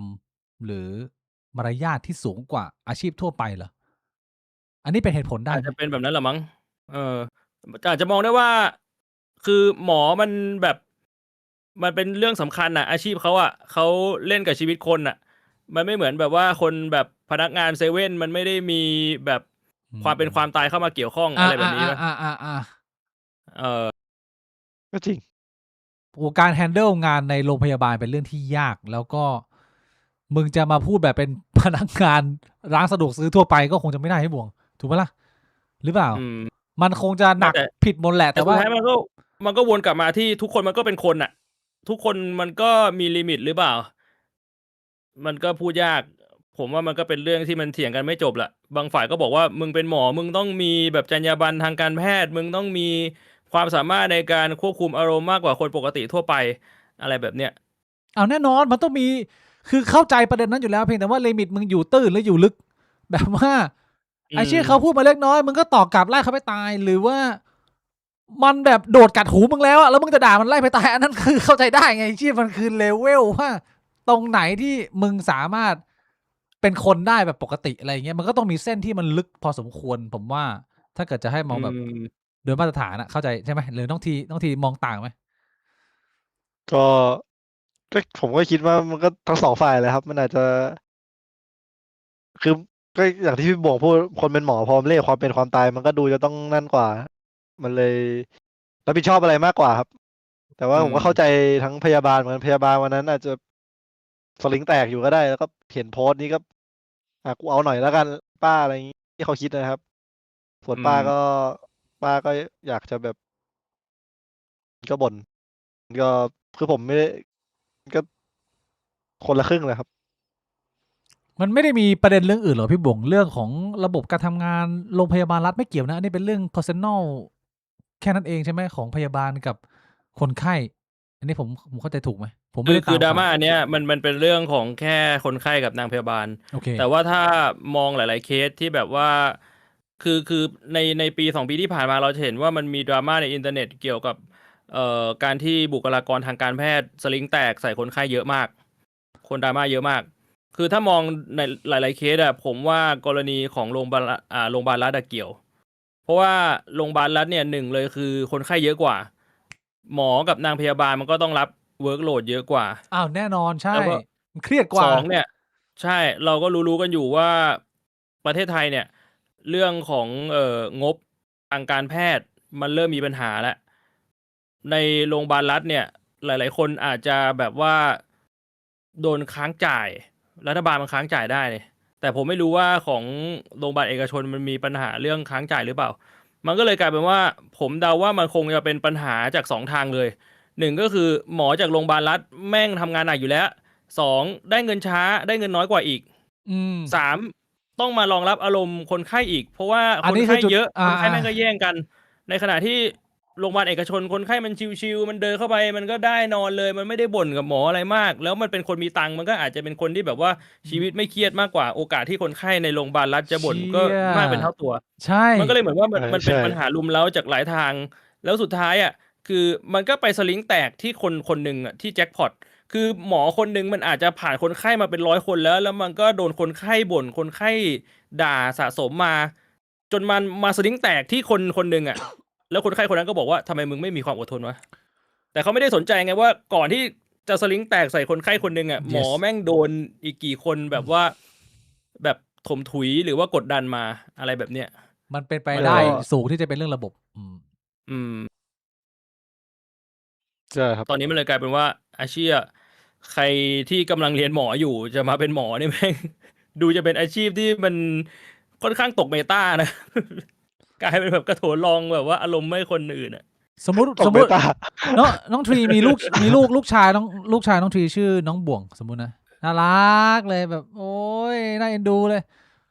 อายุประมาณสักประมาณสัก9 ขวบ 10 ขวบ น้องบ่วงบอกว่าพ่อทีผมอยากเป็นเกมเมอร์กับ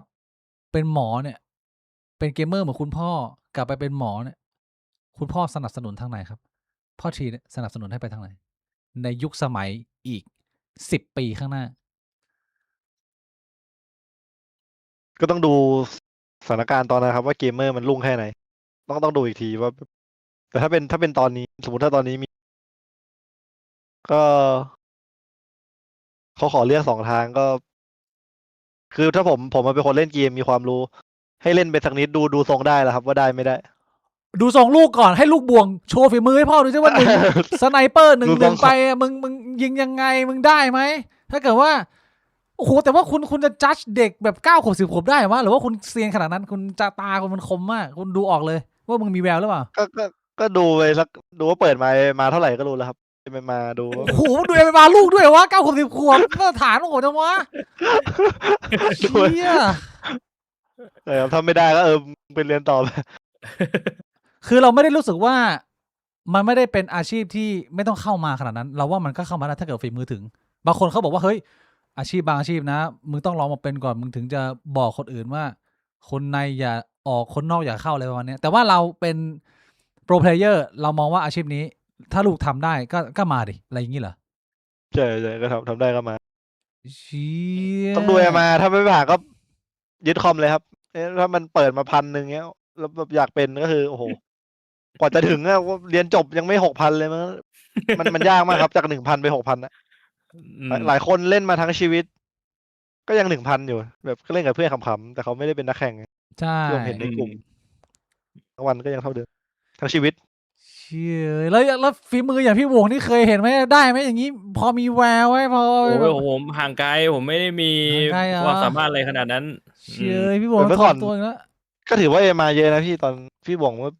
6-7 ปีก่อน5,000 6,000ก็ถือว่าแบบ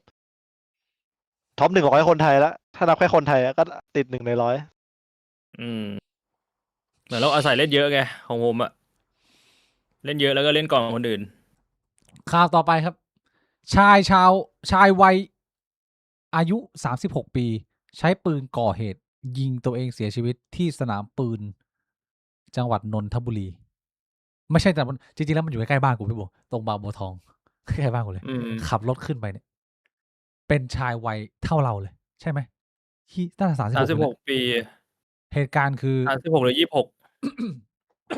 น่าจะ36มั้งถ้าผมจำไม่ผิดนะผมว่าจดมาผิด คือเขาไปยิงปืนซ้อมปืน อันนี้มันต่อเนื่องมาจากสัปดาห์ที่แล้วที่เราคุยเรื่องบ้านป่าเมืองเถื่อนที่มีเหตุการณ์จำนวนมากมายอะไรอย่างนี้นะ อืม ถัดจากนั้นมาไม่กี่วันข่าวนี้ออก เขาที่บ้านให้การว่าป่วยเป็นซึมเศร้า แล้วเขาก็มีไปซ้อมยิงปืนที่เป็นที่ซ้อมยิงปืนมาตรฐาน แต่ว่าจังหวะที่เขาซ้อมเสร็จแล้วเนี่ยเขาพยายามจะเอาปืนออกนอกสนามยิงปืน เจ้าหน้าที่พยายามเข้ามาควบคุม แต่ว่าเขามีปืน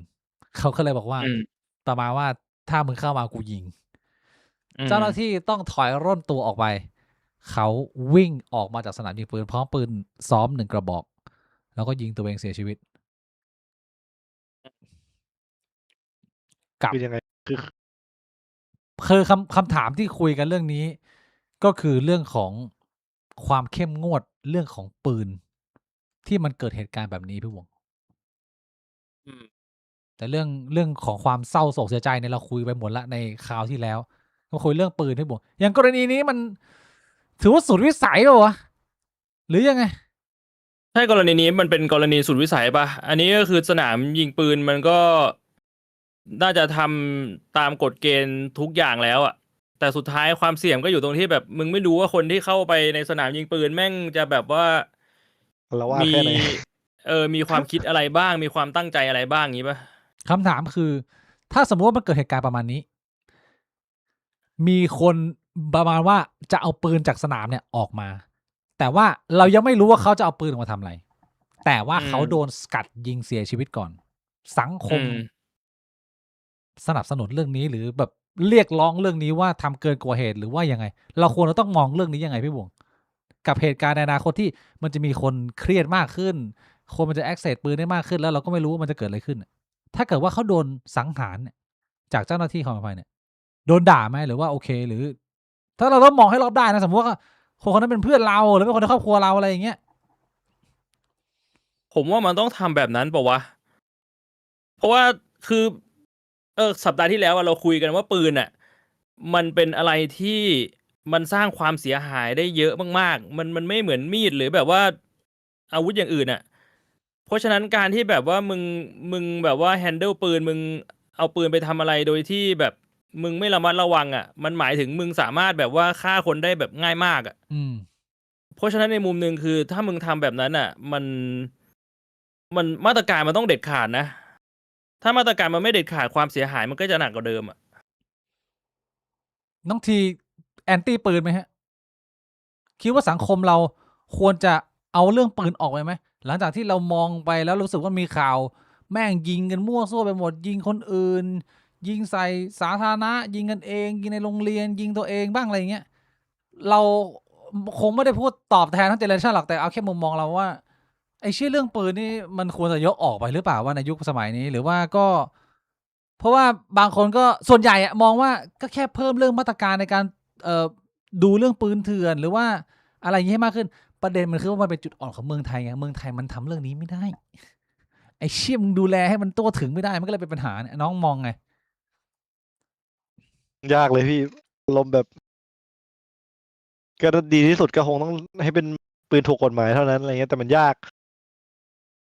ก็มันก็มีทั้งปืนถูกกฎหมายทั้งปืนเถื่อนอะไรอย่างเงี้ยมีปืนสนามซ้อมปืนอะไรมันก็มีปืนมั่วไปหมดถ้าเกิดว่าปืนมันถูกกฎหมายมันก็ยิ่งเยอะไง โหเรื่องนี้ผมแบบเอาจริงอ่านข่าววันนี้ผมไม่ได้คิดตามเลยว่ะพี่อารมณ์แบบ ก็คิดว่าไม่รู้ดิ เรา ไม่ได้คิด ไม่ได้คิดเรื่องนี้ เท่าไหร่ ว่าซีเรียสมากน้อยแค่ไหนที่บ้านมีปืนไหมเนี่ยคุณพ่อคุณแม่มีอะไร พ่อ เงี้ย มีครับ แต่ว่า ครอบครองปืน แต่ว่าไม่เคยใช้ ก็เป็นเรื่อ ไว้ ง ป้อง ที่ กันตัวเองที่บ้าน บ้านกูไม่มีนะพี่บวงบ้านพี่บวงมีปืนไหมพ่อเล่นปืนไหมเนี่ย ไม่มี เราก็เป็นบ้านไม่มีปืนนะเราก็เลยรู้สึกว่าไม่จำเป็นมากนะเราก็ไม่เข้าใจมุมคนที่เขาอยากให้มีอะ ก็มองได้สองแบบเลยพี่แบบสมมุติถ้าเราโดนปล้นแล้วเราไม่มีปืนจริงๆเราอาจจะตายหรืออาจจะเสียอะไรก็ได้ ก็แล้วแต่แบบมันขึ้นอยู่กับชีวิตคนคนนั้นด้วยแหละพี่ ว่าเราเดินทางสายไหนหรือเปล่า ถ้าเราเป็นคนมีชื่อเสียงหรือเป็นคนมีอำนาจก็ต้องป้องกันตัวเองไม่รู้ว่าใครคิดอะไรอย่างนี้ แต่ส่วนใหญ่ผมว่าก็คิดแบบนี้แหละ ใช่พอเรามีอะไรมากในชีวิตที่แบบเป็นแสงอะไรอย่างนี้เขาก็ต้องป้องกันตัวเองแต่แบบคนธรรมดาก็อาจจะไม่ได้ต้องระแวงขนาดนั้นมั้งครับ ส่วนใหญ่ ในอย่างกรณีอย่างในข่าวเนี่ยพี่บวงถ้าเกิดว่าเมื่อกี้ตัวอย่างที่ผมพูดไปเนี่ย ถ้าเขายิงทิ้งเลยเนี่ย พี่บวงเข้าใจได้นะ ว่ามันก็ควรจะทำแบบนั้น อืม อืม คือ ผม แบบ ก็คิ ว่า ดว่า การที่ ต้อง แบบ ยิง ว่า มันต้องยิงนะ มันต้องยิงนะ เชี่ย จะเอาปืนขโมยปืนอ่ะ แต่ คื ก็ อมันไม่คนไม่ปกติแล้วครับ ที่ไปเอาปืนจากในสนามซ้อมมา คือไม่มีเรื่องดีๆแน่ๆอะคือถ้ามีเรื่องดีๆถ้าจะเป็นเรื่องดีๆก็คือก็ต้องไปหาซื้อปืนเถื่อนถูกไปปกป้องตัวเองไม่บอกใคร ใช่ แต่ถ้าไปหยิบมาอย่างเงี้ย แล้ว โอ้ย เจ้าหน้าที่ ไม่ มา ดีแน่ๆ ห้ามแล้วก็คือไม่มันต้องมีอะไรรุนแรงอ่ะมันก็ต้องหยุดความรุนแรงนั้นก่อนอ่ะ มันก็โอ้โห ใช่ พูดยากอ่ะแต่ว่าพอมันไม่มีมาตรการพี่ผมก็ดูว่าเนี่ยคือ ถ้าเกิดว่ามันไปว่าทรงเขา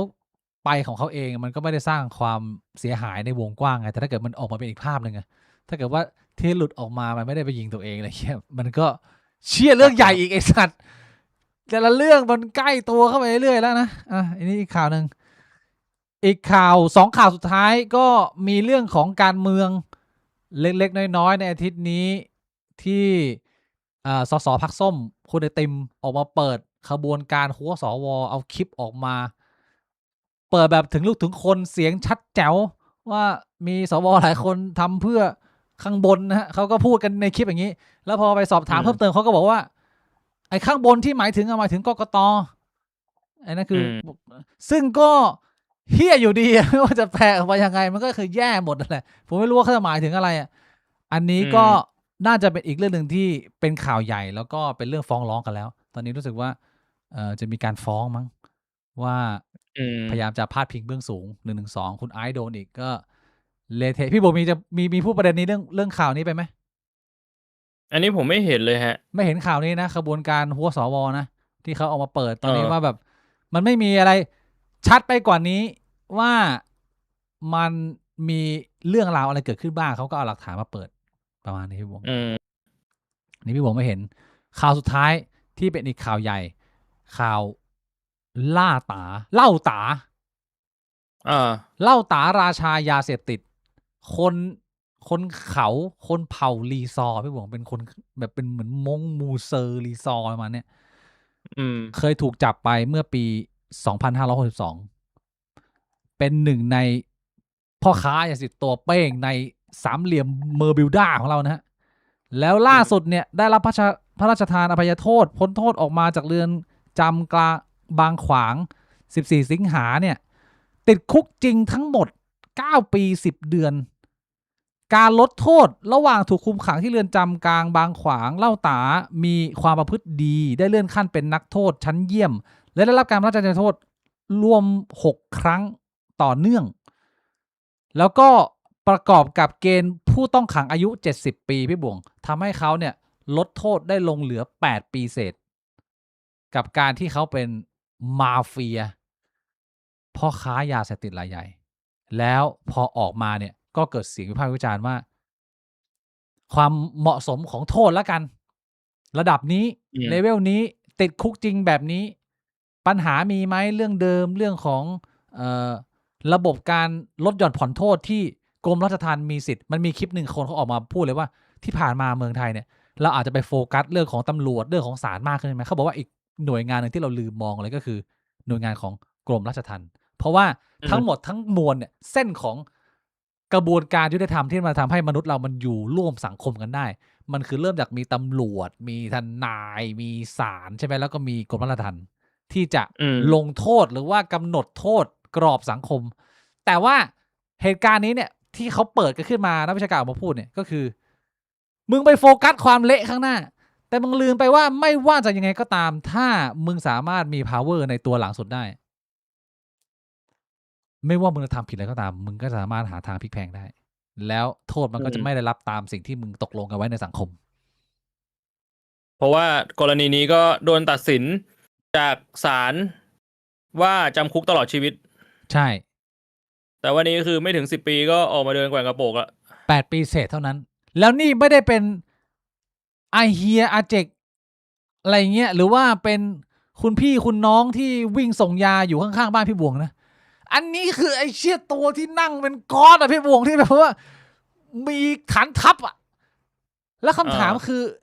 ประเทศไทยในยุคนี้มึงจัดการแฮนเดิลกับคนเลเวลนี้ด้วยโทษแบบนี้แล้วมันน่าวิพากษ์ไหมหรือว่าสมเหตุสมผลแล้วพี่บวงมองไงน้องมองไงเรื่องสุดท้ายเรื่องนี้คนพูดเยอะผมว่าคิดถ้าระดับก๊อตจริงๆก็มันไม่ควรจะลดหย่อนมันต่อให้จะแก่แค่ไหนแบบเสือมันก็ยังเป็นเสือแบบ อะไรก็อาจจะกลับมาทำอะไรหรือเปล่ามันดูไม่ออกถูกไหมล่ะพี่แบบคือเรื่องนั้นมันดูออกไม่มันดูไม่ออกหรอกว่าเขาจะกลับมาทำหรือไม่กลับมาทำประเด็นคือว่าความผิดระดับนี้เนี่ยตกลงกันยังไงสังคมเพราะว่าอย่างประเทศที่เจริญแล้วผมยกตัวอย่างไต้หวันคุณแค่แบ่งให้เพื่อนคุณมีแบ่งให้เพื่อนอันเล็กๆนิดเดียวคุณบริให้เพื่อนเนี่ยคุณอาจจะติดคุก10 ปีได้ถ้าเกิดว่าคุณขายผลิตขายเนี่ยก็15+20แต่ถ้าเกิดว่ามึงเป็นรายใหญ่สเกลแบบเป็นก๊อดแล้วมีนกอีกาเกาะอยู่ที่ไหล่แล้วมีหมวกอะไรเงี้ยถ้ามึงเป็นเลเวลนั้นคือประหารชีวิตแบบประหารชีวิตอะไรอย่างเงี้ยนึกภาพออกไหมมันคงต้องไปเลเวลนั้นอ่ะอาจจะไต้หวันอาจจะมีประหารชีวิตผมไม่แน่ใจสิงคโปร์นี่ไม่รอดแน่นอนแต่เมืองไทยคือติดคุก8 ปีไงพี่บวงว่าไงเรื่องนี้มันก็บัดซบอะคือจริงๆมันจะจำคุกตลอดชีวิตอยู่แล้วทำไมไม่แบบว่าประหารชีวิตไปเลยแต่กลายเป็นว่าแม่งออกมาเดินเล่นอีกนี่ออกไปแฮปปี้ในประเทศเราประหารไม่ได้นานเลยใช่ไหมครับจริงๆประเทศเรายังมีโทษประหารชีวิตอยู่อ๋อใช่เหรอไม่เห็นเลยมีการตัดสินประหารชีวิตอยู่แต่ว่าน้อยเคสมากน้อยมากแล้วส่วนใหญ่โดนตัดสินประหารชีวิตจากศาลแต่ก็มีการลดโทษจากกรมราชทัณฑ์เป็นจำคุกตลอดชีวิตก็ลดไปเรื่อยต่อให้จำคุกตลอดชีวิตก็ไม่จำคุกตลอดชีวิตมันก็จะแบบว่าทุกๆ1 ปีข้างในมันก็มีเงื่อนไขในการลดโทษเป็นผู้ป่วยผู้สูงอายุหรือว่าพระราชทานอภัยโทษรายปีอะไรเงี้ยเป็นผู้มีความประพฤติดีแต่เนี่ยเป็นอีกเคสหนึ่งที่คนมันก็เซ็งเชื่อความผิดขนาดนี้กับโทษที่ได้รับกับคนอื่นที่เขามีหลายคนจำนวนมากติดคุกแบบ40 50 60 ปีคดีทางการเมืองมันเทียบความผิดกันได้ไหมความเหมาะสมของสังคมมันควรจะวัดกันตรงไหนก็เป็นเรื่องที่มันก็ถกเถียงกันยากพอถกเถียงก็ผิดกฎหมายก็คุยกันไม่ได้เชี่ยมันก็เลยเป็นเรื่องปล่อยเบอร์เรื่องแบบนี้พี่บวงปกติน้องทีเป็นนักกีฬาเวลาแบบเข้มข้นฝึกอย่างนี้เราได้ตามการเมืองหรือว่าตามสังคมอะไรอย่างนี้ด้วยบ้างไหมหรือว่าเราแค่ดูข่าวเฉยๆการเมืองมันเป็นเรื่องไกลตัวเกินไปสำหรับเรามองเรื่องพวกนี้ยังไงก็ดูข่าวเฉยๆครับแต่ว่าไม่ได้คิดตามเท่าไหร่ว่าแบบ เรื่องนี้สมควรไหมหรืออะไรอย่างเงี้ยไม่ได้คิดตาม เพราะว่าคิดส่วนใหญ่คิดแต่เรื่องตัวเองครับ อืม ก็ไม่เชิงว่าอิกนอแลนซ์หรอกครับ แต่ก็ดูข่าวแหละแต่อันไหนที่มันเราพอจะแบบทำอะไรได้ก็ทำครับถ้าเป็นเรื่องที่เกี่ยวกับตัวเองอะไรแบบ เหมือนดูแล้วอัปเดตข่าวสารบ้านเมืองอะไรอย่างงี้ใช่ไหม ใช่ ความรู้สึกของเรา อืม ตอนนี้เรารู้สึกว่าการเมืองไทยมันอยู่ในจุดไหนจุดแย่หรือจุดปกติ หรือว่าจุดไร้ความหวังหรือมีความหวังหรือยังไง ในมุมมองเรา ก็สำหรับผมคิดว่าค่อนข้างไร้ความหวังครับเพราะแบบผม ไหล ก็ ไป ดู ต จากเศรษฐกิจนะผมก็ดูเศรษฐกิจผมไปคุยกับคนนู้นคนนี้ ไม่ว่าจะคนรวยอะไรเขาก็บอกหมดว่า เศรษฐกิจไม่ดี คือก็สำหรับผมถ้าการเมืองดีเศรษฐกิจควรจะดี หรือมีอีกอย่างคือมันอาจจะแย่ทั้งโลกก็ได้ แต่ไม่มีทางที่มันจะแย่ทั้งโลกครับ เพราะว่าถ้าอันที่คือถ้ามันมีคนแย่มันต้องมีคนดีครับ หุ้นมันมีคนได้เสมอ ทุกอย่าง มีขึ้นกับลงเสมอ ก็เลยคิดว่ามันน่าจะเป็นที่ประเทศเราแหละครับ ที่น่าจะคอร์รัปชันเยอะเกินหรืออะไรก็ตามที่ผมคิด รู้สึกไหมแบบ อันนี้คือมองแบบไกล ให้คอร์รัปชันแน่ๆอะ เออ ใช่ ต่อให้ไม่ตามก็น่าจะพอได้ยินอะไรอย่างนี้กันมาบ้างนะโอเค แล้ว ใช่ จากที่ทั้งคุยกันมาทั้งหมดทั้งวันนี้เนี่ยมีเรื่องอะไรอยากจะเสริมเพิ่มเติม หรืออยากจะเล่าหรืออยากจะแชร์ผู้คนทางบ้านไหมก่อนที่ผมจะตัดเข้าไป Q&A เพราะว่าน่าจะคุยกันมานานแล้วเดี๋ยวมันจะจิตวิญญาณเริ่มหลุดแล้วพี่บวงเริ่มแล้ว ก็ พี่บวงมีไหม ก็ไม่มี ไม่มี อะไรก็ดี ประมาณนี้นะไม่มีนะขอบคุณน้องนะ ประมาณนี้ นั่งพูดคุยกันนะเดี๋ยวผมขออนุญาตตัดเข้า Q&A นะคุยกับคนทางบ้านเล็กน้อยชิวๆสบายๆนะ Q&A ครับ อืม พี่น้อง ระหว่างนี้ก็ ถือว่าขอบคุณน้องทรี23 Savage มากที่มาเป็นเกียรตินั่งพูดคุยกับบิ๊กบวงควงกระดอในวันนี้นะฮะความรู้จักกัน ได้ ห ครับ วังว่าจะได้มีโอกาสเห็นน้องทรีมาตบพี่บวงแบบไส้แตกไส้ปลิ้นบ้างนะฮะมีโอกาสว่างๆมีเวลาเนี่ยก็มาทักทายซ้อมมือได้นะครับผม โอ้ไม่ได้เล่นด้วยกันหรอก ไม่ได้เล่น ฝีมือ ด้วย มันห่างกันเยอะ เชี่ย เฮ้ยอันนี้คือผมไม่ต้อง Q&A ใช่ไหมครับ หรือพี่ต้อง นั่งด้วยกันสักหน่อยไหมหรือว่ารีบไปมีธุระอะไรไหม อ๋อเนี่ยไม่รีบครับ นิด ป นึ ก ง ติ นะ สตรีมมันจะวันนี้คือหมดวันผมแล้ว ก็อยู่ได้ โอเคนิดเดียวนั่งคุยเผื่อ ได้ มีคนสอบถามข้อมูลเล็กๆน้อยๆนะพี่บิ๊กจะได้เงิน 10,000จากไต้หวันไหมเห็นข่าวล่าสุดได้ครับ ผมก็ได้ครับไต้หวันอัดฉีดครับเงินเยอะเงินล้นพี่บวกเห็นข่าวไหม เห็นอยู่ ไต้หวันแจกเงินเขาร่ำรวยก็สบายๆนะ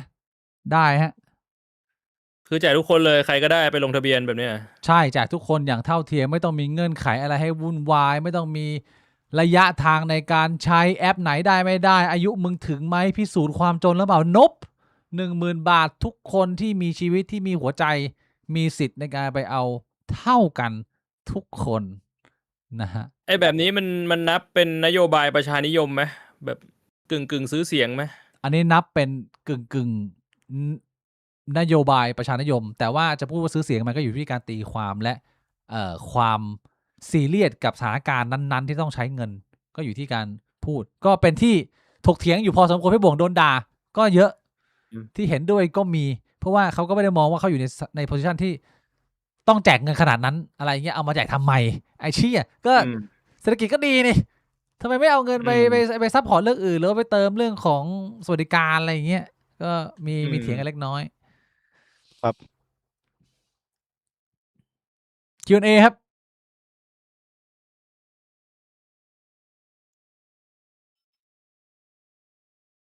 มาให้วง คิดว่าอารยธรรมมนุษย์มีจุดพีคแล้วจะวิ่งไปถึงจุดจบภายในกี่ปีครับโหอันนี้มันคงไม่มีใครทายได้หรอกมั้ง ใครมันจะไปรู้อนาคต ยากฮะ เรื่องเนี้ย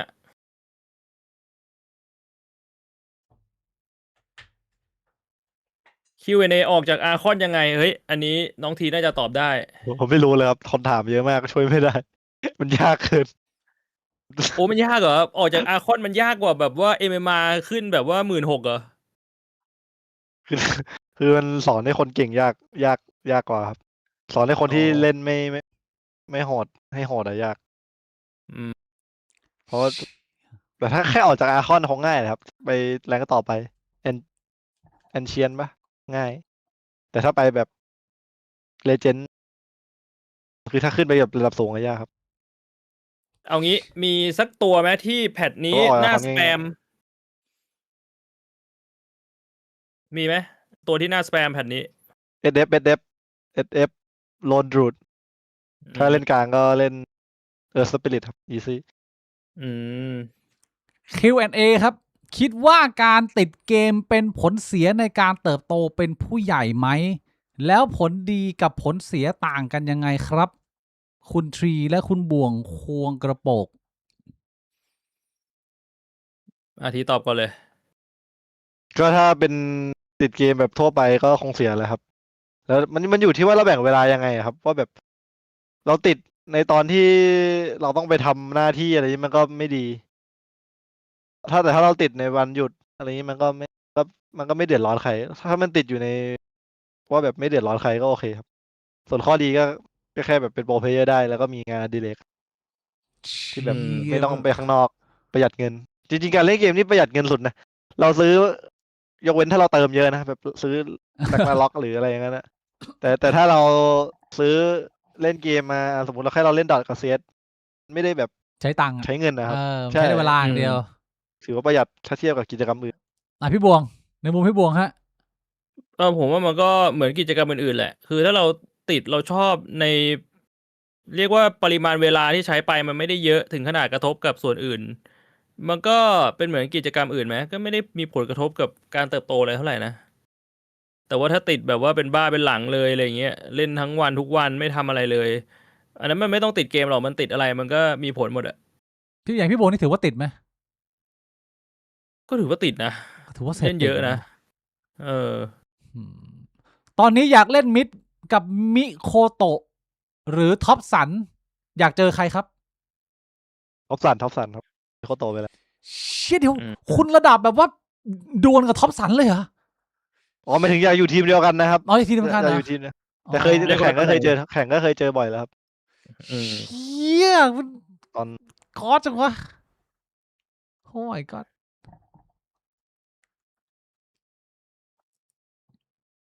อันไหนพี่บวงมา พี่บิ๊กพี่บวงโอเคไหม ถ้าลูกจะตั้งหน้าตั้งตาไปเป็นโปรเพลเยอร์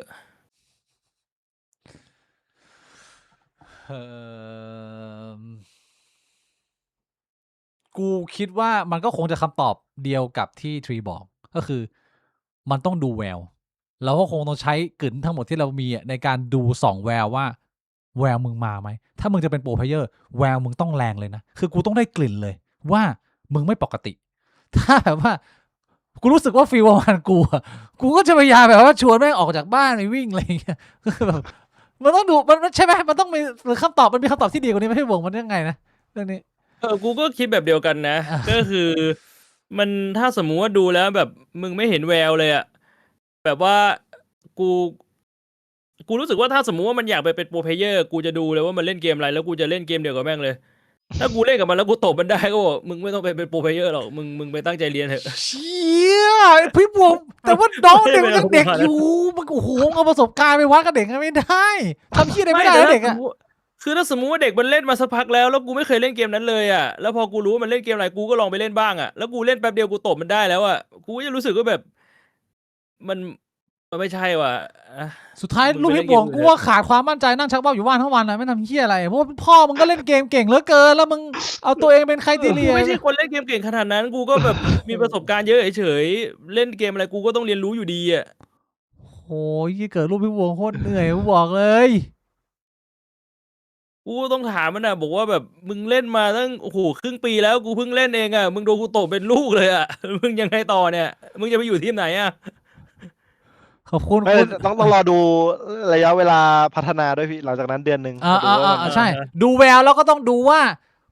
มีความมุมานะหรือแบบว่าจริงจังมุ่งมั่นแค่ไหนด้วย อันนี้เป็นอีกหนึ่งปัจจัยที่สำคัญ ใช่ครับมันเหมือนกีฬาทุกประเภทเลยพี่ อืม สมมติเราไปเตะกับลูกเราเด็กม2ใช่ไหมแม่งเตะบอลเนี้ยที่เราแบบ30-40เตะมาทั้งชีวิตอะเข้าเต็มหลังเท้าใส่มันก็สู้ไม่ได้แล้วพี่แต่เรารอให้มันไปฝึกมาก่อนด้วยแต่ตอนแรกอะถ้าจับบอลแล้วยังไม่นิ่งเนี่ยอย่างเงี้ยตีเกเลย แต่ถ้าแบบมันมีทรงหน่อยนะว่าส่งแม่นหรือยิงแม่นอะไรเงี้ยครับแต่เด็กฟุตเตะเก่งบอลบางคนนี่ก็สู้ผู้ใหญ่ได้นะตั้งแต่แบบแต่ป.2คงไม่ไหวครับต้องสักป. ม.1 อืม ใช่ ขอบคุณคุณฟินิกซ์นะฮะ40 บาท พี่23จะรีบฉลองอีกไหมครับ ไม่แล้วครับ ไม่ฉลอง ไม่ฉลอง มาตอนนี้ นะที่บวงฮะ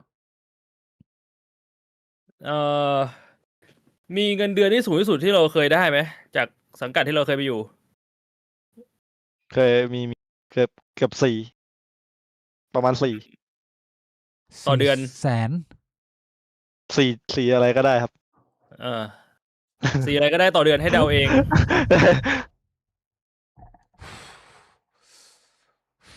เกือบ ติด Dota 2 มาแล้ว10 ปีครับ เลิกเล่นไม่ได้ลบโหลดแล้วมันเสียสุขภาพจิต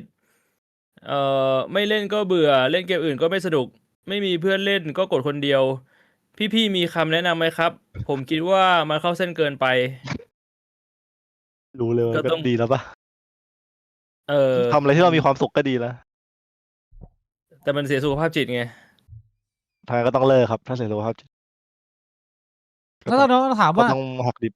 ผมมาชอบเล่น .a มากเลย เหมือนพิธีเลย แต่ว่าผมไม่รู้ว่าผมควรจะไปต่อหรือพอแค่นี้ ผมควรจะทำยังไงดีครับพี่ น้องก็ถามมาอย่างนี้ ผมก็จะถามเมมาก่อนครับว่า เอ้ยเมมาเท่าไหร่ แล้วก็ถามว่าเล่นเพื่ออะไร ถ้าเล่นอยากเป็นโปรก็จะดูตามความเป็นจริงได้ครับ ถ้าบอกตัวเลขมาก็จะพูดว่าคงไม่ไหวเลยอะไรอย่างงี้ถ้าไม่ได้ แต่ถ้าเล่นเพื่อสนุกก็เล่นไป ไม่เดือดร้อนใคร อืม เหี้ยเคย ถ้า โด เป็น น โปรมันคือเรียวอ่ะพี่มันแบบไม่ใช่ว่าทุกคนจะไปเตะบอลโลกได้ถูกไหม ใช่ไง แบบ มันน้อยอ่ะ เหมือน มัน เหมือนกีฬาเลยอ่ะ 0.1% 0.1% ใช่ และที่ผมกำลังนั่งคุยอยู่ตรงนี้นะฮะ คือ 0.1% ใช่ไหมฮะผมนั่ง เว คุ อย ร์ กับ เกินพี่ เอ้าไอ้เชี่ยไม่ถูกหรอกมันก็อย่างนั้นปะวะ มันก็คือโพซิชันที่คุณอยู่มันก็คือตรงนี้แล้วฮะ ครับ ทำไมตอนนี้น้องทรีโดนลดทรงยับวัดไม่มีนะ ไม่มีใครลดทรงนะ ล่าสุดเหมือนไปเล่นดอทครับ แล้วเจอพวกทีไอแล้วแบบทีไอคือพวกนักแข่งอะมันมาแข่งดอทที่จีน แล้วผมโดนลดลงแค่นั้นแหละครับ แซวๆเหรอ หรือว่า แล้วพวกโปรเพลเยอร์แซวใช่ แซวๆ แต่คือ นะ ผมสตรีมไงแล้วผมแบบไม่ได้เล่นเต็มร้อยพูดตามตรงผมสตรีมไปด้วยเล่นขำคักคุกคัก อืม เอาละสตรีมอยู่ก็ต่อคอมต่อจออะไรเงี้ยไม่ได้โฟกัส100%ถ้าผมโฟกัส100%ไหวอยู่ครับ เชี่ยเราฟัง มันจะไหวไม่ คน ไม่โดนแน่ คนมันมั่นใจฟังแล้วมันเนี่ยที่จะมันรู้สึกแบบอิ่มอร่อย มีอันไหนอีกพี่บวง MMA 6,000 อายุ 19 ไหวไหมครับ อันนี้ ๆ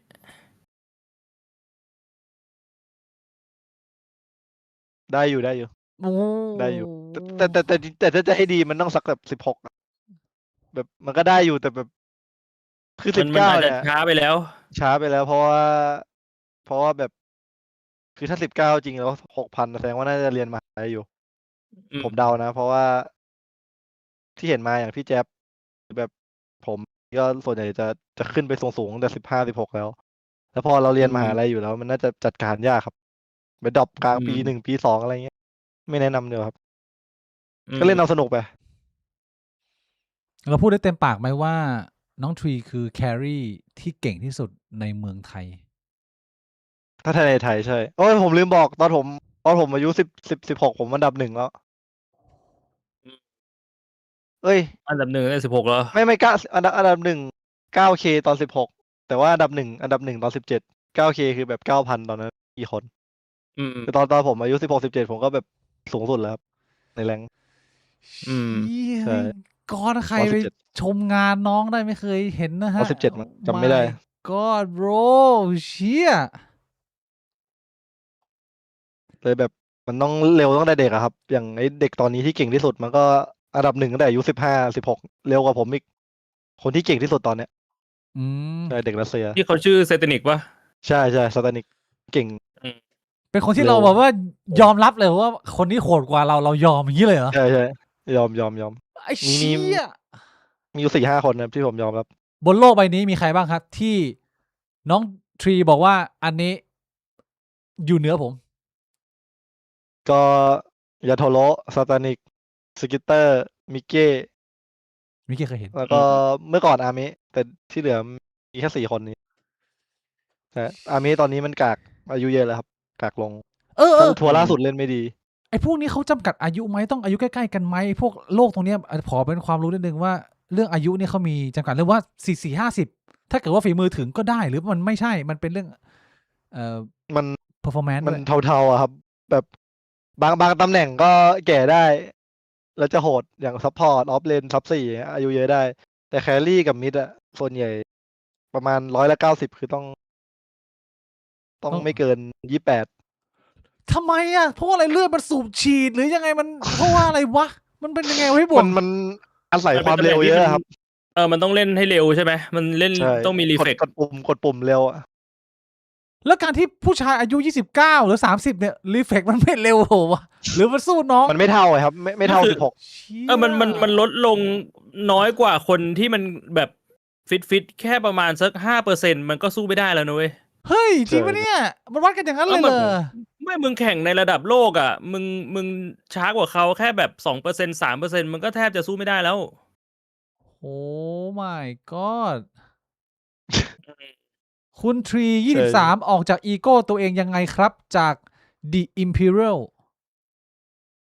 ก็ดูความจริงอะครับ ดูย้อนกลับมาที่ตัวเองดูผลงานดูอะไร ดูว่าเปรียบเทียบตัวเองกับเมื่อก่อน ก็จะรู้เห็นข้อแตกต่างแบบเปรียบเทียบด้วยใจจริงว่าเอ้ยเมื่อก่อนเราตื่นมาเราทำอะไรบ้าง เราคิดอะไรบ้างวันๆเราสนใจอะไรบ้าง เราตั้งใจซ้อมแค่ไหน สมองเราอยู่กับอะไร พอผมนั่งเปรียบเทียบตัวเองเมื่อก่อนเราที่เราสำเร็จมาได้ก็เพราะเรานั่งเล่นทุกวัน นั่งเต็มที่กับมันทุกวันเหมือนพอเราเปลี่ยนไปนิดหน่อย ก็ไม่เท่าเดิมเงี้ยแบบผมมองเนี่ยก็เลยตอนนี้ก็พยายามกลับมา ที่บอกว่าอยู่กับตัวเองว่าจะโฟกัสเรื่องงานเรื่องแข่งให้กลับมาดีเหมือนเดิมด้วยแหละครับ อืม เอาแค่ตัวเองอย่างเดียวพอครับ เชี่ยอยากพัฒนาอยากเป็นโปรอยากเป็นนักแข่งแต่ทุกวันนี้อยู่ 4K กลางๆขึ้นลง แต่ละตาแพ้เพราะทีมส่วนใหญ่แพ้เพราะทีมซะส่วนใหญ่ อะไรพานิกสลิงแตกมีครบทำไงดีครับเล่นโซโล่เราจะพัฒนาได้ยังไงถ้าเกมเป็นทีมเล่น5 คนและอีก4 คนสุ่มกาชา what ผมคิดว่าถ้าเก่งจริง ๆ สมมติ ในการเล่นเกมออนไลน์ครับมันจะมีโอกาสที่เราเจอพวกแย่ๆอยู่ เยอะอยู่แล้ว แต่สมมุติ10 ตาอะตีไปว่าอาจจะมีทั้ง2 ตาที่เจอพวกแบบแย่ๆเลยนะที่แบบโยนเกม อืม แสดงว่าอีก8 ตาเราต้องชนะให้ได้หมดถ้าเราเก่งอะไรอย่างเงี้ยมันเป็นอย่างนั้นครับ คือมันหลีกเลี่ยงไม่ได้ครับเหมือนเราแบบขับรถบนท้องถนนเนี้ยก็ต้องเจอไอ้พวกบีบแต่ไม่เปิดไฟเลี้ยวอยู่แล้ว อ่า อยู่ที่ตัวเราอะครับ สุดท้ายทุกอย่าง คือเรียกว่าตัวเลขมันไม่โกหก ใช่ตัวเลขไม่โกหก ถ้าฝีมือถึงก็ขึ้นไปแล้ว ใช่ เป้าหมายในชีวิตในปัจจุบันคืออะไรครับ หลังจากที่เคยผ่านจุดที่เคยเป็นเป้าหมายก่อนหน้าในการแข่งขันระดับโปรของตัวเองมาแล้วคำถามจากคุณออดี้ซึ่งอาจจะตอบไปแล้วก็คือมาทำเป็นสตรีมเมอร์แล้วก็เป็น iShow Speed เมืองไทย อ๋ออันนี้เหมือนเป็นในอนาคตครับ แต่ถ้าเป้าหมายชีวิตในปัจจุบันก็คือเหมือนเดิมวันแรกคืออยากเป็นแชมป์ที่ใหญ่ ยังคง อยากเป็นแชมป์ วิ่งทางนี้อยู่ เหมือนเดิม ใช่ครับอันนั้นคือลู่ทางหลัง ถ้าเกิดจะทำอะไร หมายความ ที่ไม่ ว่า ใช่นักแข่ง เรากำลังมองเส้นทางชีวิตตัวเองไปถึงประมาณช่วงอายุ28ด้วย ใช่ ก็ ครับ ประมาณนี้ก็ ใช่ มีเวลาโลดแล่นอีก 4 4-5 ปีที่เราจะเอาของของเรามาโชว์ให้คนทั้งโลกเห็นนะฮะว่ามันสวยขนาดไหน ใช่ครับก็อยากเป็นแชมป์ให้ได้ ไม่งั้นมันก็ไม่ได้มีความสุขอะครับ ได้แค่ที่3อะมันไม่เหมือนที่1มันไม่มีใครเขาสนใจอยู่แล้วครับ หรือแบบแม้กระทั่งตัวเองแบบพูดว่าได้ที่ อืม 3ไม่ได้มีความสุขเท่าเชี่ยกูแชมป์ว่ะ คุณคิดว่าคุณ อย่างนั้ ทำ น ได้ อะ ไหมคุณคิดว่าคุณสามารถเอาที่1มาได้ไหม ได้ทำได้ครับ ผม เป็นไง ต้องรอหลายอย่างต้องบิวทุกอย่างใหม่ก่อนต้องแบบกลับมาเล่นดี แล้วก็คีปตอนนั้นให้ได้เหมือนเดิมเรื่อยๆเหมือนเมื่อก่อน จนถึงวันที่ทุกคนเล่นดีแล้วทุกอย่างเป็นใจมันก็จะเป็นเอง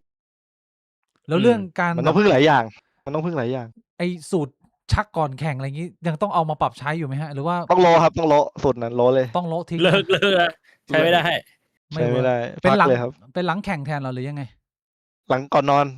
นเนี่ยได้ ก่อนนอนเนี่ยแนะนำเลย มือซ้าย นอน หรือ สบายครับ มือซ้ายหรือมือขวาฮะ มือขวาครับ มือขวาเหรอ แล้วมือไหนคลิกเมาส์ มือขวาครับ เดียว คือคุณใช้มือขวามือเดียวแล้วมือซ้ายคุณทำอะไรอะคุณแบบอย่างงี้เหรอจับไว้อย่างงี้เหรอหรือยังไงคุณเอามือซ้ายไว้ทำอะไรอะ ดูมือถือ ฮะ อ๋อ อันนี้หมายถึงตอนไหนครับ เน้นดูมือถือเอาไม่ได้ดูในคอมเหรอ ไม่ดูในคอม อ๋อ ทำไมอะไม่ชอบจอใหญ่เหรอ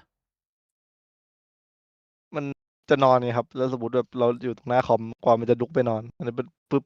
ปั๊บหลับ อืม พี่บวงทำกับหน้าจอของพี่บวงเขาจะแบบว่าถกกระเจียวเข้ามาล่อเลย ปิดกล้องปุ๊บเขาสวยแต่ว่าของน้องคือขึ้นไปที่เตียงอันนี้เป็นแบบว่า อ๋อมันมีเรื่องไวรัสด้วยครับ มันขี้เกียจแบบ มันหลายครั้งแล้วครับที่คอมผมต้องบูตใหม่เพราะแบบไปกดแล้วไปเข้าไวรัสแล้วคอมแม่งแหลกๆเนี่ยไม่รู้อะ น้องไป ไม่ โห รู้ ล ว่า ด คิดไปเองหรือเปล่านะ แต่แบบหลายครั้งที่ดูในคอมอะแล้วมาแวร์เข้า อืม ก็เลยใช้มือถือดูเอาจอเล็กได้ไม่เป็นไร เพ่งเสียงเพ่งตายังดีอยู่ ใช่แฮกไม่ได้ด้วยแบบมือถือ แบบติดไวรัสไม่ได้ครับ iPhone เชี่ยมันยังมีอยู่ทุกวันนี้พี่บวงป่านี้คอมแม่งแบบว่าถ้ามึงเปิดเข้าไปก็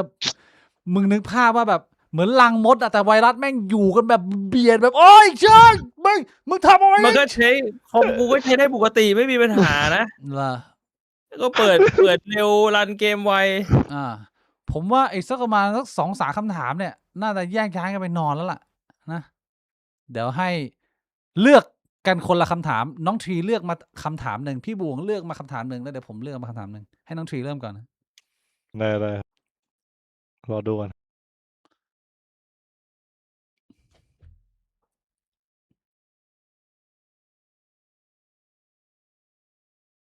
อ๋อแม็กซี่ขยี้ใจก็ได้ครับถามมาเยอะแล้วอยากถามพี่ทีว่าทำไมนักแข่งพอประสบความสำเร็จแล้วถึงทีมแตก เพราะว่าสมมุติเราชนะด้วยกันมาแล้วสักพักอะมันจะเริ่มแบบอยู่ตัวแล้วมันจะเริ่มรู้สึกแบบ ไม่รู้เป็นอะไรมันจะแบบ อยากลองอะไรใหม่ๆเอาให้สำเร็จมาด้วยกัน ก็เลยแค่อย่างนั้นแหละครับ มันไม่ได้มีความอะไรหรอกส่วนใหญ่มันจะแบบคิดว่าเปลี่ยนคนคนหนึ่งแล้วมันจะดีขึ้นอะไรส่วนใหญ่ อืม แต่จริงๆแล้วส่วนใหญ่จะแย่กว่าเดิมนะครับ พี่บวงครับ เออเรื่องของการฝึกภาษาเนี่ยฝึกยังไงครับ การที่แบบว่าเราพูดได้หลายภาษา เพราะว่าน้องทีไปอยู่ต่างประเทศคุ ตั้ ย งแต่ กับ เด็กๆไม่ได้ฝึก โปร ด้ เพ วย เย ไม่ อ ได้ ร์ต่างชาติมันก็ต้องฝึกภาษาไหม อ๋อ แนะ ผม นำได้ไหม โชคดีครับแม่ส่งเรียน2 ภาษาตั้งแต่อนุบาล 1แล้วก็เรียนพิเศษอนุบาล 2ภาษาอังกฤษทุกอาทิตย์ เรียนทุกวันเสาร์ตั้งแต่อนุบาล 2ก็เลยแบบเรียนสอบได้เยอะ สอบเก่ง ก็เลยแบบ ไม่ต้องปรับตัวอะไรเลยครับพูดอะไรก็พูดเป็นธรรมชาติได้เลย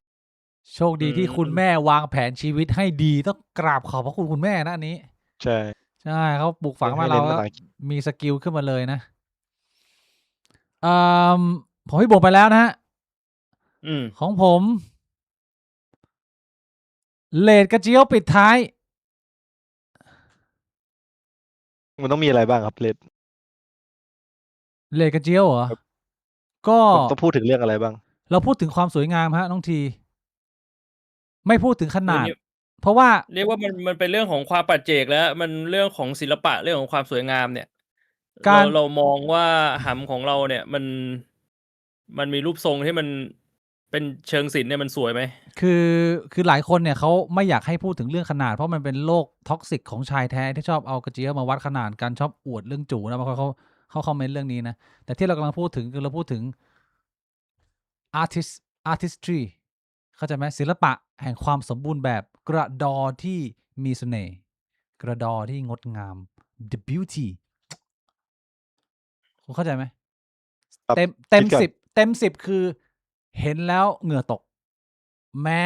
เราจะไม่มีความเกี่ยวข้องอะไรก็ตาม แต่ว่ามันทำให้เราคุ้นคิด อันนี้คือเต็ม 10 ศูนย์ อืม คือ แบบว่าตำรวจดูก็แยกไม่ออกแล้วว่านี่คืออะไร มันภาพมันเละมันไม่ได้แล้วอะ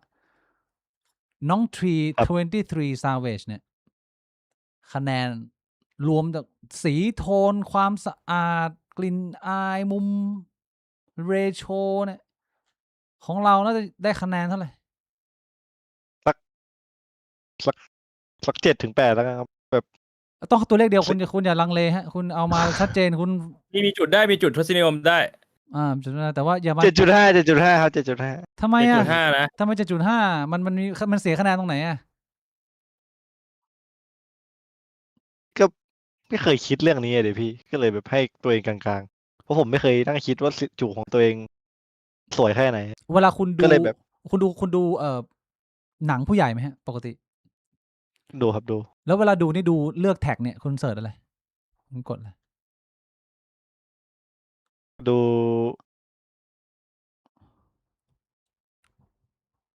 AV ผู้หญิงญี่ปุ่น อ๋อ ก็แค่ดูว่าเขาผู้หญิงสวยไหมครับ ทั่วไป นมใหญ่ ทั่วไปเน้นนมใหญ่นะ ในนมใหญ่ เน้นนมใหญ่ด้วยเหรอทำไมนมเล็กมีปัญหาเฮ้ย ไม่เอา เหี้ย ไม่ได้ใหญ่แบบว่าแบบอย่างนั้นนะ แต่ว่าแบบ ไม่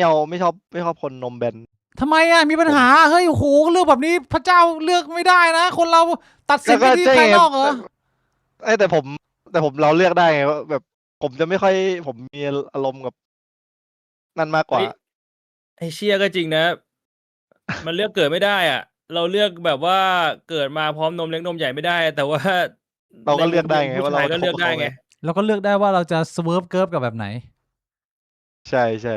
มันต้องขนาดเท่าไหนอะแบบบีบแล้วแบบเนื้อนมมันปริ้นจากซอกนิ้วมือออกมาแบบนี้ หรือว่ามัน มันไม่ต้องถึงขนาดนั้น ก็แบบถึง1 มือ หนึ่งมือพอไหว ใช่ไม่ได้เอาแบบฟาร์มวัวอะพี่ไม่ได้เอาแบบ ไม่แล้ว ไม่ เว ได้ ลาม ากขนาดนั้น เวลาเราดูเนี่ย เรารู้สึกว่าอวัยวะเพศชายของนักแสดงเนี่ย มันสวยงามไหมเทียบกับของเรารู้สึกเฮ้ยของเราก็ออกกล้องได้นะ หรือว่าโหเชี่ยมัน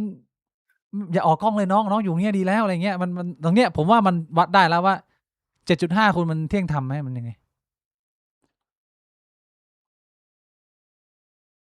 กล้องเหรอวะ ออกกล้องได้ไหม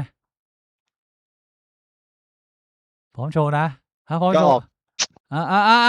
ไม่ เอาดีกว่าไม่เอาดีกว่า เฮ้ย แต่เซนเซอร์หน้า เซนเซอร์ก็เซนเซอร์หน้าก็ได้แต่ว่าประเด็นคือของคุณมันพร้อมออกไหมคุณรู้สึกว่าคุณพราวมันแบบว่ามันดูได้ไหม ได้อยู่ ได้อยู่ 7.5 ก็ถือว่าไม่น่าจะเป็นตัวเลขที่โกหก สมเหตุ ได้ สม อ ผ ยู่ ล ออกได้ครับ แล้ว แบบ ทุก ไม่ได้ขอแค่มันไม่ได้สั้นก็โอเคแล้ว ทุกวันนี้โกนไหมเราเป็นคนโกนเราดูแลไหมคนสมัยนี้เขาโกนเพราะว่าเด็กผู้ชาย ไป สมัย ไปเลเซอร์ที่ เร็วผู้ชายเดี๋ยวนี้เป็นเลเซอร์กันแล้วเหรอ ไปกับแฟนเก่าแล้วติดมาครับ โปรโมชั่นที่ซื้อไว้ อืม แล้วมันเจ็บไหม แบบ ผมไม่เคยไปใช้บริการเลยคน Gen Y มันพี่บวงน่าจะไม่เกิดมาไม่เคยไปให้ใครยุ่มย่ามกับหมอยเลยมั้งถ้าผมเข้าใจอ่ะใช่ไหม ไม่เคยเลเซอร์ไม่เคยได้ไป มันเป็นยังไงนะน้องขอรีวิวแบบสั้นๆมันฟีลมันเป็นไง ก็โกนให้เราเขาก็โกนให้เรา แล้วก็ใช้เครื่องใส่เจลเย็นแล้วมันก็จะเย็นๆครับ นั่นทำไมเราไม่โกนเองอ่ะ สบายกว่าครับ มีคนโกนให้เดี๋ยวเราก็ตัดผมเองได้ถูกปะ ไม่ได้ เออ เหี้ยใครไปตัดผมเองได้ เอามันตัดเอาเห็นคนตัดบางคนก็ตัดผมได้นะพี่ มันก็ ผมก็ มันก็เป็นทรงยาก ไม่แต่ นะ คือเขาจะเปรียบเทียบว่าเราตัดผมเองแล้วก็ตัดได้แต่เราไปให้โปรเฟชชั่นอลตัดมันก็ง่ายกว่าไง ใช่ อันนี้ก็เหมือนกัน ใช่ ก็ไปให้โปรเฟชชั่นอลโกนก็ง่ายกว่า อืม แต่ก็ล้างให้ดีครับก่อนไปนั่นสงสารเขา เป็นผู้ชายหรือผู้หญิง ผู้หญิงครับ เฮ้ย เดี๋ยวนะ ของแบบนี้มัน เพื่อความแฟร์มันต้องให้ผู้ชายทำมากกว่าพี่บวง มันให้ผู้หญิงทำมันไม่แบบว่า ไม่แต่ว่าเขาก็น่าจะชินแล้ว มันก็อารมณ์ เขา ห ชิ ม น อ แล้ว ผู้หญิงเจอแบบว่าคนไข้ผู้หญิงผู้ชายมันก็เป็นเรื่องปกติไหม conflict of ชินแล้วครับ interest หรือเปล่าเหรอ ก็ถ้าเป็นผู้ชายผมก็ คือผมก็คงกลัวอยู่นิด ค นึ ง ง รู้สึกแปลก อ้าวยี่ ใช่ สมมุติว่าผมจะเปิดสตูดิโอเงี้ยอาชีพเสริมผมพาร์ทไทม์อ่ะผมเปิดสตูดิโออยู่สยามอ่ะเป็นร้านโกนหมอยผู้หญิงอ่ะแต่ผมบอกผมชินแล้วเงี้ยได้ไหมผมรับลูกค้าผู้หญิงเดียวเลยผมบอกชินแล้ ลูก ว ผู้หญิงลูกชายผู้หญิงคงไม่เอาพี่อะคงไม่เลือกร้านพี่อะ เฮ้ยทำไมอะ ทำดิ ดูถูกเลยบริการดีแล้วร้านเนี้ยผมบอกว่า ๆ โดน ราคา นะอันนี้โดนนะ ราคาที่ขึ้นเนี่ยบริการ ไม่ ดีกว่า เซ นั้น นไม่เซน make sense เหรอ เขาเดินผ่านเขาเห็นแบบว่าแบบเอ้ยมึงราคา 50 บาทนี่มึงยังไงว่าจะถูกเกินไปมัน ไม่ ต้องสงสัยกันบ้างอ่ะ ผม เดิ คิ น ด เข้าไปแล้วเป็นแบบพี่บิ๊กนั่งอยู่อย่างเงี้ยผู้หญิงมันก็เดินออกแล้วอะ ไม่เหี้ยพี่บวกก็จริงจังก็ทำแบบมีวิชาชีพไปเรียนมาทำแบบถูกต้องสะอาดเครื่องมือครบ ไม่ได้เหรอ ก็ถ้ามีวิชาชีพมีชื่อเสียงก็อาจจะได้ครั ก็ บ อาจจะ แต่ ได้ ถ้า ใช่ แบ ไหม บ โอเค คนไม่ซีเรียสนะ ถ้ามีเครดิตดีๆนะว่าแบบไม่เคยมีการประวัติไม่ดีแล้วกันถ้าไม่มีประวัติไม่ดีผมว่าเขาก็ทำ คุณป้าแบบว่าสัก57อย่างงี้ รับไหมเป็น ไป ผู้ห ถึ ญิ ง งเหมื พี่ อน บิ๊ กั ก น ใช่ อะ ไหมพี่ ไม่ถามน้องอ่ะไม่เกี่ยวผม ไม่ถามมึงอะไร เอา พี่ ถาม บิ๊ กูไอ้เชี่ย ร้านมึงรับผู้หญิงอ่ะก็คุณป้ารับไหม57ย่าง58 รับหมดการทำธุรกิจมึงจะมาเลือกลูกค้าไม่ได้พนักงานกูมีตั้งหลายคนพี่บวงก็แบ่งๆกันไปทำดิไอ้เหี้ย โอ้ยเชี่ยทีนี้พนักงานมีหลายคนเลยกูนึกว่ามีมึงคนเดียว เอากูเจ้าของร้านกูก็แบ่งกันไปทำรับหมดแล้วมีลูกค้ามามึงจะมาเลือกลูกค้าไม่ได้ไอ้เหี้ยคนเรา ไม่ได้นะ โอ้มึงไม่ดูแลเหรอถ้าสมมติแบบว่าร้านมึงว่างเงี้ยมึงเป็นแบบหัวหน้ามึงไม่แบบ มึงจ้าง รับ มา ผิด แล้ ช ว อบ ก็ งาน เขาก็ หน่อย ทำงานของเขามึงจะบ้าเหรอมึงจ้างเข้ามาแล้วยังต้องมารับลูกค้าเองไม่ใช่แล้ อ่ะแล้ว ว ถ้าสมมุติว่าแบบว่าพนักงานมึงแบบว่ากำลังติดลูกค้าอยู่หมดเลยเหลือมึงอยู่คนเดียว ป้า57เดินเข้ามา บอกว่ารอ รับไหม คิวแป๊บหนึ่งนะครับแป๊บเดียวเลยลูกค้าต่อ ป้า คิว เขา ก็ ถา ไม่ ม ได้ บอกแล้วมึงทำไม่ได้เหรอมึงเป็นเจ้าของร้านเปิดร้านทำไม่ได้เหรอไหนบอกมีวิชาชีพมีใบติดมีใบเซอร์อะไรมา ไม่ได้ทำนานแล้ว ปล่อยให้ลูกน้อง ลานร้านตั้งนานปกติผมตื่นมาผมก็คุมร้านแล้วก็เดินดูหมารดน้ำต้นไม้อะไรส่วนใหญ่ผมไม่ได้แตะนานแล้ว ก็บอกเข้าไปให้เขาเข้าใจ เอออืมโดนแล้วโดนรีวิวถล่มยับแล้วในเน็ต จริงเหรอ ว่าอย่างนั้นอีกไม่นานร้านขายไม่ได้แล้วพี่เรียกลูกค้าเขาหนีแน่ ผมไม่เลือกไง อืม ใช่ไหมมันก็ชัดเจนเราไม่เลือกลูกค้า อันนี้จรรยาบรรณเราต้องมีนะ สรุปคือ 23 Savage .a carry มือหนึ่งเมืองไทยจู 7.5 อันนี้เรียกว่าบันทึกเอาไว้ให้กับพ่อพี่น้องนะ ขออนุญาตสุดท้ายฝากตัวเอง10 ปีข้างหน้านะคุยกับทรีใน10 ปีข้างหน้าหน่อย ตอนนั้นเป็นยังไงบ้าง หมายถึงให้บอกตัวเองในอีก10 ปีอะครับ อีก10 ปีอะคุณอายุ34คุณมาย้อนดูคลิปเคยมานั่งคุยกับพี่บวงไหมฝากอะไรถึงทีตอนนั้นหน่อยไหม ก็คิดว่า ตอนนั้นน่าจะมีเรื่องทุกข์ใจเยอะกว่าเรื่องอะไรอาจจะเจอเรื่องที่ไม่ดี อะไรเยอะเพราะตามธรรมชาติของคนยิ่งอายุเยอะมันยิ่งเจอความสูญเสียเนาะก็ในตอนนั้นมันคง อยากให้ย้อนกลับมาดูตอนนี้ว่าแบบเชื่อตอนนี้เลิกกับแบบรักษาหัวใจตัวเองแล้วอาการมันเป็นขนาดนี้ ถ้ากลับมาย้อนดูคงเป็นเรื่องตลก แล้วก็แบบเฮ้ย ตอนนั้นเรา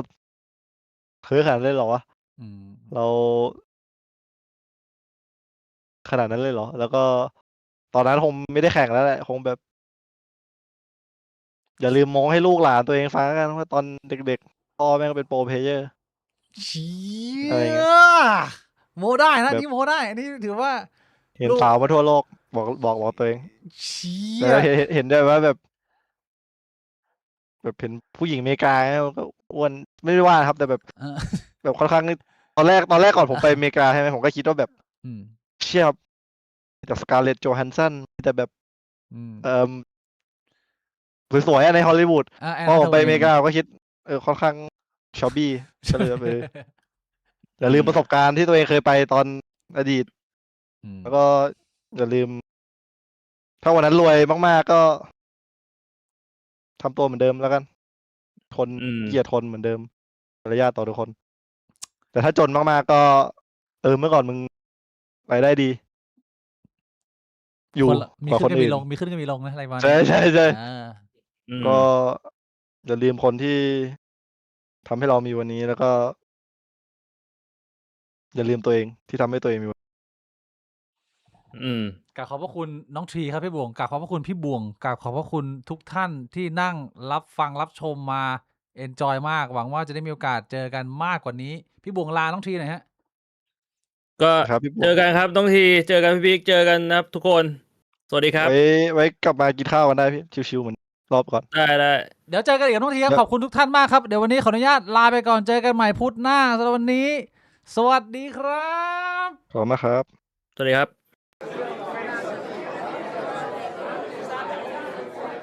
Ah.